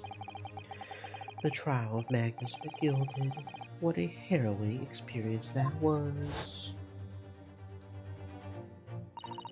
I believe that appearance made even greater waves here at the Cassidal Band days. But we wouldn't have realized, of course, having only just arrived in the country. Why is the Reaper back at the Bailey so soon for what appears to be a mundane murder? That's the question the papers were asking, and they're all speculating various answers. Mundane, mundane is the most significant saga of the century to some of us. Oh dear, I meant no offense, Mr. Natsume, but that is how the papers are describing it. Well, lest we also forget the fact that it could spark an international incident. Obviously, the reappearance of this infamous prosecutor has caught people's attention, but there's another blatant similarity with the trial 2 days ago. Yes, I agree. Locum student Mr. Naruhodo Esquire. It's you. Me? Well, I suppose that's true. Both times it is you who stands against this legendary prosecutor. It can only mean that you're friends with the Reaper. Please, I don't rub shoulders with Deathbringers. I'm afraid that there's really only one other explanation. It can only be another example, Mr. Naruhodo, of your uncommon bad luck. Thanks for that. Oh, this is just my luck. Why must I be represented by a man of such frail fortune, by the least lucky lawyer alive? Well, let's not forget that it was you, Mr. Natsumi, who asked me to represent you. Yes, that's true that I'm just a student, new to London, with little in the way of experience or skills, or luck. But I promise you this, I will fight your corner until the bitter end, and I believe in you, Mr. Natsumi. Oh, benevolent low coster, Mr. Naruhodo Esquire. You're not alone here with us, Mr. Natsumi. Whatever happens, we will always be on your side. Oh, benevolent non-locum assistant Miss Miko Toba Esquire S. I am in your debt forever. I shall never forget this great kindness for as long as I live. Mr. Natsume, counsel for the defense. The court session is about to begin. Kindly make your way into the courtroom at once. All right then, Mr. Natsume, it's time. Let's go. Yes.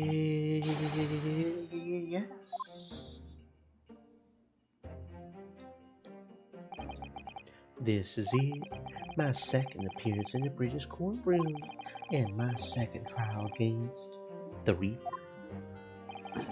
I hope you're watching over me, Kazuma, because this time I won't let my faith waver. I will believe in my client to the last, just like you believed in me. I believe I can do this now. I'm ready for this fight.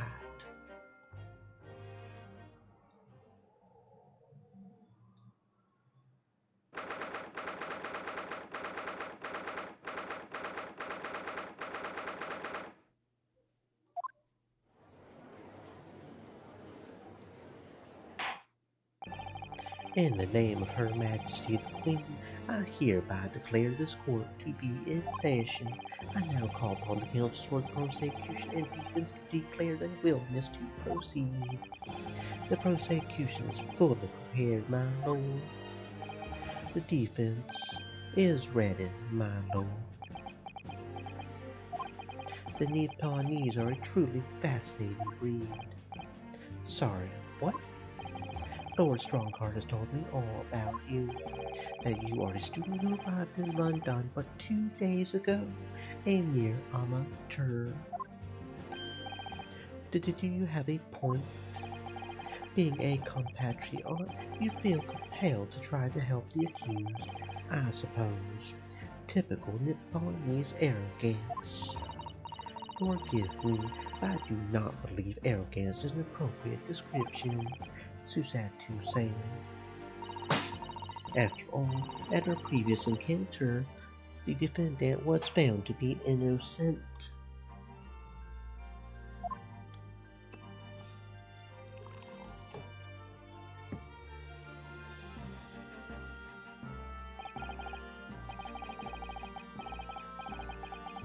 Very true, and a most fascinating, if dark, trial it was too. The tragic conclusion came later, of course. Here's to the acquitted and his unfortunate, violent end.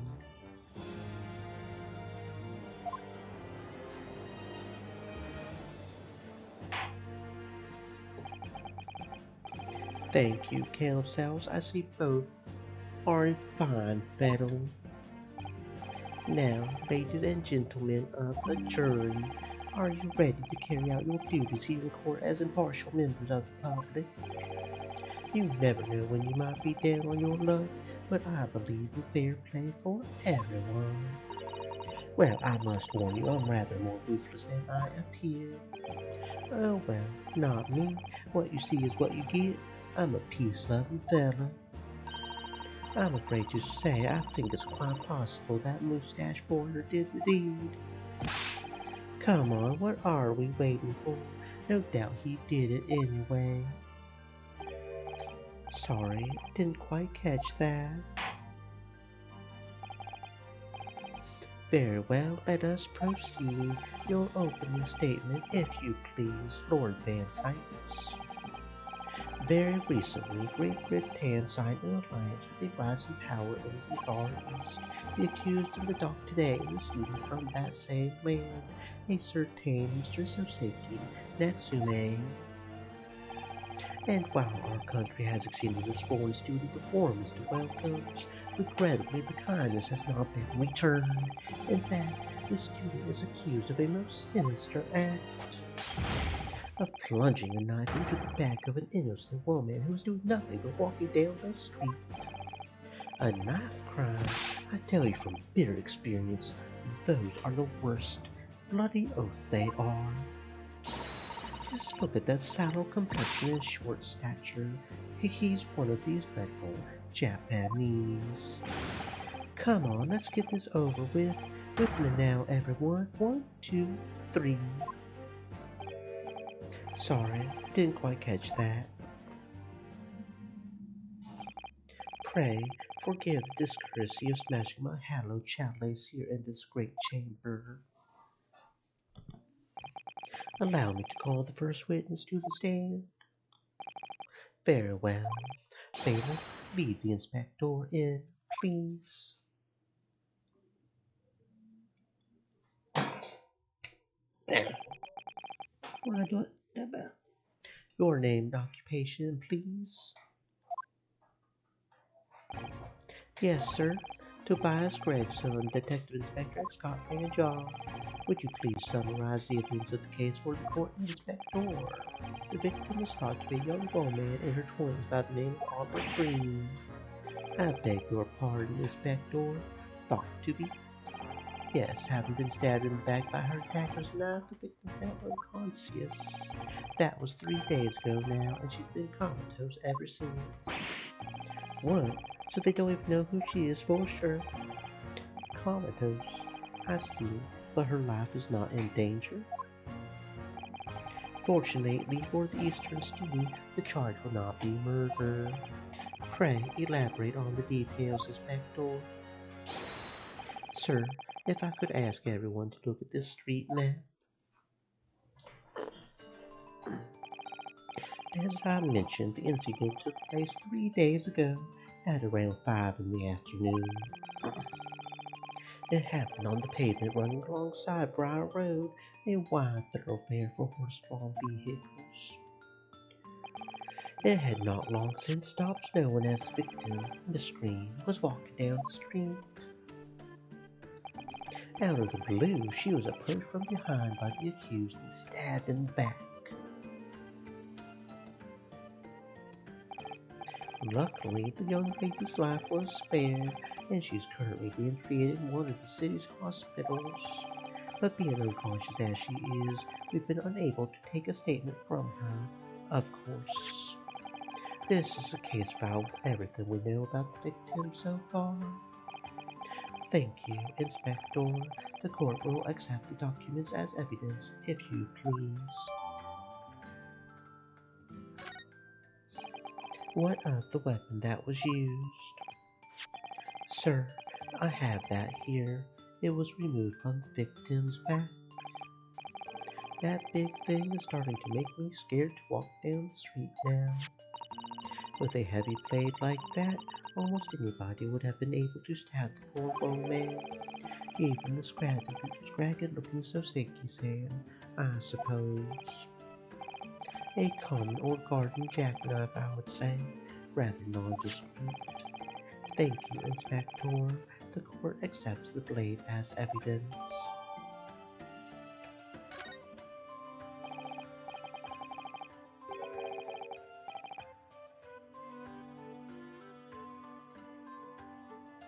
Now then, what do we know of the motive? Money or valuables, I presume. From what we can tell by looking at the woman's possessions, it seems like she's a poor student herself. Hard to imagine she would have had anything much worth pension, my lord. I see. Well, in that case, are we looking at some deep-seated resentment to the victim? I'm afraid I couldn't say. Apart from visiting second-hand bookshops, the defendant, Mr. Natsume, doesn't appear to get out much. At this moment in time, we haven't been able to establish any sort of connection between him and the victim. Yes! If the theft and grievance has been ruled out as murder, what reason could Mr. Natsume possibly have had for stabbing the young woman? Yet you arrested the man in spite of that, and a totally unjustified and heavy-handed way. Objection!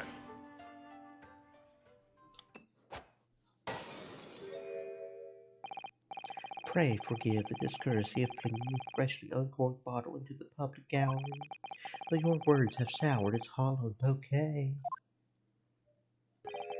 For it is you, my learned friend, who is being heavy-handed here. What? Scotland Yard does not arrest people without good cause. That should be beyond question. Inspector Gregson, the prosecution calls for your formal testimony. Explain to the court precisely why the constabulary came to arrest the Nipponese student. Yes, sir.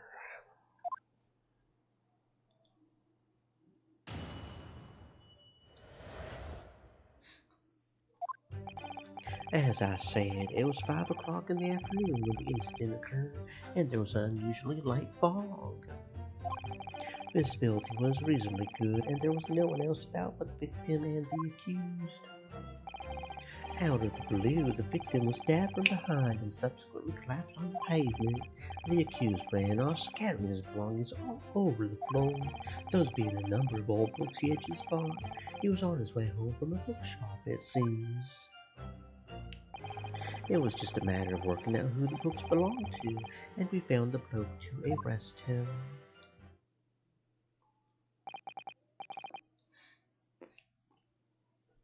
Old books, you say? Yes, my lord. I have a photograph here of the scene of the crime, taken immediately after the incident.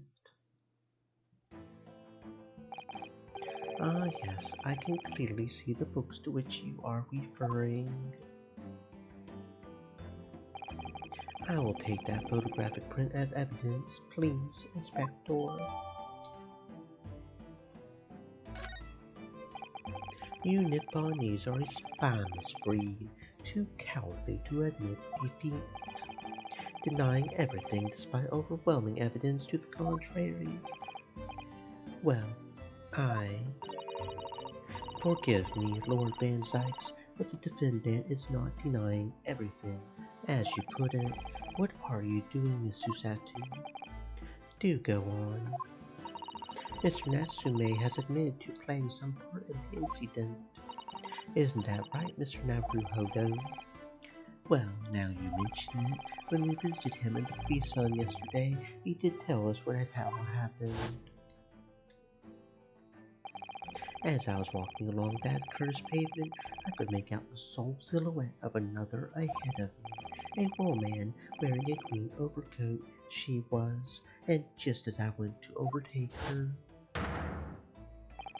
she suddenly let out a little scream and collapsed onto the cold, hard slabs of stone at my feet. I was terrified. I had to get away from there, so I ran as fast as my legs would carry me back to my cursed lodgings. A green overcoat. Well, that's what the woman in that print is wearing. Oh my, a photographic print in full color. What will the world come up with next? The defendant has done nothing more than admit he fled the scene of a terrifying incident. That does not mean that he is guilty of the heinous crime of stabbing the woman in the back. There was nobody else there at the time, just the two of them, the victim and the accused. In other words, there is nobody else who could possibly have stabbed the woman.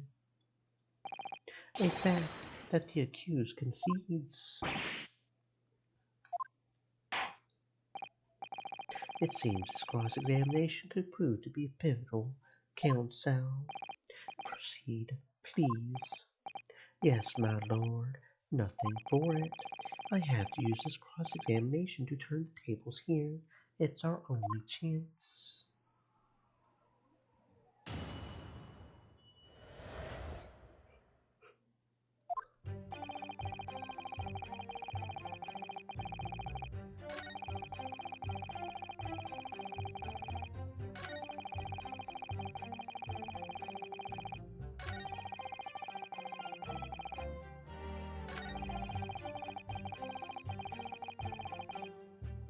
Hold it!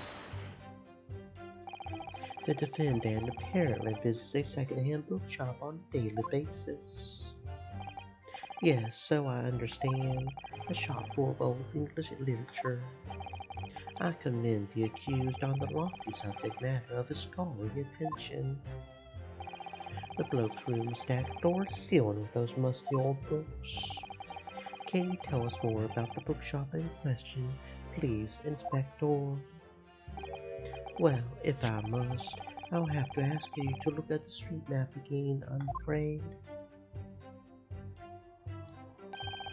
The closest second-hand bookshop to the accused lodgings is this place here, Bourbon Groves, a little place on the corner of Briar Road and near Sham Street.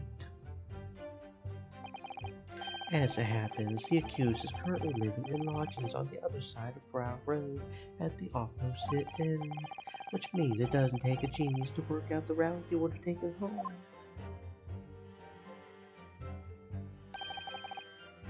Something like this.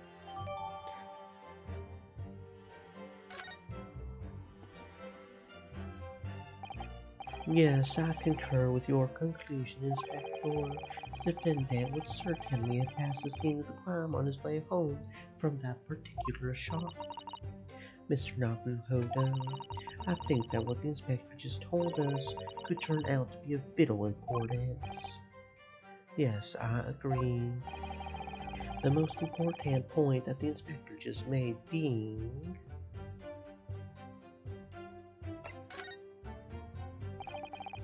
Inspector Gregson, may I ask you a favor? What? Would you kindly add the name of the bookshop to your formal testimony, please?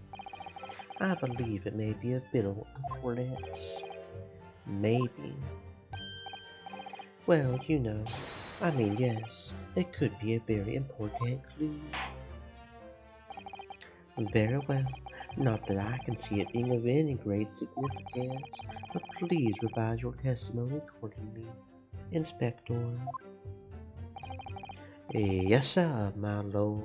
Whatever you say. Could the man be any more sardonic?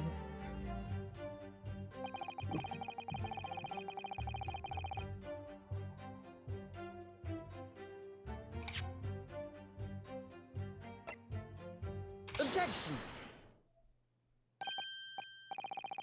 If I could just stop you there, Inspector Gregson. What is sunshine? I'm a busy man, you know. This is a receipt that was found in Mr. Natsume's room. It was issued on the day of the incident and details the purchase of 3 second-hand books. And you found that in the accused room, did you? Yes, but the point is not where the receipt was found, but the name of the shop printed on it. Go on. This receipt was issued from a bookshop called Your Books. Your Books. Y-O-R-E, I presume. Yes, my lord. So Mr. Natsume did indeed purchase a number of books at a second-hand bookshop that day. However, the bookshop in question was not Bourbon Books. What? Inspector, do you know of this other bookshop? Yes, sir. Your Books is another second-hand bookshop not far from Bourbon Books. It's just that, well, it's such a small place, I didn't think the accused would have known about it. But in fact, that is the bookshop which the defendant visited on the day in question, and this receipt proves it. Objection! Yes, for what difference it makes. Wherever the man purchased his musty tomes, it makes no difference in the final analysis. I disagree. I mean, after all, I have the street map here, if that might be of help. Yes, thank you. Have a look at this, please. If the defendant had been returning from Bourbon Books, then yes, he would almost certainly have passed the place where the screen was attached. However, if we take into account the fact that he was actually at another bookshop, Your Books, it may very well turn out that he wouldn't have passed that location at all. Could that be true? My, it rather depends on where this other bookshop is, but I do declare it may be a possibility. Is that right, Mr. Lawyer, sir? What you just said? Absolutely. It absolutely could be right. Inspector Gregson, Where is your book's establishment? Well, obviously we looked into that. It turns out that your books is just here on the next corner of Meerschaum Street going east.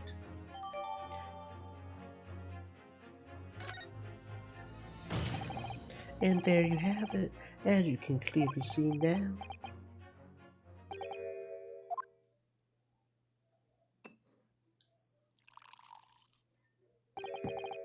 My learned Nipponese friend is obviously in training to be a clown, the way he regales us with such witticisms. To your future career in the circus. You put that fast down now, or I'll put it down for you. I didn't think I needed to spell it out, but here we go. If the accused was coming home from your books instead of Bourbon books, there's no doubt he still would have passed the place where the victim was stabbed. Yes, thank you, Inspector.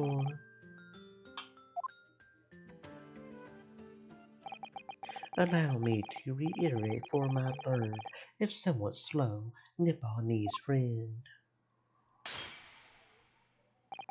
Wherever the man purchased his book, his musty tomes, it makes no difference in the final analysis.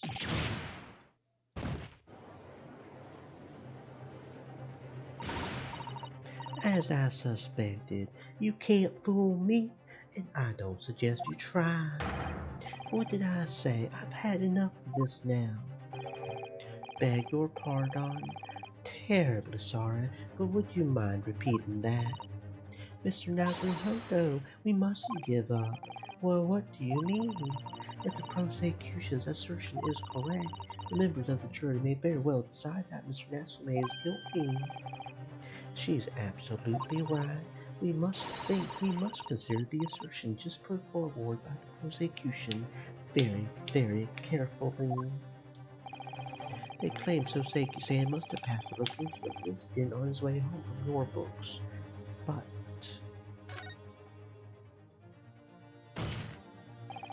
the assertion just made by the prosecution is fundamentally flawed. Explain yourself, counsel. Yes, my lord. You can see what I mean on this map. When returning from your books to his lodgings, Mr. Natsume could have followed the route suggested by the prosecution. However, that isn't the only conceivable route to take between the two places.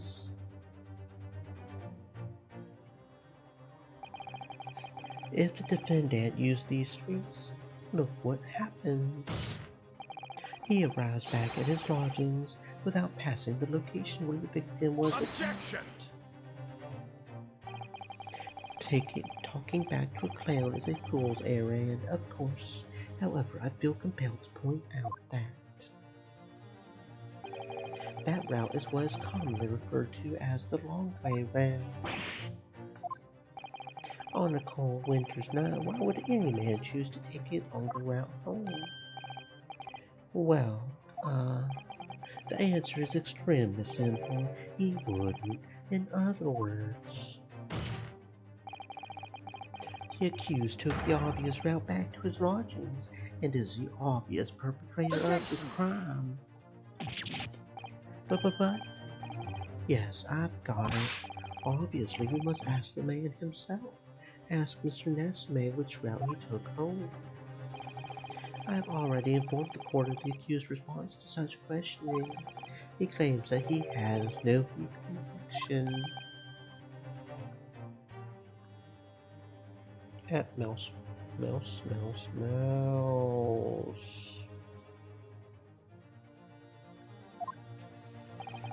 That's right. As I said, the bloke seems to spend his time outside wandering aimlessly from A to B. That day was no exception. He says he doesn't remember where he was or which route he took home. I don't. I don't believe this.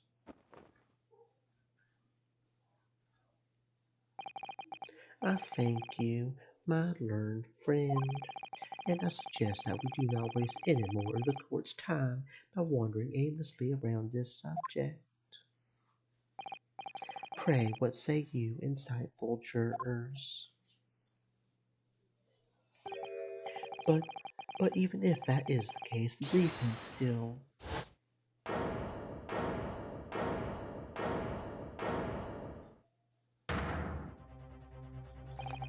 I agree with Lord Van Zyx wholeheartedly and in every way. What? I don't believe it. What does this mean? We members of the jury are completely convinced now. Very well. In that case, I hereby call upon all members of the jury to present your findings to the court. Guilty! Guilty. Guilty! Guilty. Guilty! Guilty!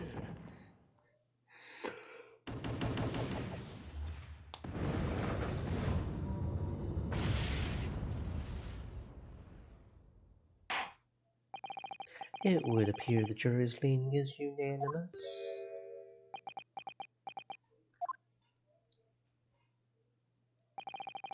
To the insightful members of the jury, I applaud your brave resolve. You serve Queen and country admirably. Mr. Naruhodo? No, not yet. This isn't over yet. I still have one last chance to sway the opinion of the jury. I have to tip the balance of those scales the other way. I have to turn this around. Somehow. Those are the eyes of Corey not yet willing to give up and die. So I presume you intend to wield your rights again in this trial. Rights of the defense written into antiquated British law that should have been buried long ago. Call it antiquated if you will, but it's the defense's prerogative to carry out a summation examination if it so chooses. Very well, counsel. In accordance with the letter of the law, we shall proceed with a summation examination. Are the members of the jury ready, Mr. Foreman? Of course we are ready. I'm all too familiar with that Mitt whippersnapper and his unctuous refusal to throw in his island. Very well then, ladies and gentlemen of the jury, you will each explain on what grounds you have determined the defendant to be guilty.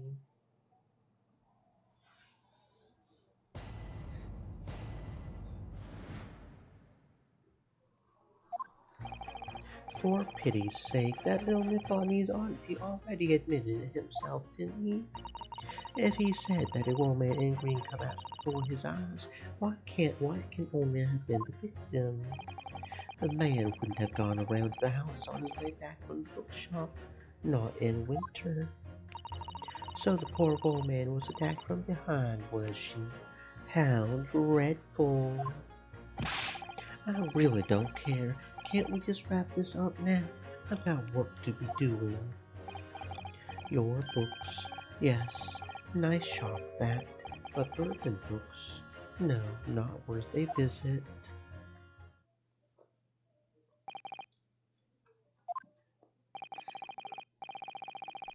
With only minor exceptions, the reasons for finding the defendant guilty are all too clear. When the stabbing occurred, the only two people at the scene were the victim and the accused himself has admitted to seeing the victim in her green overcoat sink to the ground before his eyes. Furthermore, we have heard from the inspector that the defendant then fled the scene. I must say, I would have ample grounds to convict this man already. Oh dear, even the judge appears convinced of Mr. Natsume's guilt now.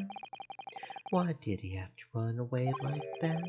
And how are we supposed to believe in some phantom attacker that nobody could see? This is impossible. How can I possibly make a case for the defense? Mr. Naruhodo, this is no time for grumbling. If we want to force the trial to continue, yes, I know. I have to turn the tide. I must make the jurors change their minds.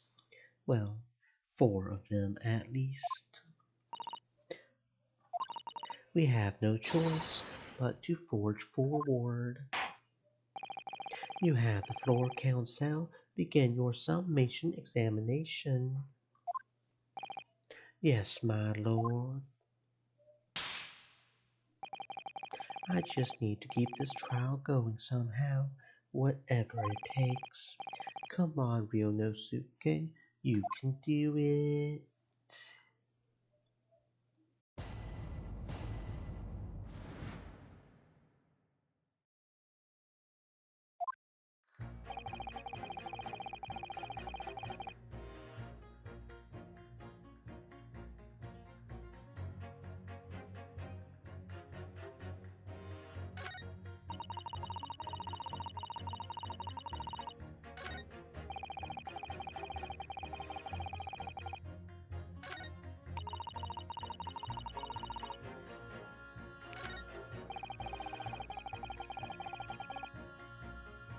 Hold it! A man's life's on the line here, sir. This will take as long as it takes. Don't get clever with me now, son. My life's on the line too, and so is my family's. The likes of you wouldn't understand, but a laborer like me can't afford to take time off. If I don't work, I don't eat, and neither do the wife and kids. I see. That must be very hard. I go to the union every morning to find out what needs doing. If you're late and the work's taken, it's tough. This time of year, there's water and gas supply pipes bursting left, right, and center. They're after cheap labor to get the roads dug up to fix it. It's a hard slog from dawn till dusk it is. So, you were out digging up the roads on the day of the incident as well, were you? That's right. In fact, if I remember rightly, it was just around the corner from where it all happened. By that old bookshop it was. What? Another coincidence. That's right, Meerschaum Street it was. Meerschaum. On the map, Mr. Naruhodo, there are only 3 named streets. Juror number 5, I need you to add that information to your formal statement, please. What's the point in that? Can't we just get this busyness over with now? Please, sir, it's important. Fine, I'll do it then.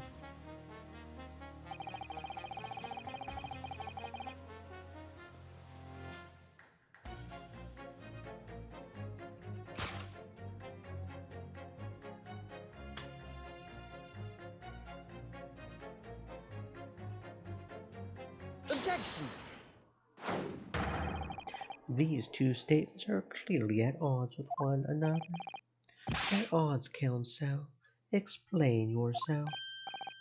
Please don't point. It wasn't me, I swear. What? I just want to get this done and dusted. Well, juror number 3. Oh, me, sir. Well, what do you mean? Juror number 5's words just now are extremely significant. Let's take a moment to consider the implications of what's been said on our map of the local area. On the day in question, Mr. Natsumu visited this bookshop to purchase a number of second-hand books.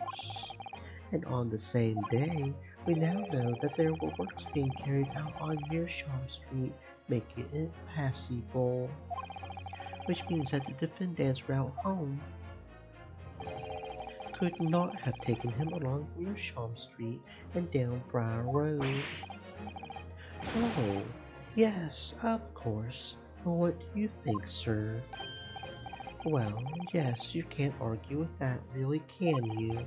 We must have had a good 2 yards or more of the pavement up. Every gentleman and gentlewoman that came along had to turn back and go the other way. So the only conclusion is this. The defendant must have taken the longer route back to his lodgings. Yes, I suppose he must have. I suppose that must be right. Juror number 3, you said the following. The man wouldn't have gone around the houses on his way back from the bookshop. But we see now that he had no choice. Yes. My lord, Mr. Judge, sir, if I may. Yes.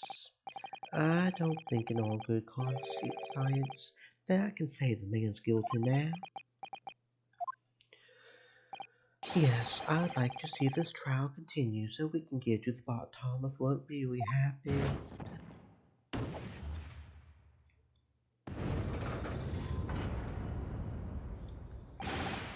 What about you, sir? Who, me? Well, all right then. If there's a hole in the prosecution's argument, it should be filled in. That's what I say.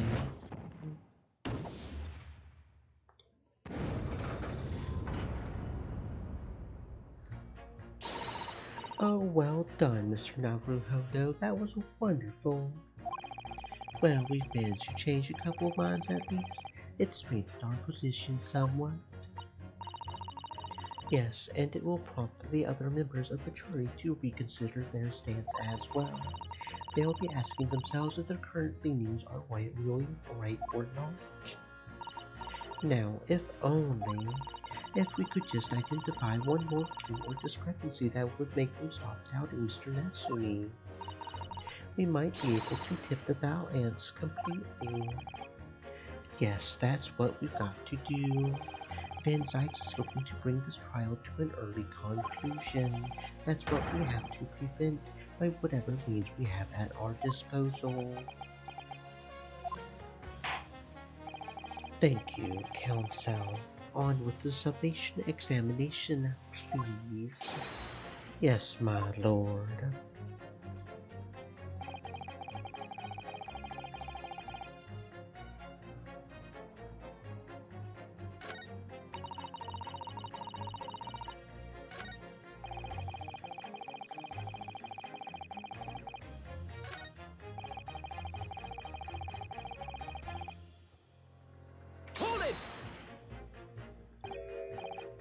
Sorry, fold it, you say? Fold what? No, what I said was, hold it. What I wanted to ask you was, do you visit your books often? I like the old books they have in there, yes. I enjoy reading them over a nice cup of old tea. That's my duty routine, you see. Same thing every day, including the day you're all talking about. And at what time did you visit your books on the day in question? Well, I was picking out books in there all afternoon, and it would have been just before 5 that I left. That's my daily routine, you see. Same thing every day, including the day you're all talking about. Just before 5, you say, when the victim was attacked. Are you sure about the time? Oh yes, no mistake there. I remember it well.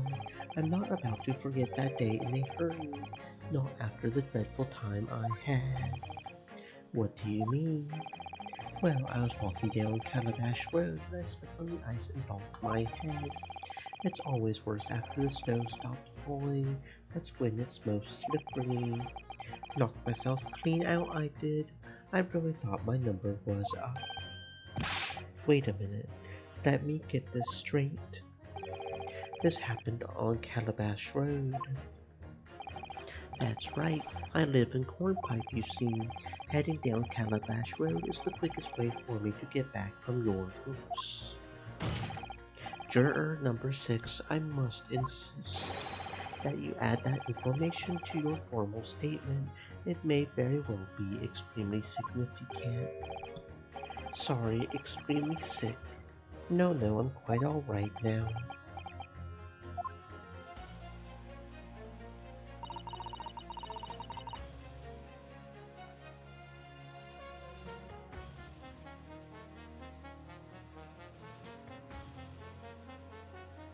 You've changed two of the jurors' minds, Mr. Naruhodo.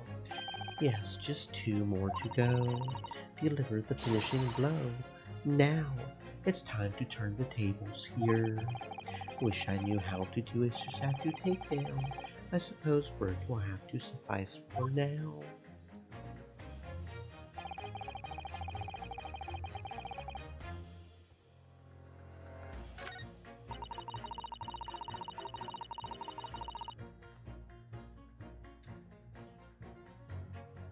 Hold it! You're right. At the time of the incident, the defendant admits to having seen someone wearing a green overcoat walking ahead of him. Well, quite, that's precisely my point. Clearly that someone wearing green was the victim. And clearly that funny little Japanese man with the disturbing moustache is the culprit. But let's not forget, Madame, the defendant vehemently denies attacking the wolfman. Why, of course he does. If he admits to stabbing her, his life is over. The man is obviously a liver-faced coward, honestly, claiming the woman simply collapsed before his eyes. But if that's as a lie as you're suggesting, do you not think you would have concocted something more credible? Oh, I really couldn't say. After all, you are foreign. Who's to say what goes through your funny little minds? I could tell you what's going through my funny little mind right now, but you wouldn't like it. I do declare the man has already made the admission. He himself has stated that there was nobody else around. Surely the conclusion is obvious. No one else could possibly have committed this awful crime. If no one else could have done it, the accused must be the man. Really, it couldn't be more simple. Your argument is compelling in its simplicity, I must admit. Oh my, you are too kind, my lord. That went well for her.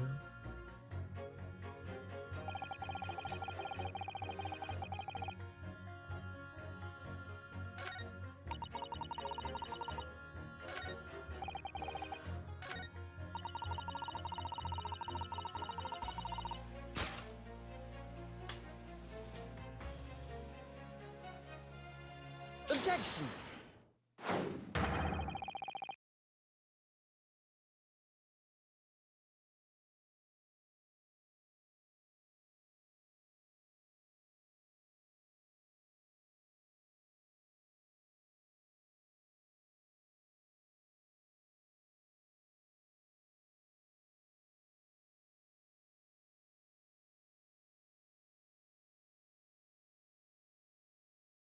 Stream elements.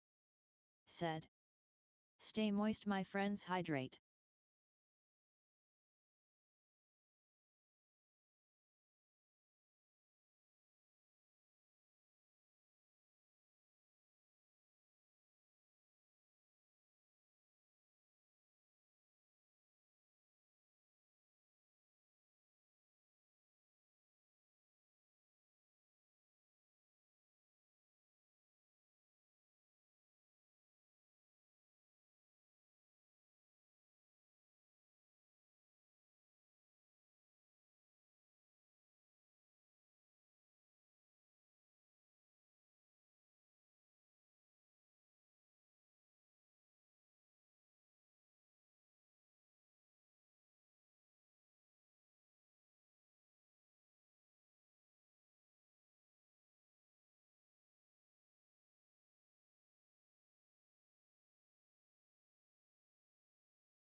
A flaw?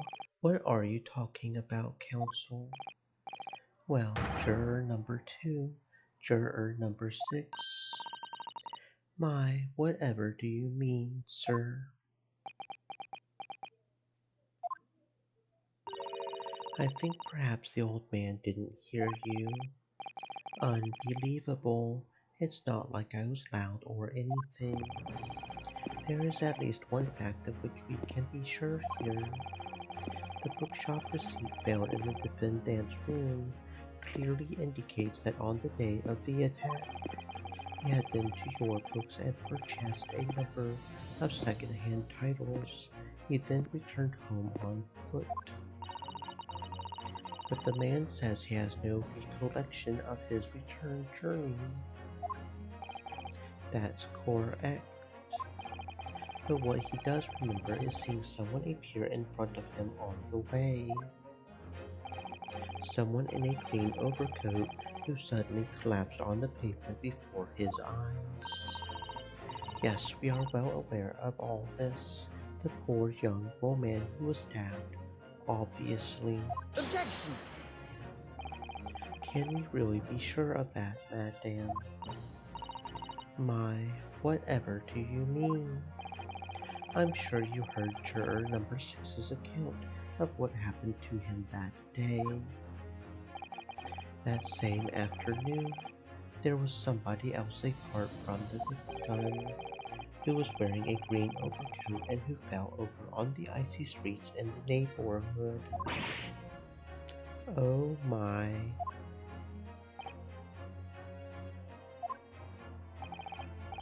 My goodness, you mean... That's right, I'm referring, of course,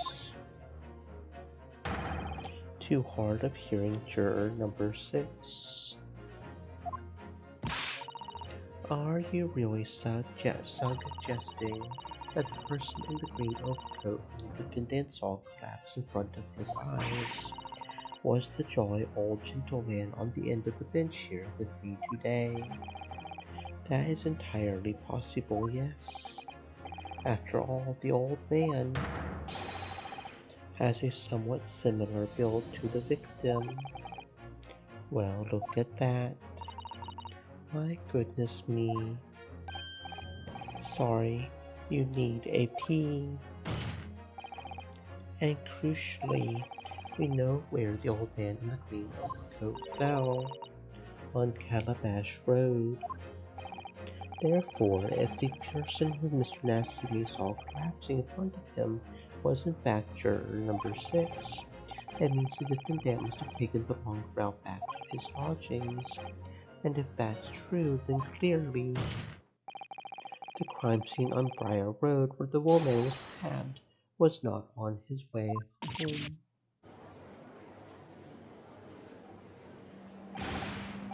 You idiot, old man. If you hadn't been so daft as to be roaming about there, we would have the boxes off hours ago. And really, what were you thinking, wearing such a befuddling coat? What did you say to me? Is it a crime for the elderly to walk the streets these days? Is it a crime to slip over on the ice? Is it a crime to keep up with the latest styles and wear a beautiful green overcoat? Is it?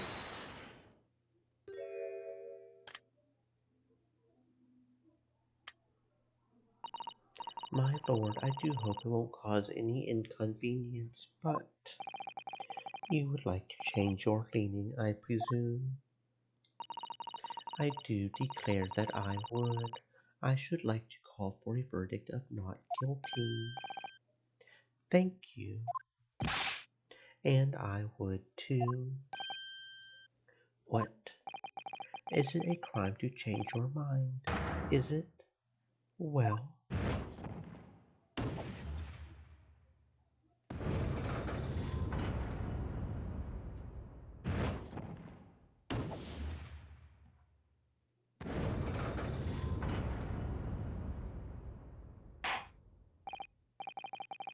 Well, that summation examination has concluded with a rather large shift in opinion.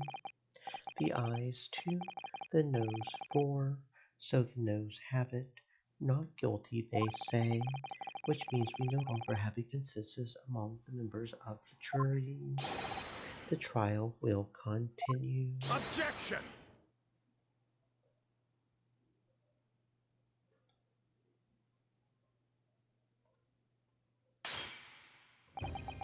It could have seemed churlish of me to drink from my hallowed chalice moments after raising an objection, only to crush it in disgust. Pray forgive the discourtesy. The Lord Van Sykes. It seems I must retract my earlier remark.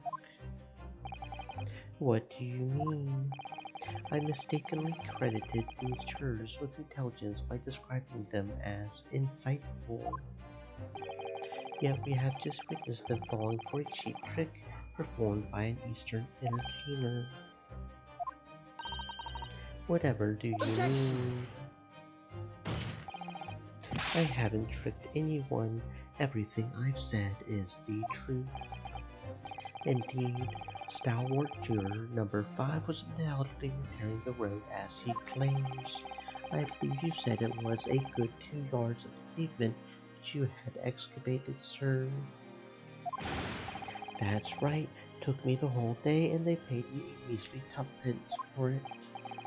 Now, my learned bunny's friend, tell me, do you have any notion of the distance that 2 yards represents? Well, if I'm honest, I don't have a clue, no. 2 yards is a little less than 2 meters. Less than 2 meters, that's not much at all. In other words, a distance readily vaulted by anyone of moderate vigor. Would you not agree, my stalwart friend? Me? Well, I can't say you're wrong, no. What? Did you perchance erect a sign to prevent pedestrians from passing the site of your works? I wouldn't dream of it. What a waste of time. No coaches would have had a hope of passing anyway, and we just turn any gentlefolk back when they come. Kids just jump right over us all the time. The accused is no gentleman as far as I can see. I have little doubt, however, that he could spring over a 2-yard trench in his meanderings around town. Is that true? Is it? The uncontrovertible truth is that the books just purchased by the accused were found at the scene. There can be no doubt that on his way back to his lodgings, Mr. Natsumi walked down Briar Road. Crushed in a single sentence. And, old man, cold man, you can talk. You say that at around 5 on the day in question, you slipped and fell on Calabash Road. Pray, was there a suspicious-looking bunnies behind you at the time? I can't say as I remember. You don't remember. How about a wager, my learned friend? You say it was this old man that the accused saw, but I would lay 1,000 to 1 against you being able to prove it.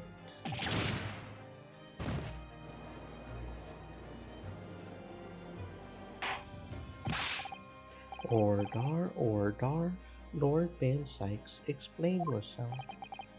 My lord, if you had such a trenchant argument up your sleeve, why in the world did you not proffer it during the summation examination? I wanted to give this young foreign student the sightseeing experience he no doubt came for. I wanted him to see for himself how the opinion of the jury is so readily swayed. But my hospitality has its limits, and they have been reached, I feel.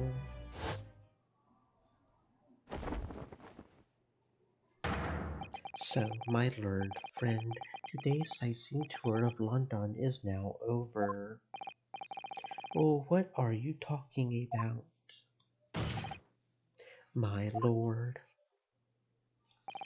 The prosecution requests permission to call its next witness to the stand. Granted, bailiff, bring forth the witnesses. Its next witness. Mr. Naruhodo, do you not remember?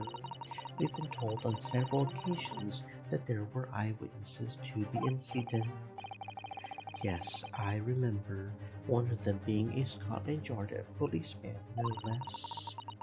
I'm afraid that's likely to be the prosecution's next witness. Alright, no matter who Van Sykes brings to the stand as his witness, and no matter what they say, I believe in Scott Soseki-san. I know he's innocent, and I'll keep believing to the very end until this battle is over.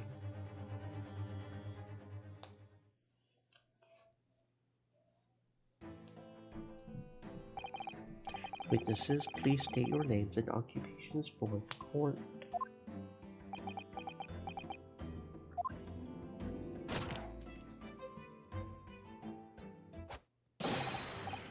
Constable Roy B. Sir, nothing to report on the streets, sir.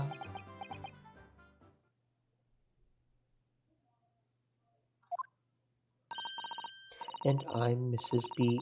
Patricia's my name. I'm proud to say I'm this young town hero's wife.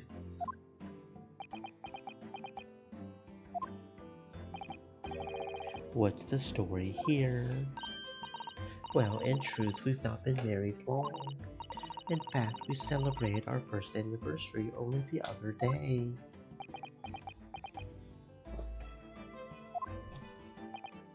No, it was your husband I was asking about. He seems tired. Hardly surprising.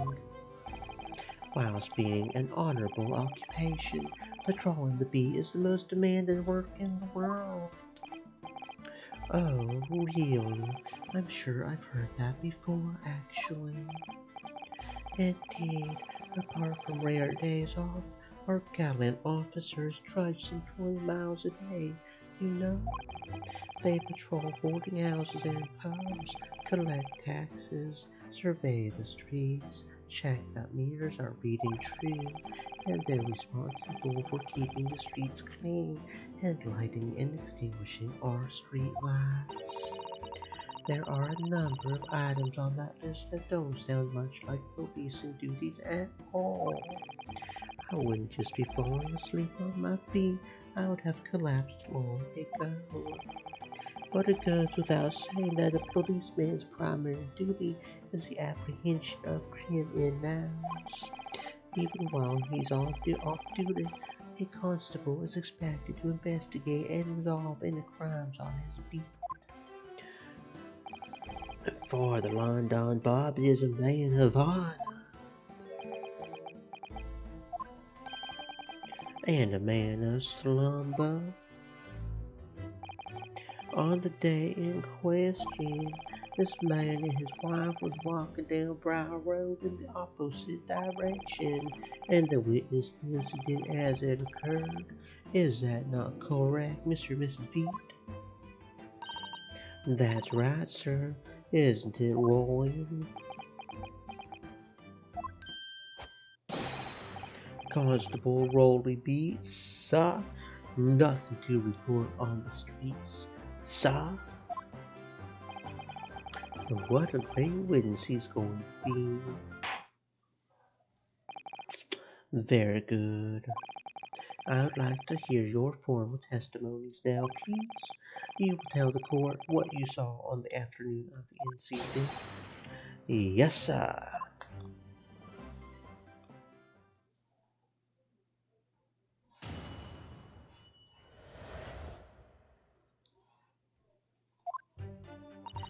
It was our wedding anniversary and Roland was taking me out for a meal. There was no time to change afterward. Anyway, the two silhouettes appeared out of the fog on the pavement in front of us.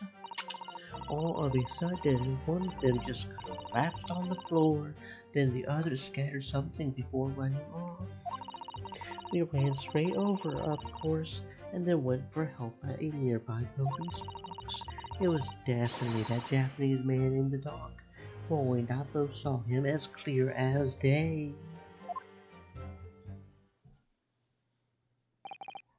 Well, this is compelling testimony, I must say. Oh dear, this policeman and his wife are claiming a positively identified Mr. Natsumi at the scene.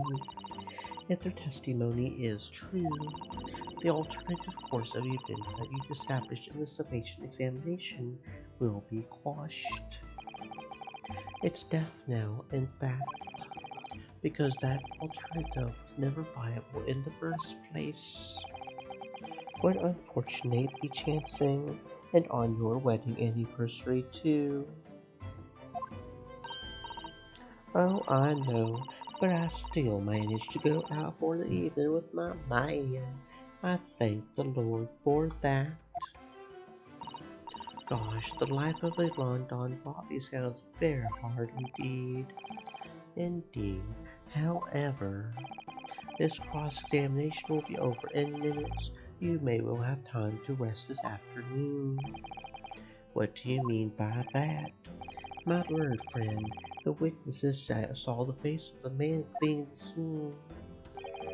They are testifying under oath that was without doubt the accused, Mr. Soseki Natsume.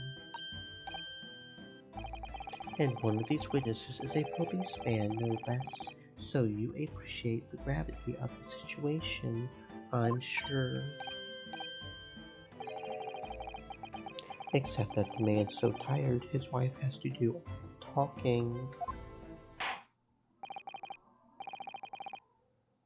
Enough preamble. Counsel for the defense comments the cross-examination, please. Yes, my lord.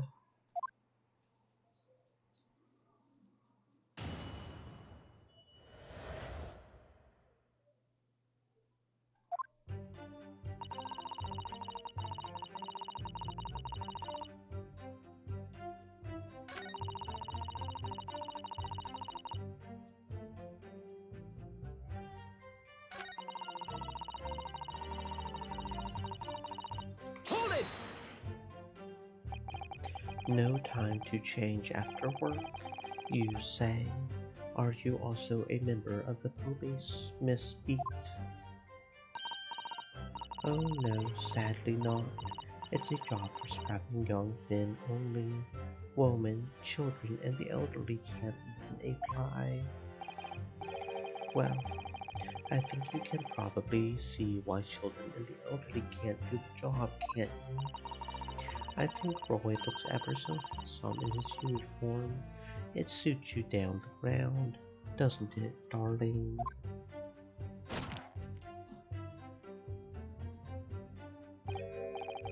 What? I had just finished my beat.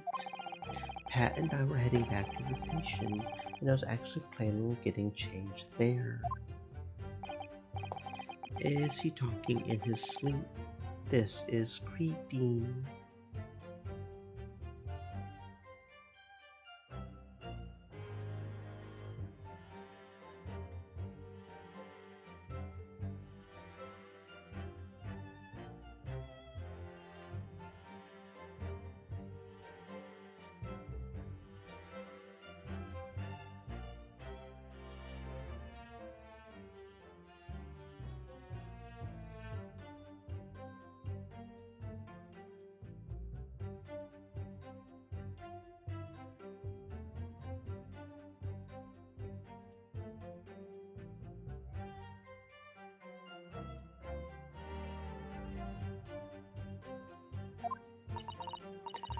Oh, no, Roy. I much prefer you in uniform. Sometimes I don't recognize you when I see you in plain clothes. Oh dear, that doesn't seem healthy. Kindly adhere to the point. You were going for a meal, after you had finished your beat for the day, correct? That's right, sir, yes. I was fit to drop, to be honest, after spending the whole day on my feet. But policing is my life, sir. As long as I'm the proud owner of this, I'll serve my duty and my queen to the end. What's this now? My warrant card, sir. Proof that I'm a London copper. It has the noble founding principles of the force written on it as a reminder to all of us policemen of our sworn duty. To patrol the streets of London town and uphold the peace of the common man. Sir, and for such a noble cause, I cover 20 miles every single day without fail and without a grumble.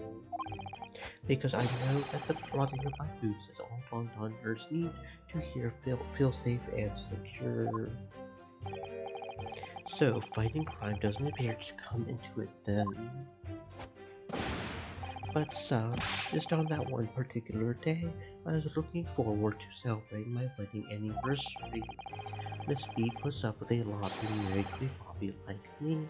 I wanted to show my dear wife how much I care. Oh, Pat. Oh, Roy. Oh, what a charming couple.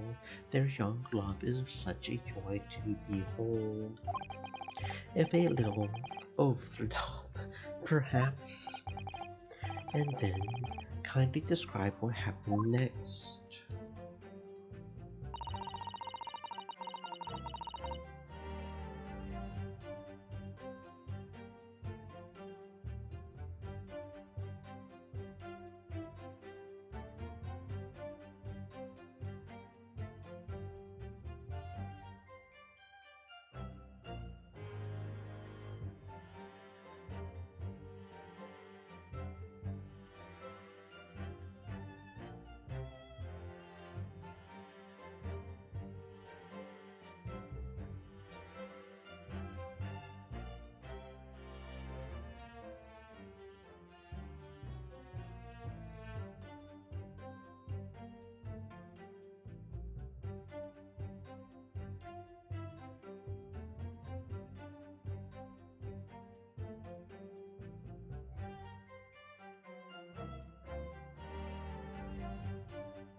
Hold it! Was it your husband who went to fetch help? No, I went. I may not be a police officer myself, but I am the proud wife of one after all. Isn't that right, my darling?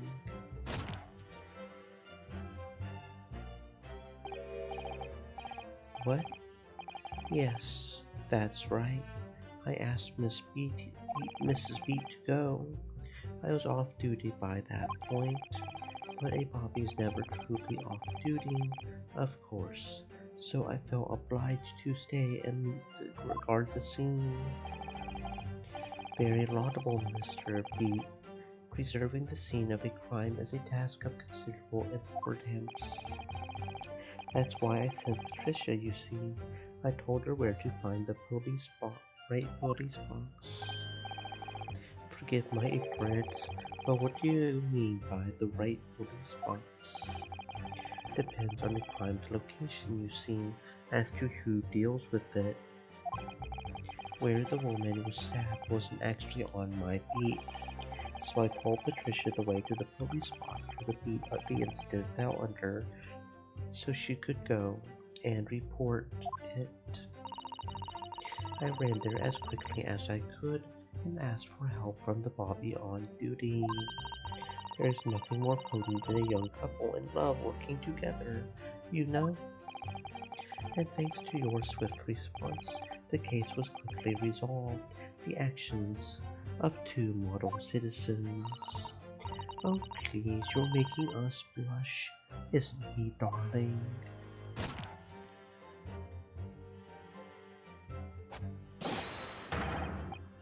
Yes, sir. What Patricia said, sir.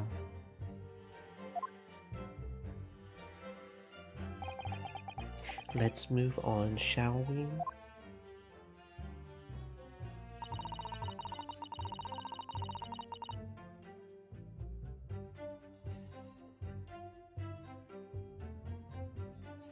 Hold it! But surely you wouldn't have been able to see his face by the light of the gas street lamps, would you? We absolutely could. Us Londoners have exceptional eyesight, I'll have you know. Right. The light from the street lamps was more than enough, and my husband already told you that the fog was only light, didn't he? Yes, and what of the fog? We're famous for it across the globe, I believe.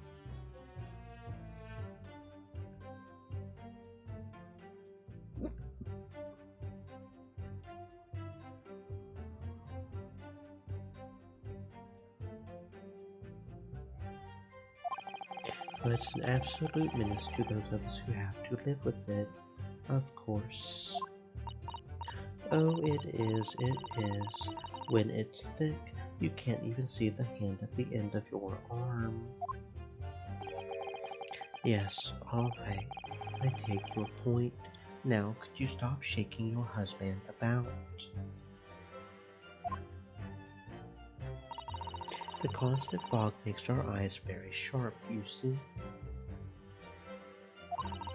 That's why we can tell you for sure and certain that it was that little Japanese man we saw. Can't we, darling?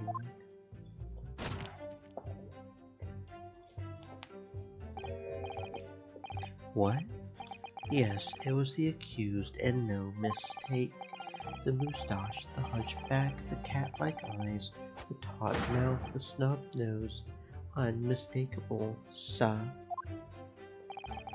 As far as this couple's testimony is concerned, there can't be any question. It was Soseki-san they saw running away from the scene of the crime. So that's it, is it? That's their entire testimony. What do you think, Mr. Naruhodo? Well, I hate to admit it, but on hearing the testimony, it really does seem as though Mr. and Mrs. B saw what they saw, they say they saw. But Mr. Nasumi running away from the scene on Briar Road that day. Yes, I feel the same. So if that's true, where does it leave us? The members of the jury are sure to call for a guilty verdict after this testimony. Oh no, then what do we do? If Kazuma-sama was here, what are you trying to say? I think he would try to find a contradiction somewhere else within their testimony. But what do you mean, somewhere else? Their statement about seeing Mr. Natsumi is unequivocal. Calling that into question won't help. But if you could identify some other part of their testimony which appears to contradict their facts, you might be able to discredit them to make the jury doubt the pair's memory of the day is accurate. Oh, Right. Put simply, we must focus on finding a discrepancy in these statements somewhere. If we don't, I'm afraid the trial may reach an early and unfavorable conclusion. Why do I always seem to be so up against it? Mr. Lawyer, sir, can I ask you something? Yes, of course. What is it? Well, you keep asking us all these questions about everything we've told you, so it seems like you don't believe our testimony. Is that right? Well, out with it. What? No, no, no. Oh no, it's really not that at all.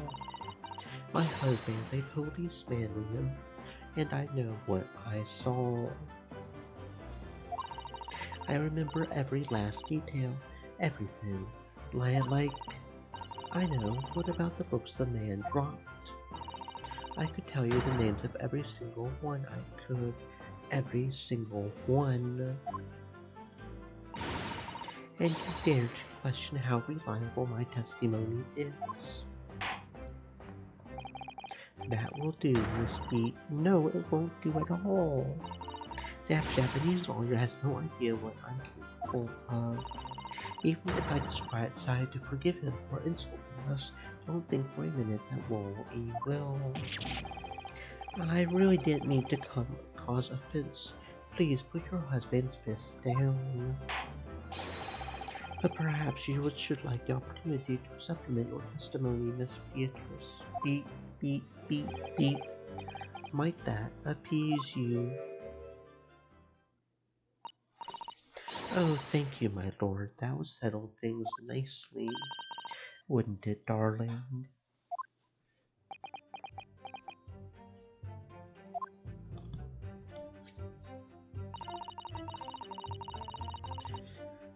Hmm.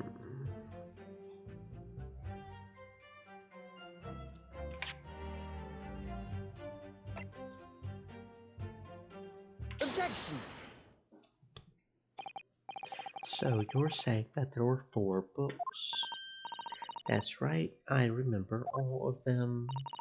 The picture of Monsieur somebody, what's it your names? A meal for someone, thing going something. I'm sorry, Miss Beat, but there is a fundamental flaw in that statement of yours. Oh no. Well, what flaw? Simply that at the scene of the crime, there were only 3 books, not 4. What? This is the receipt from the bookshop where the defendant bought the books.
Your books. Yes, and it details Mr. Nasumi's purchases that day. But as you can see, only 3 books are listed. Only 3. But no, that can't be. I remember seeing them. There were 4 books, I tell you, 4 dirty old books. Oh, really? Have a good look at this photographic print of the scene of the crime. As you can clearly see from this evidence as well, there are only 3 books. But I just don't believe it. I saw them there, I swear it, I saw them. No, madame, I'm afraid your powers of observation cannot be relied upon. So it cannot be denied that though you say it was the defendant you saw, you could very well be mistaken. Oh no. Oh no, oh no, no! Objection!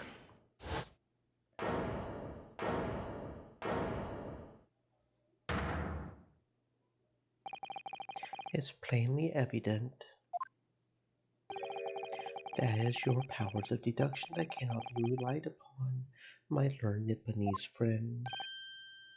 What? What cannot be denied is that these 2 witnesses saw the accused running from the scene, a fact that you know very well you have no hope of disproving. So you striving to avert attention from that by dint of some inconsequential discrepancies. Would that be fair? He sees right through me, but your plan has somewhat recoiled against you. What are you talking about? It's quite simple. Let me explain with a toast. To the policeman's wife and her entirely accurate testimony in every respect. Oh, you see, the matter is not up for debate. At the scene on Briar Road, a total of 4 books were most definitely found. Objection! But what about the photographic print? It only shows 3 books. Quite right, only 3 can be seen in that print. That print, do you mean to say? Allow me to present another, one that shows the victim's hand.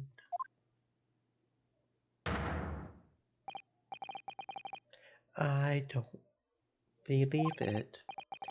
It's the 4th book, as you will observe.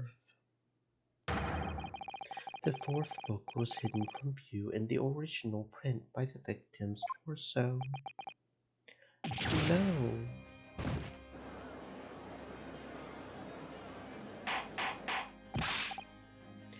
Order, order. There, you see, look at that, look. Yes. It's just like I said, isn't it, my darling? Yes, sir. Patricia's always right, sir. Let us study the receipt for the books purchased by the accused on the day in question. Mrs. Beat, the titles once again, if you please. Oh yes, of course. The picture of Monsieur somebody or other. The picture of Monsieur Lecoq. What's it, yearnings? Canterbury yearnings. A meal for someone. A meal for Gabrielle, in fact, Gabrielle. As the court has just heard, the witnesses remembers that the book titles flawlessly, save for a few minor details. Miss Beat's powers of recollection can only be described as exceptional. Did you hear that, Wooly? The gentleman paid me a compliment. Yes, sir. Flawless, sir. Patricia is flawless. But there are only 3 books on the receipt, and Miss Beat mentioned 4. There's nothing surprising about that. Clearly the 4th book is that which is shown in this photographic print. I'm sorry, Counsel, but does that not seem odd? Why should the 4th book be omitted from the receipt? It's not odd at all, my lord. As the photograph clearly shows, the fourth book was found in the victim's crotches. In other words, it belongs to the victim. The victim was holding her own book. I wonder what became of that fourth book. Obviously, it wasn't overlooked by the investigating officers at Scotland Yard. I have it here as evidence. You will submit that and the aforementioned photographic print to the court, please, counsel. My pleasure, my lord.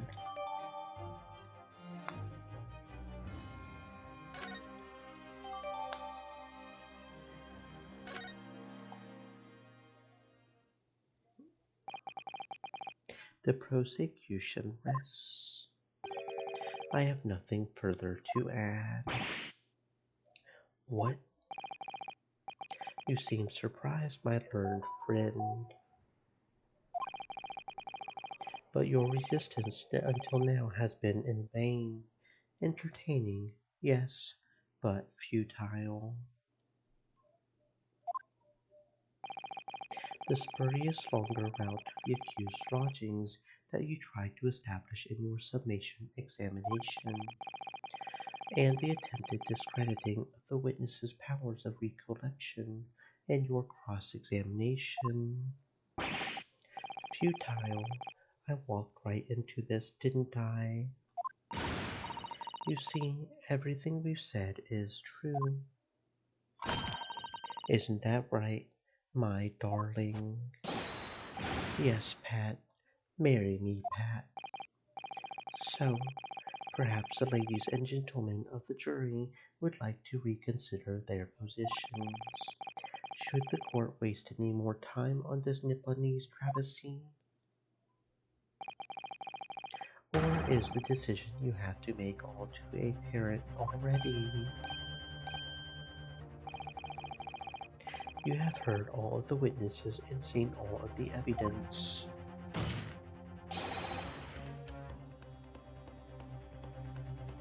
This trial has run its course. Mr. Naruhodo, I'm afraid we are in a terribly precarious position. I know, but if I fight back in the wrong way now, I could very well just make matters worse. Think, Ryonosuke, think. What do you do now?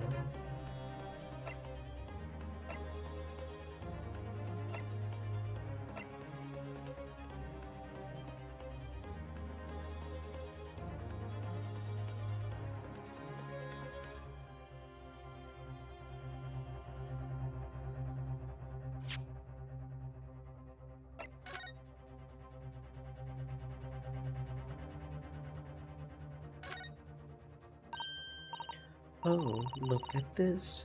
The book has been badly burnt. You're right. You would never be able to read it in this state, especially not the latter pages. What a terrible waste. Judging from the scorched edges of the paper, I think the damage must have occurred very recently. A book recently damaged by fire. Why does that seem to raise a red flag with me?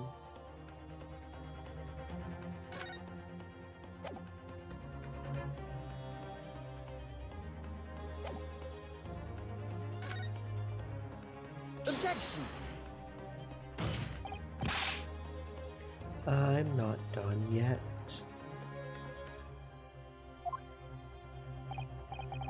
No, my learned friend, it's over. That last cross-examination was your final chance to establish a credible defense, and you failed. The die has been cast. There is no more room for debate. Well, it might be over as far as you're concerned, but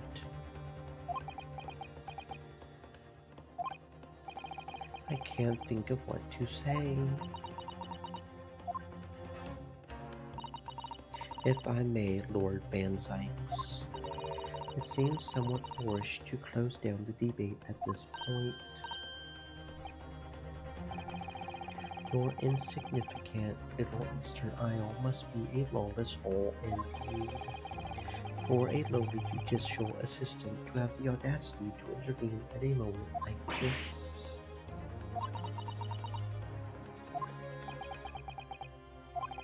I am, to my shame, still a very inexperienced lawyer, so you will have to forgive me if I consider my assistant's advice essential and her opinions invaluable.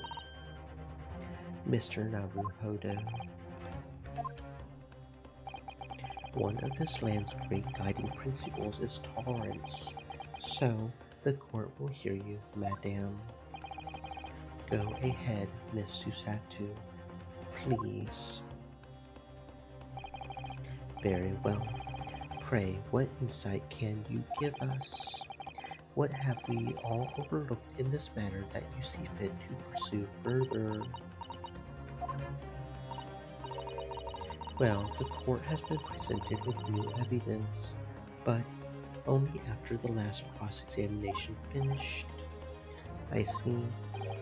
And you believe that this new evidence warrants further examination, do you? Mr. Naruhodo, what do you think? It's just possible that this new evidence might be the decisive proof we've been waiting for. The judge is sure to ask the members of the jury to announce their names in a moment.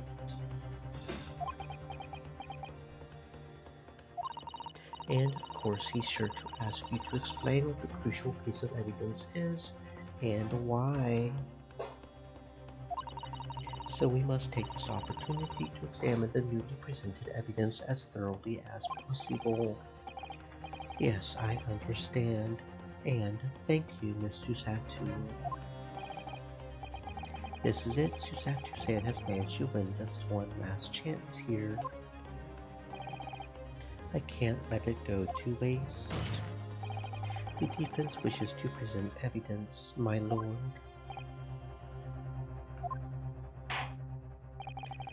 Very well. The defense may present one further piece of evidence. Evidence that apparently offers a profound insight into this case and has hitherto been overlooked.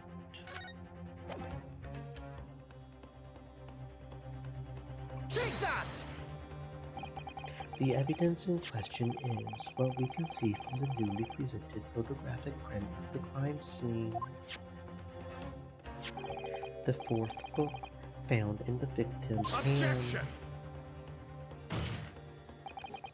We have already discussed the fourth book at length. Other than it being in the victim's grasp at the time of the incident, no significance has been attached to it. Pursuing the matter further would be a flagrant waste of the court's time, as you well know. Yes, I'm afraid, counsel, I must concur with the prosecution on this matter. When I afforded you this opportunity, you led the court to believe that the evidence in question contained a hitherto undiscovered clue. So I must insist that you elaborate, counsel. You will identify this clue at once. Do I make myself clear? Yes, my lord. It's Mr. Naruhodo. I believe the prosecution is trying to avoid a thorough examination of the evidence, which means you may very well be on the right track. Yes, I think you might be right. So, counsel, precisely where is the vital clue to this case, which this fourth book conceals?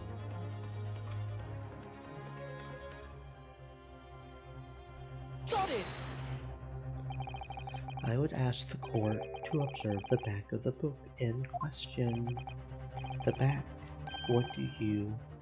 Good gracious, it's been burnt to a crisp. So we have to ask ourselves, why was the victim clutching what was clearly an unreadable book? It is undeniably an extremely unnatural thing for her to have been doing. Objection! Unnatural, you say? And what of it, my Nipponese friend? Were I to concede the point, if it bears no relation to the case, there's nothing to discuss. So, should you wish to assert that this fire damage is some veiled clue as to what happened that night? Pray do enlighten us all. What truth does this charred book hide? A charred book? There is just one possibility here, which I can't quite bring myself to rule out. It's an outside chance, certainly, but worth a try. All right, I'll explain my theory. Don't keep us waiting any longer then, Council. Explain this theory of yours. What are you suggesting that you can ascertain from the fire damage this sorry tome has suffered? My lord, the burn on the back of this book reveals a startling truth.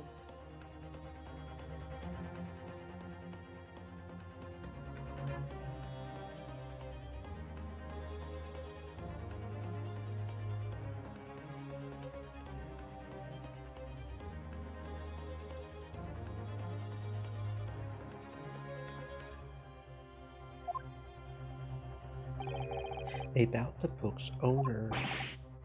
I beg your pardon, but we already know who the book belongs to. The victim was gripping it in her hand as she fell to the floor. After all, it's obviously hers. The question of how this book came to be in the victim's hand has yet to be answered. However, as to the questions of who the book really belongs to and where it originated, the defense has very credible answers. Good gracious, how can you possibly? Very well, I'll play along with this futile attempt to delay your inevitable demise. But do remember, the members of the jury may well burn you if your little gamble goes awry. Counsel, the defense's response here is very likely to influence the final outcome of this trial. So tell the court, who do you claim is the owner of this burnt book? Take that! The answer is that the book belongs to the couple who owned the house where the defendant has his lodgings, a certain Mr. and Mrs. Garideb, the landlords. And whether this is some extraordinary coincidence or some kind of fate at work, I don't know. But of all the people in London, one of the 6 chosen for jury duty in this courtroom today is none other than Mrs. Garideb herself. Oh, oh my goodness. Me? I think you must be mistaken, sir. I'm, I'm, I'm not Mr. Garideb's wife. I'm his maid. Things would be so much easier if you would just drop the pretense. Alright then, how about a simple question for you? Have you ever seen this book in Mr. Garideb's house? I would never presume to know all of the books he keeps, sir. Objection! This is outlandish behavior. This woman is the accused landlady, you say? You implicate this hard-working member of the public. You besmirch her without a shred of evidence. Your actions are unforgivable. This is not mere conjecture. The defense happens to know that on the day in question, at almost the same time as the victim was stabbed on the pavement below, another incident was taking place in the room on the top floor of Mr. and Mrs. Garideb's house. Good Lord, what sort of incident, Count Sal? A fire, my lord. Afraid to say it was. Happened in the blink of an eye, you know. The whole place filled with smoke.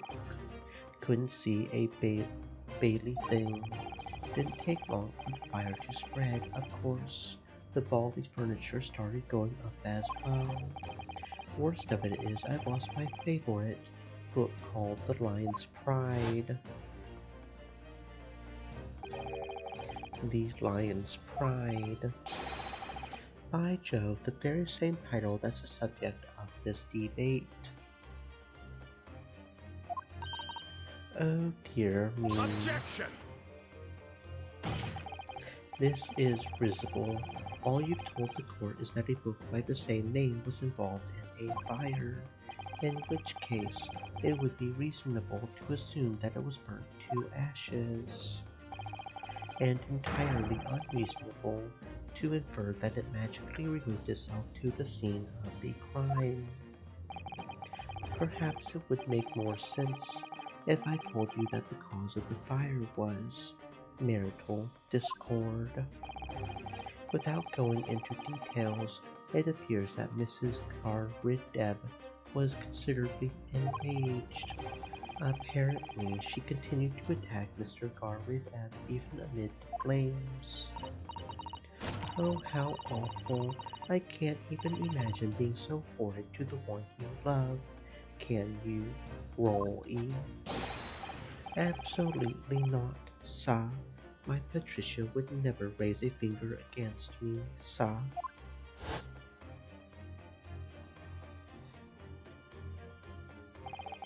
Had all my favorite old novels in that case. But as soon as the fire got hold of them, that was it. Whoosh, up in smoke. Then the wife started hurling things at me. There was I, back up against the wall, under heavy enemy fire, incendiary books incoming 10 to the dozen. The man had his back up against the widow, and he had burning books thrown at him. Goodness gracious, are you suggesting that the book was thrown through a window and landed coincidentally at the scene of the crime? Objection! Stream elements. Said. Stay moist, my friends, hydrate. No, a thorough investigation of the surrounding area was conducted the very evening of the incident, and there is no report of the Garrideb's window pane being broken. That's quite true. We also saw no sign of broken glass when we visited the Garrideb household. But it is not conceivable that the window was open at the time. Not even remotely. Let us not forget the season and the chilling weather that accompanies it. No Londoner would ever leave a window open in the middle of winter.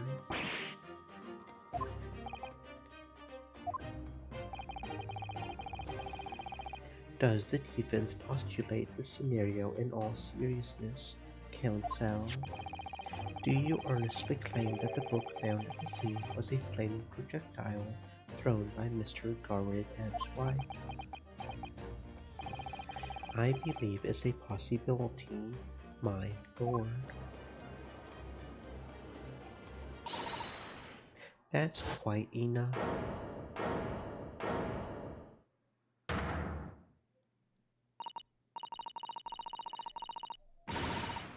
Well, I hope that everyone can see you for what you are now, you little foreign trickster. You call yourself a lawyer, but you're just a coward. A mean coward. Really? Claiming that our little tiff set the whole neighborhood alight. Honestly. Implying that I'm merely posing as a maid for appearance's sake. How could you? It's nothing to do with this beastly case. Not any of it. All you've done is sully our family's name. No, I assure you, that was never my intention. Dragging an upstanding citizen's name through the mud simply to divert attention from your failing defense. I should box your ears, that's what I should do. It's utterly unforgivable. Two, right? Here we go. How long have we sat here now, listening to this Nipponese spouting out his fancy foreign theories? But think about it. At the end of the day, the only person who could possibly have stabbed the victim is that little hunchback with the moustache, and he ran away from the scene too. I do declare you're right. It's true. Yes, what did I tell you? Makes sense to me. Sorry, what's that? Well, it would appear that the ladies and gentlemen of the jury are once again in the full agreement. What is your position, Lord Van Sykes? In truth, my lord, I feel these have been unnecessarily protracted proceedings. But then one must always exercise patience in order to savor the best vintage. No, wait. The mystery of the fourth book still. If books are your predilection, my learned friend, study them on your own time.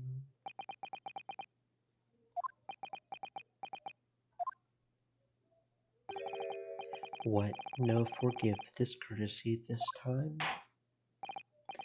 In that case, ladies and gentlemen of the jury, you will now state your individual decisions regarding the defendant's culpability for the court to Guilty! hear. Guilty. Guilty! Guilty. Guilty! Guilty!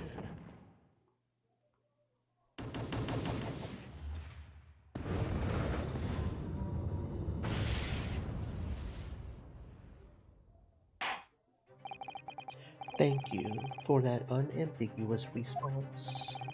That's twice now. It's over. Mr. Naruhodo, don't give up. Miss Susatu, have you forgotten? The battle isn't over yet. You're, you're not suggesting.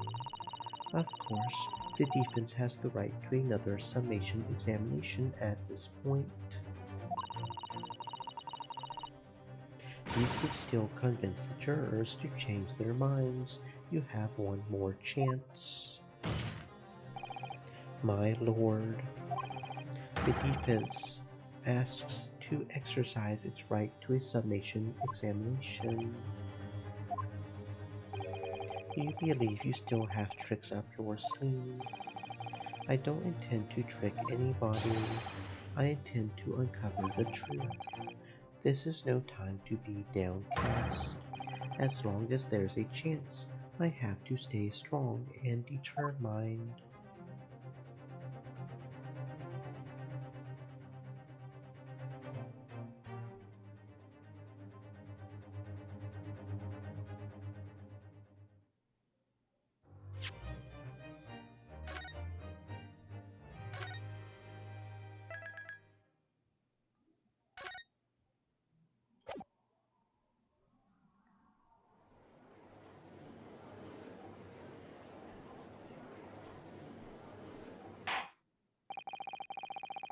I have considered the defense counsel's request for a further summation examination of the jury, and I have determined that the court must uphold the defense's judicial right to this procedure.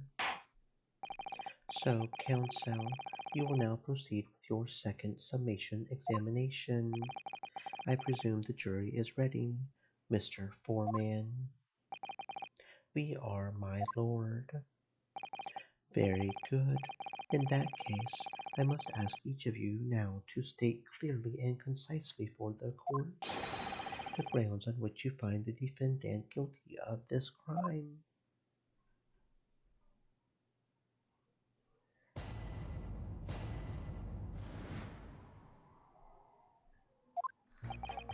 The accused left behind evidence at the scene, didn't he? Those 3 books of his. If there was some novel alternative explanation about how the victim was stabbed, I might reconsider. Even if the woman was throwing books, it can't be related to this crime if the window was closed, can it? Dearie me, it was only a little book, hardly life-threatening, even with a direct hit. Look, I just want to get this over with. If I don't bring home some pay tonight, I'll be in a tiny bit of trouble. Come to think of it, we had a fire at home a while ago. It gave me the sneezes.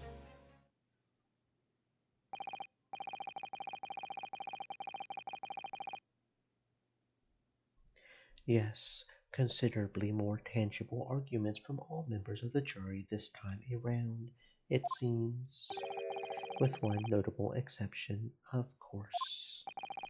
My learned student friend was unable to find fault in the previous witness testimony, so the court must accept the fact that it was indeed the accused seen fleeing from the scene, and moreover, no one else was even at the scene to commit the crime. Well, if the eyewitnesses are correct, it would seem as if the conclusion is somewhat set in stone. I fail to see how it can be argued any other way. That means, I'm afraid, that during this summation examination, it's essential that you establish some other tangible explanation for the facts. But how? What would constitute a tangible explanation here? Isn't it obvious? Who stabbed the woman and how? Those 2 details are all you need to provide. Simply give us a name and a method by which the attack was conducted. And there I was thinking this might be hard. But Mr. Naruhodo, you have to do it. Otherwise this really will be where the trial ends. No pressure then. That's quite enough preamble. Proceed with the summation examination, please. I presume you're prepared, counsel? Oh, yes, my lord. All right, Ryunosuke, focus your mind now.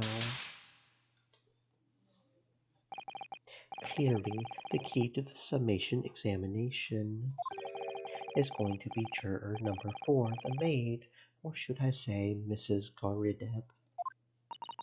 We have a book that disappeared from the Garideb's house on the evening of the incident, and the 4th book found in the victim's hand. There must be a way to link the 2. Yes, that's what we have to find.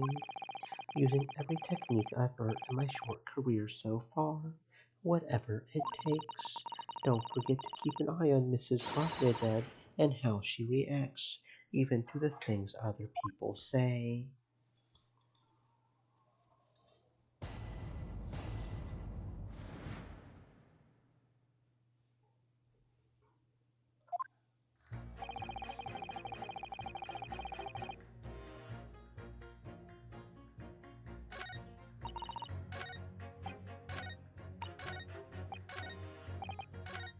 Oh, too fast. Oops-a-doops. We need to demonstrate who, apart from Natsumi, could have attacked the young woman on the street,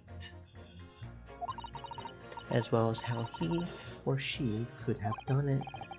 Yes, but once again, the jurors' statements are full of personal prejudice. A lot of them seem convinced they're right, even in the face of logical arguments to the contrary. I think you're going to need to pit them against each other to force them to accept an alternative explanation. Yes, I don't necessarily need to find contradictions between their assertions, just a connection might be the trick. Alright, I'll see what I can do. If anything stands out, I'll go in for a strike. That's the spirit.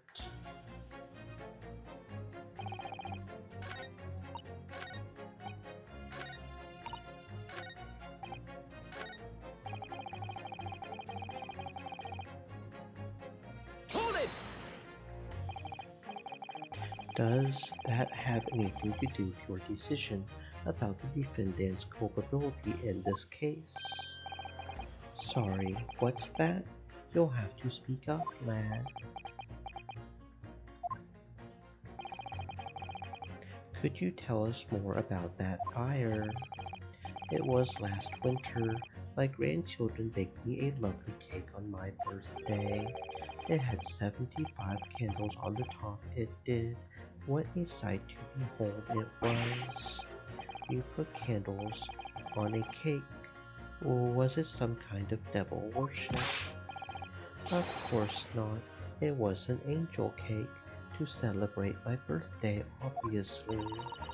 It seems that's a common custom here in Great Britain, Mr. Naruto. Anyway, I mustered all my puff to blow them out, only I must have blown wrong somehow. The flames didn't go out, but candles went flying all over the room. The furniture caught and everything went up, the whole place filled with smoke. Definitely sounds like devil worship to me. And by the sneezes, I presume you mean a cold. But how did you catch a cold from a fire? What a fiasco it was! The grandchildren, bless them, threw water over me as they tried to put out the flames. And then, because the whole room had filled up with smoke, of course, we had to open all the windows to clear it. The windows. The biting winter air rushed over me like the devil dancing on my grave, it did. I caught a terrible cold from it. They put me in the hospital for a while. I won't forget that birthday in a hurry. I knew it was devil worship all along, but something about this old man's story is playing on my mind for some reason. We need to demonstrate who, apart from Mr. Natsumi, could have attacked the young woman on the street, as well as how he or she could have done it. Yes, but once again, the jurors' statements are full of personal prejudice. A lot of the sentiments are right in the face.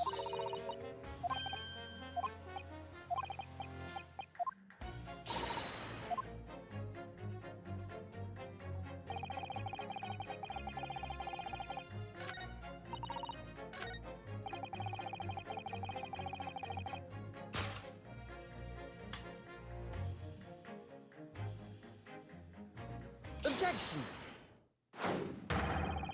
These two jurors' statements clearly contradict one another. They do. How, counsel? Don't point at me again. I told you it wasn't me. What's that you say? Speak up, lad, speak up. Juror number 3, do you see? Oh, me. To see what, sir? Did you hear juror number 6's account of his birthday celebrations last year? It seems, despite being a Londoner, he once opened his windows in the middle of winter. Well, yes, of course, because it was an emergency. I mean, obviously, if the room was filled with smoke from a fire, then you would be mad not to open the. Oh. On the day in question, at the time of the incident, there was a fire in the Garwood Ebb house, and Mr. Garwood Ebb had the following to say about it. The whole place filled with smoke. Oh my. Oh my hat.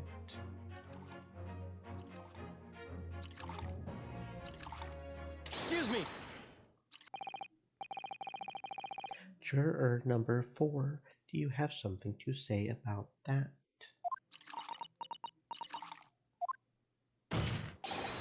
Mrs. Garideb. Oh dearie me, what is the meaning of this? How dare you imply that I'm hiding who I really am? It's imperative that you confirm something for the court. So please, it's time to drop the pretense now. Well, what is it? When the fire started in your house that day, did you or your husband open the window? What? I beg your pardon. What are you insinuating? The room would have been thick with smoke after the carpet and bookcase caught fire as they did. In a situation like that, it's inconceivable that you wouldn't have opened the window. And what if we did? Oh, all right then. Yes, you're right. My husband was frantically trying to open the window, which can't have been easy since I continued to give him a justly deserved book battering, even though your house was on fire. Oh, you never stop throwing until the anger subsides. It would be terribly bad for the nerves to do otherwise. Of course, I should have realized. That's a significant step forward, Mr. Naruhodo. You've managed to establish that the window was open. We simply must have that added to Mrs. Garrid Epp's formal statement.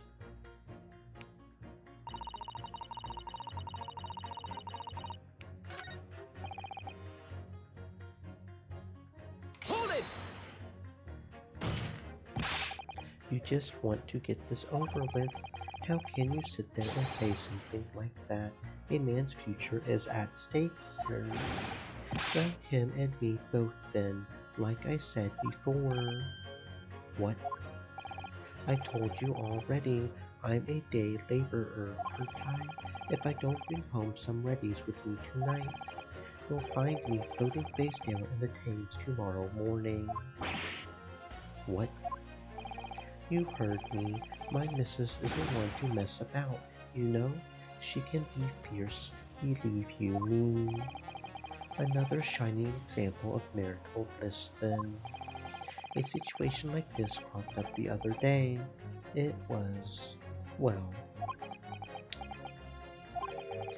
do you know, it's funny, I can't quite remember. Sorry, it was too frightening, that's the thing. I must have blocked it out. Helpful. I wonder if Mr. B will ever be dragged into the Thames by his scarf. Don't even go there, Miss Susatu. There must be some way to jog his memory about this.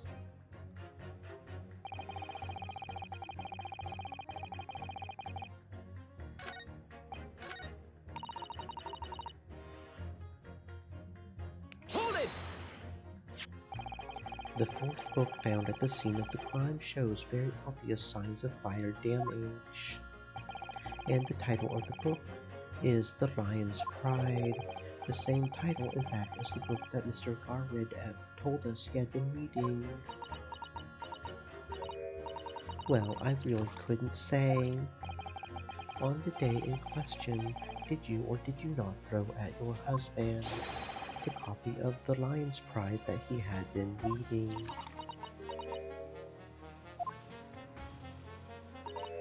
I did. It was the first thing I could lay my hands on, so I hurled it straight at him.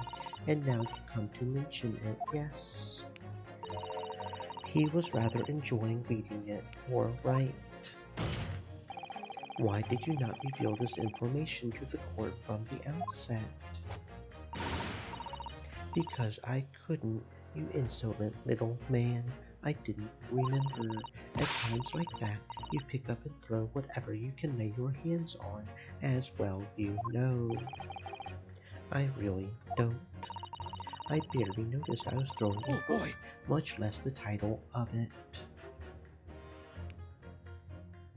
Excuse me! What is it, juror number 5? You know something.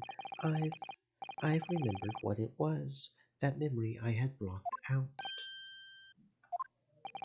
It was listening to what this granny was saying, brought it all flooding back. Who are you calling a granny, you cheeky devil? I'm Mrs. Garrideb, or the maid, I'll have you know. The man doesn't even flinch. Please tell me that's not because he's so used to being hit all the time. It was about 2 weeks ago now. I had just got back home after work, I put my hand in my pocket for the wages I had just earned that day, and I nearly died. There was a hole. Every last penny had dropped out. Oh dear, what a disaster. You haven't heard the half of it, boy. Oh, the wife was cutting up some chicken at the time. I could hardly get the words out, but I told her straight, I've lost the day's wages, Mom. Next thing I knew, the blade was whistling past my ear, stuck into the wall next to me it did, about an inch deep. No words, just terror. I could smell it then, you know, that god-awful stench of the Thames. I was sure I was going to end up face down in the muddy banks that night, I can tell you. Now, that's a real disaster, isn't it? I'll never use the word lightly again. Anyway, the point I'm trying to make is this. When women lose their rag, they'll throw anything at you. Knives, hatchets, hammers, you name it. Mr. Naruhodo, you mustn't think that all women are so short-tempered and unrefined. No, I wasn't thinking that. Throwing household objects at people is, well, it's so uncivilized. At least attack with honor, using a bow or the like. What? Attack? Who are you going to attack? Never mind. Anyway, this man's words could be rather significant, I think. Alright, we'll come back to the bow and arrow thing later, if I dare.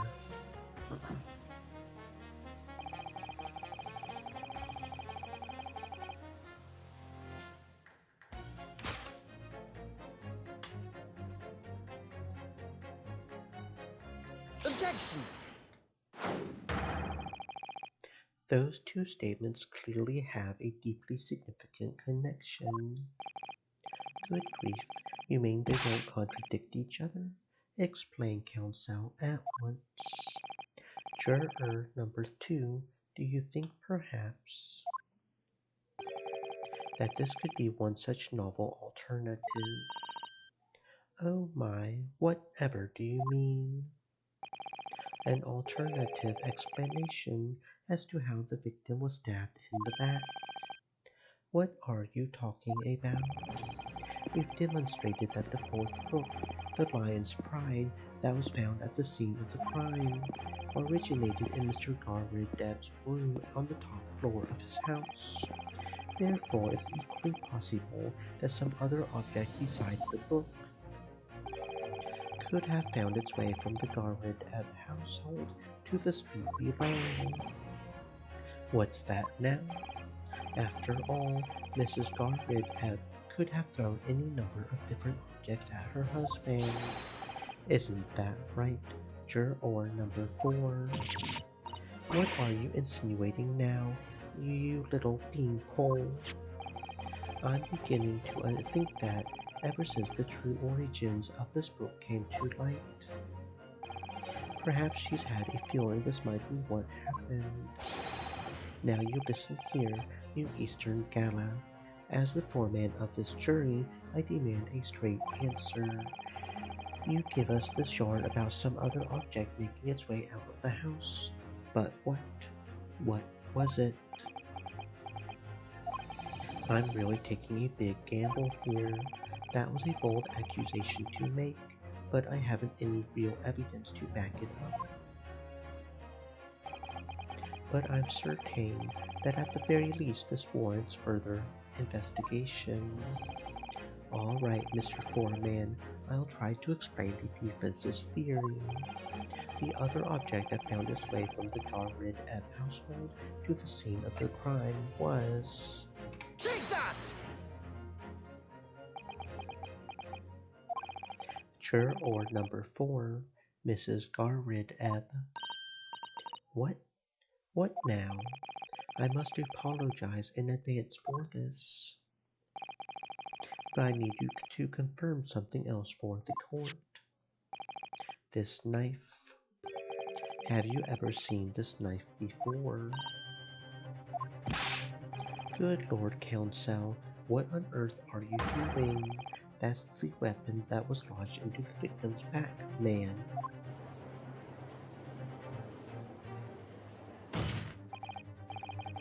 My lord, remember that when the victim was attacked, Mr. and Mrs. Garrideb were in the throes of an argument. Mrs. Garrideb was hurling anything she could at her husband, who had been backed up against the window. A window that had been opened to clear the smoke, and through which a boat sailed to land at the crime scene.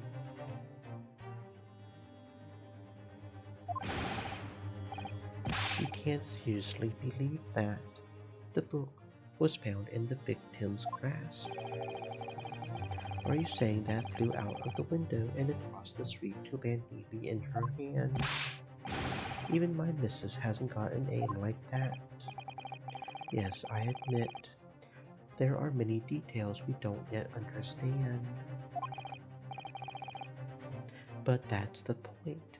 That's precisely why. We must not allow this trial to end. Not right now. Oh my. Mrs. Garrid-Ebb, your answer, please. Have you seen this knife before or not?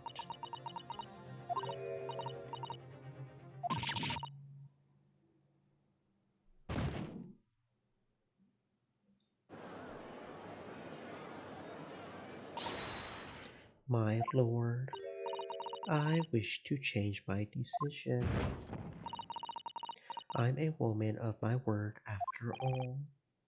Thank you, madame. Yes, I agree. I certainly didn't see this coming, but I just don't think it would be right for this trial to come to an end now with so many unanswered questions. Mr. Foreman, I would have to agree.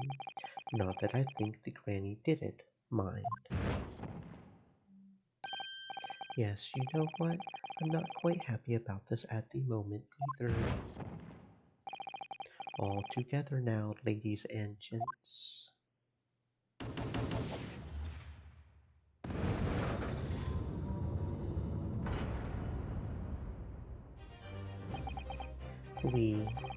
We did it. Oh, congratulations, Mr. Naruhodo. So, as a result of the defense's summation examination, a number of jurors' leadings have changed. 2 jurors have called guilty against 4 now calling innocent. Accordingly, the opinion of this court is divided, and this trial will continue.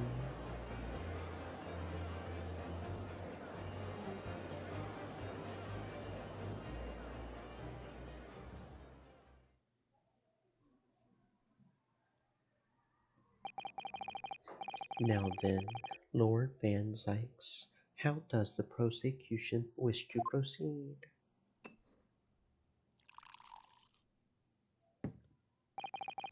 This trial is rapidly descending into a farce.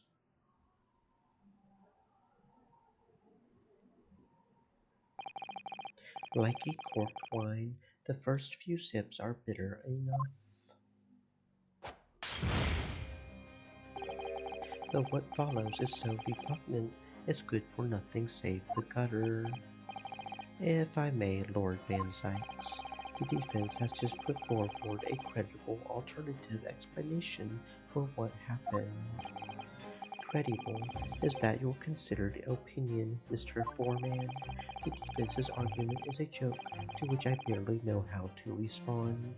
But let me start by insisting that you must all familiarize yourselves better with the relative positions of those places being discussed. What do you mean by that? What's his angle this time? It should already be more than apparent that between the crime scene and the Garrid house runs a rather wide street, Briar Road, which means that the distance from the Garrid's house to the scene is yes, 15 yards. Let me see, 15 yards, that's around 14 meters. The 14 meters, oh, that's a little farther than I had imagined. And, as you ladies and gentlemen of the jury rightly noted as having portentous significance, the fourth book was found in the victim's clutches.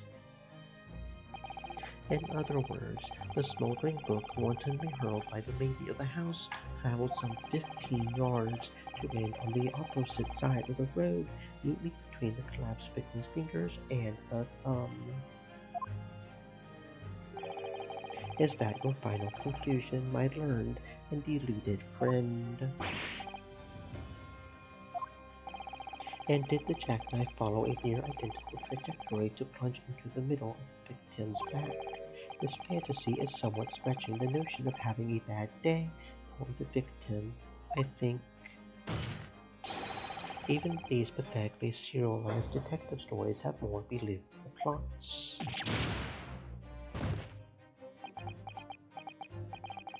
There's nothing I can say to that. That prosecutor loves the sound of his own voice. Miss Susattu, serialized detective stories are pathetic, are they? How dare he? Maybe let's pick our battles here. My lord, might I be allowed to speak? As judicial assistant, you may speak for the defense, yes? Go ahead. The prosecution may consider the idea a fantasy, but what the defense has postulated was believable enough to persuade the jury to change its meaning. And as such, the court has a duty to explore this alternative explanation as thoroughly as possible.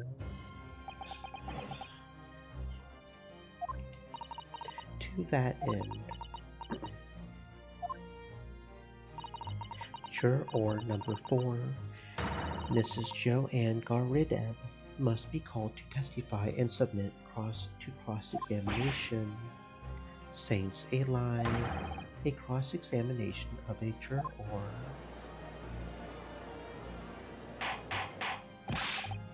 Ordar.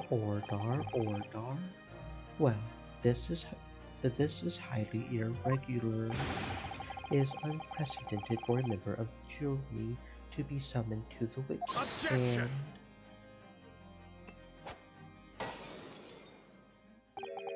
And unnecessary. Lord Van Sykes. There are already witnesses in the stand whose testimony the defense may further cross-examine. If my learned friend's farcical theory has any truth in it, then both a burning book and a jackknife must have flown through the sky before this couple's eyes. And we must assume they would be able to testify accordingly. What say you, witnesses?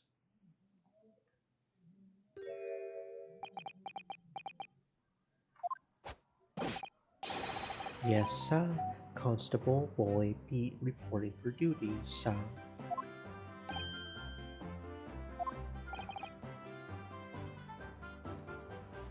Well, good morning, officer. Sorry for dozing until now, sir. I haven't slept for a month on account of a villain who's appeared on my beat, sir. Oh, they are so heroic, these London bobbies. Patricia, my darling, I've been neglecting you, but no more. Oh, Roy, my hero, you make me swoon. Very well. I hereby reject the defense's request and order the witnesses in the stand to testify again.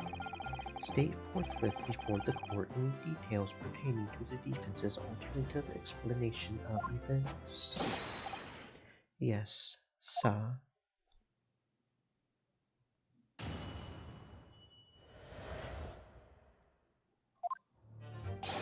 This case has nothing to do with Mr. and Mrs. Garridev. Believe me, a London Bobby is good for his word. You see, sir, the windows on the top floor of the Garridev house are top-hinged casements. Obviously, if anything had been thrown out of the window, we would have seen it. I did leave the scene to go and fetch help, but my trusty Roy was there to make sure nothing was disturbed. I didn't take my eye off the crime scene for one moment, sir. Nothing strange to report on that front, sir. Well, this is quite startling. Top-hinged casement windows. That detail was not in the police report, Constable. Yes, sorry about that. I must have been a little drowsy. You cannot excuse your sins with drowsiness every time, Constable. No, sir. Sorry, but what is a top-hinged casement window? And you cannot excuse your ignorance with such trite remarks, my learned friend. Of course, sorry. I found it, Mr. Naruto. Can I just say that is really fucking adorable when she does that? I just want to give her a pat on the head every time she does it. Slaps the book like that. It keeps getting me. Every time she keeps doing it. I just want to give her a little pat on the head for being so smart. I found it, Mr. Naruhodo. Cast your mind back to the windows in Mr. and Mrs. Garrideb's room. All right, I'll try. So the window opens in order to allow air to circulate inside the house. But as it's a top-hinged casement window, it swings open along the upper edge, you see? I'm glad you've rectified your ignorance. A casement window's most prominent feature is its stay, a metal bar which prevents the window from being opened beyond a certain amount. It prevents it opening. This is all news to me. Absolutely correct, sir. In other words, if a book or knife would have been thrown through the open window, it would have clattered against the pane and fallen straight down to the pavement below, if it didn't just break the window. No. You see the problem then? Good. Your education in windows is complete. There was never any possibility of either the book or the knife traveling 15 yards over the road. That is, unless the window pane had been shattered, something we've discounted already. That can't be. Did you see that, Roy? That young Japanese man just collapsed in agony. Oh yes, my darling, I saw it. I saw how he crumbled before me. Oh, Roy, you're so strong. How is this happening? I haven't even started the cross-examination yet. And yet my argument's already been destroyed. Counsel, if you could drag yourself upright again, the court awaits your cross-examination. My lord. Oh good, another desperate situation.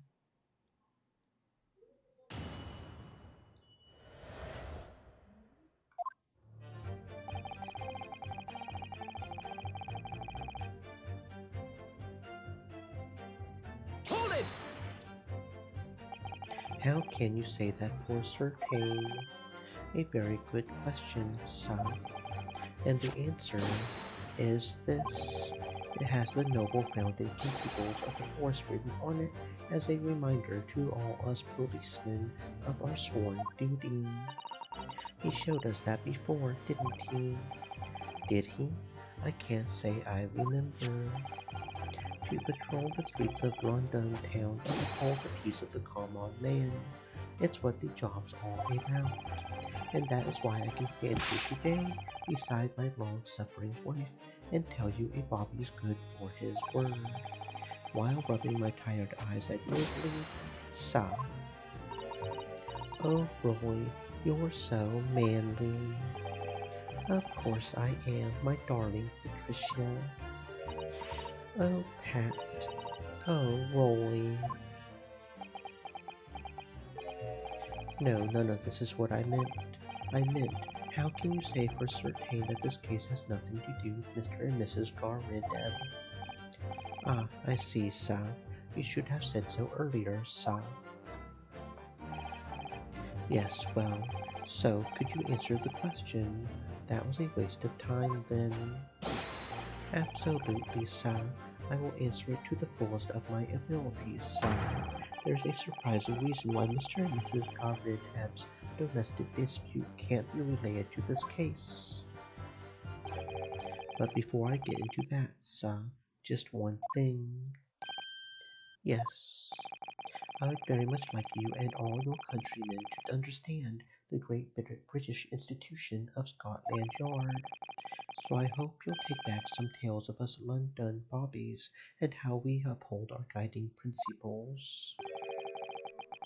I wasn't planning on going back just yet. I've only just arrived here. So to that end, sir, I would be happy to lend you my warrant card for your perusal. But I must warn you, you won't be able to get through it without shedding a few tears. Thank you. I'll try.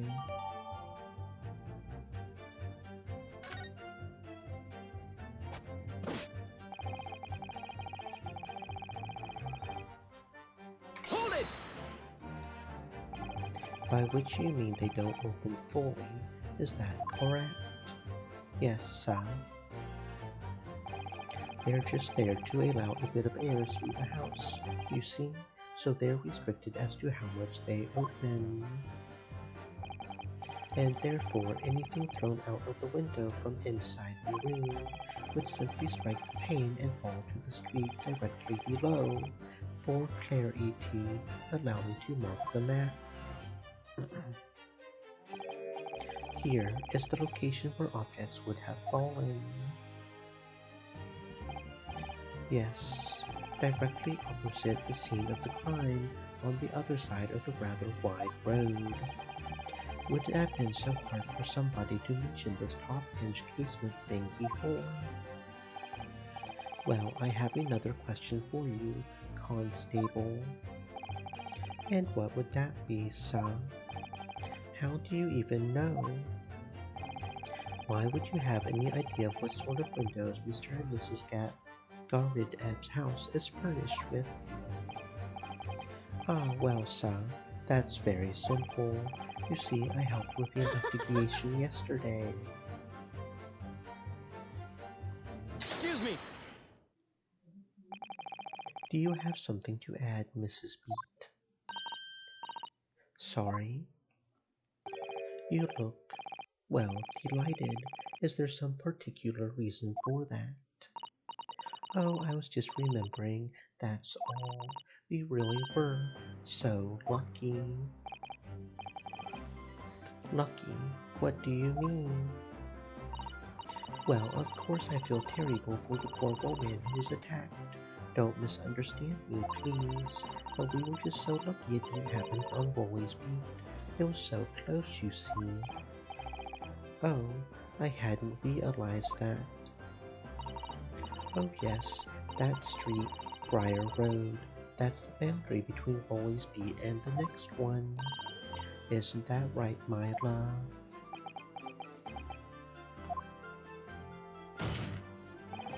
Constable Beat.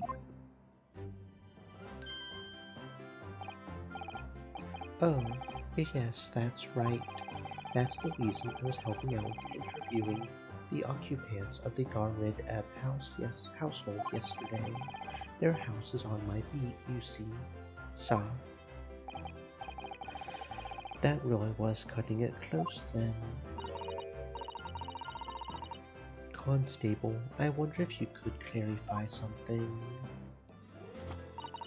If the Garrid Ebb household is on your beat, does that mean that the pavement next to it is as well? Outside Mr. Garrid Ebb's house? Yes, ma'am. The pavement on that side of the road is part of my beat. I see. I was unaware of that.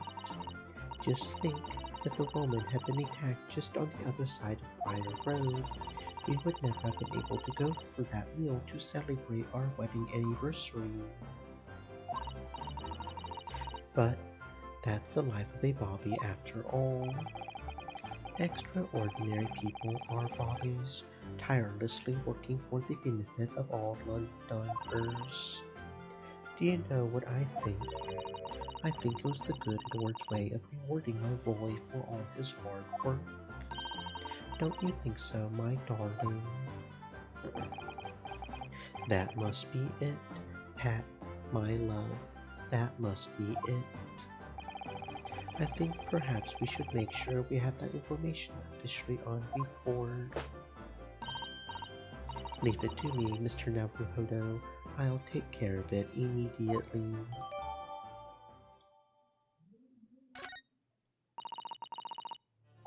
And it's my turn now, I think.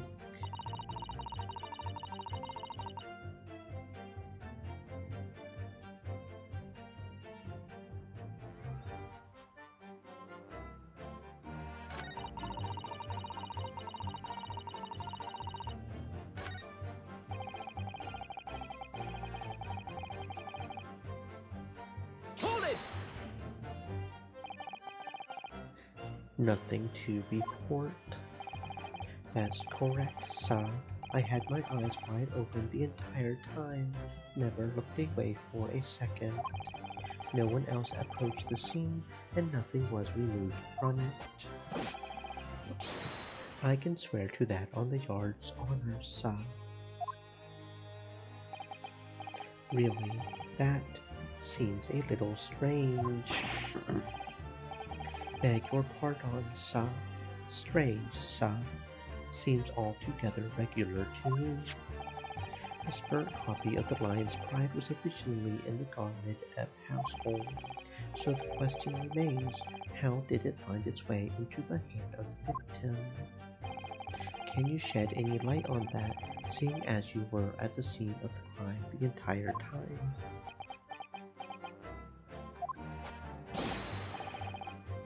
Could it be a different copy, Sa?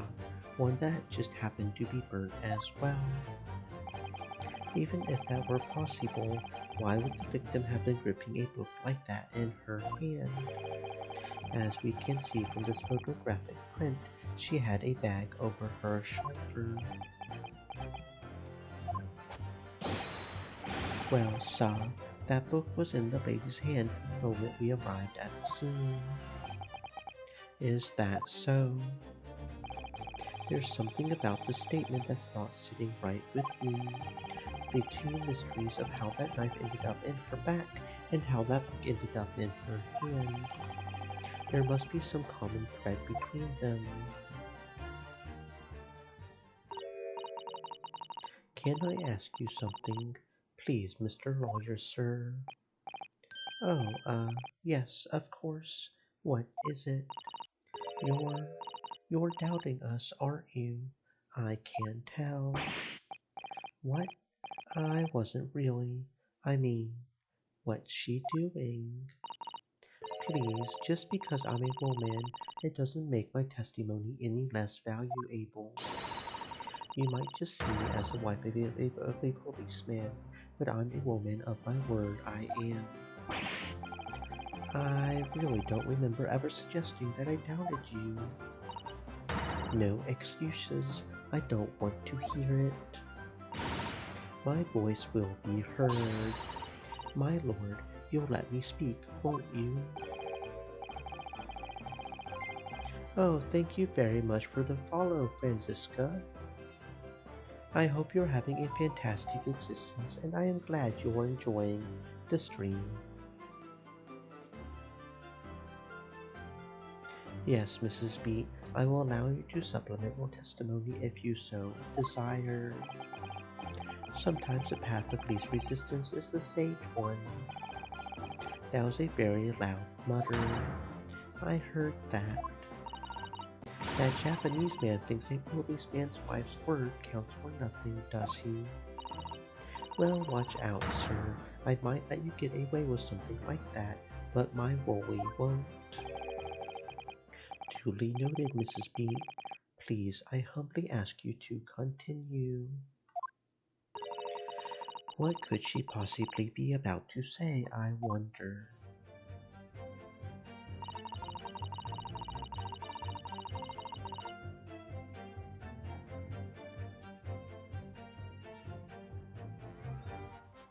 Hold it!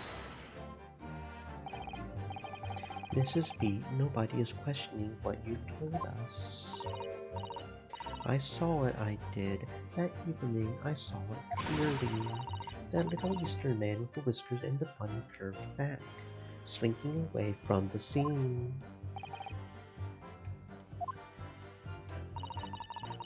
And I know what I didn't see as well. I didn't see any flaming books or knives flying through the sky. All very clear. You also mentioned something about having a poor sense of direction. Oh, yes, well, that's a little embarrassing, really. I'm always ending up at the wrong place when I've made arrangements to meet Owen. He gets ever so cross. Okay, that being said... Oops, I keep forgetting that's not the right button. That being said... I keep thinking escape for the options, not G. G feels like a weird key anyway. That being said, it is 2300, which is our normal time to end.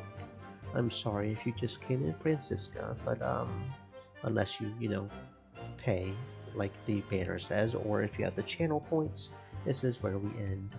We will be resuming this game Wednesday. We'll be playing Troubled Children, Abandoned Child tomorrow, since that's an RPG day. So stay safe, friends. Maybe I will see you when I see you, or maybe I won't. As long as you're safe, that's all that matters. Until then.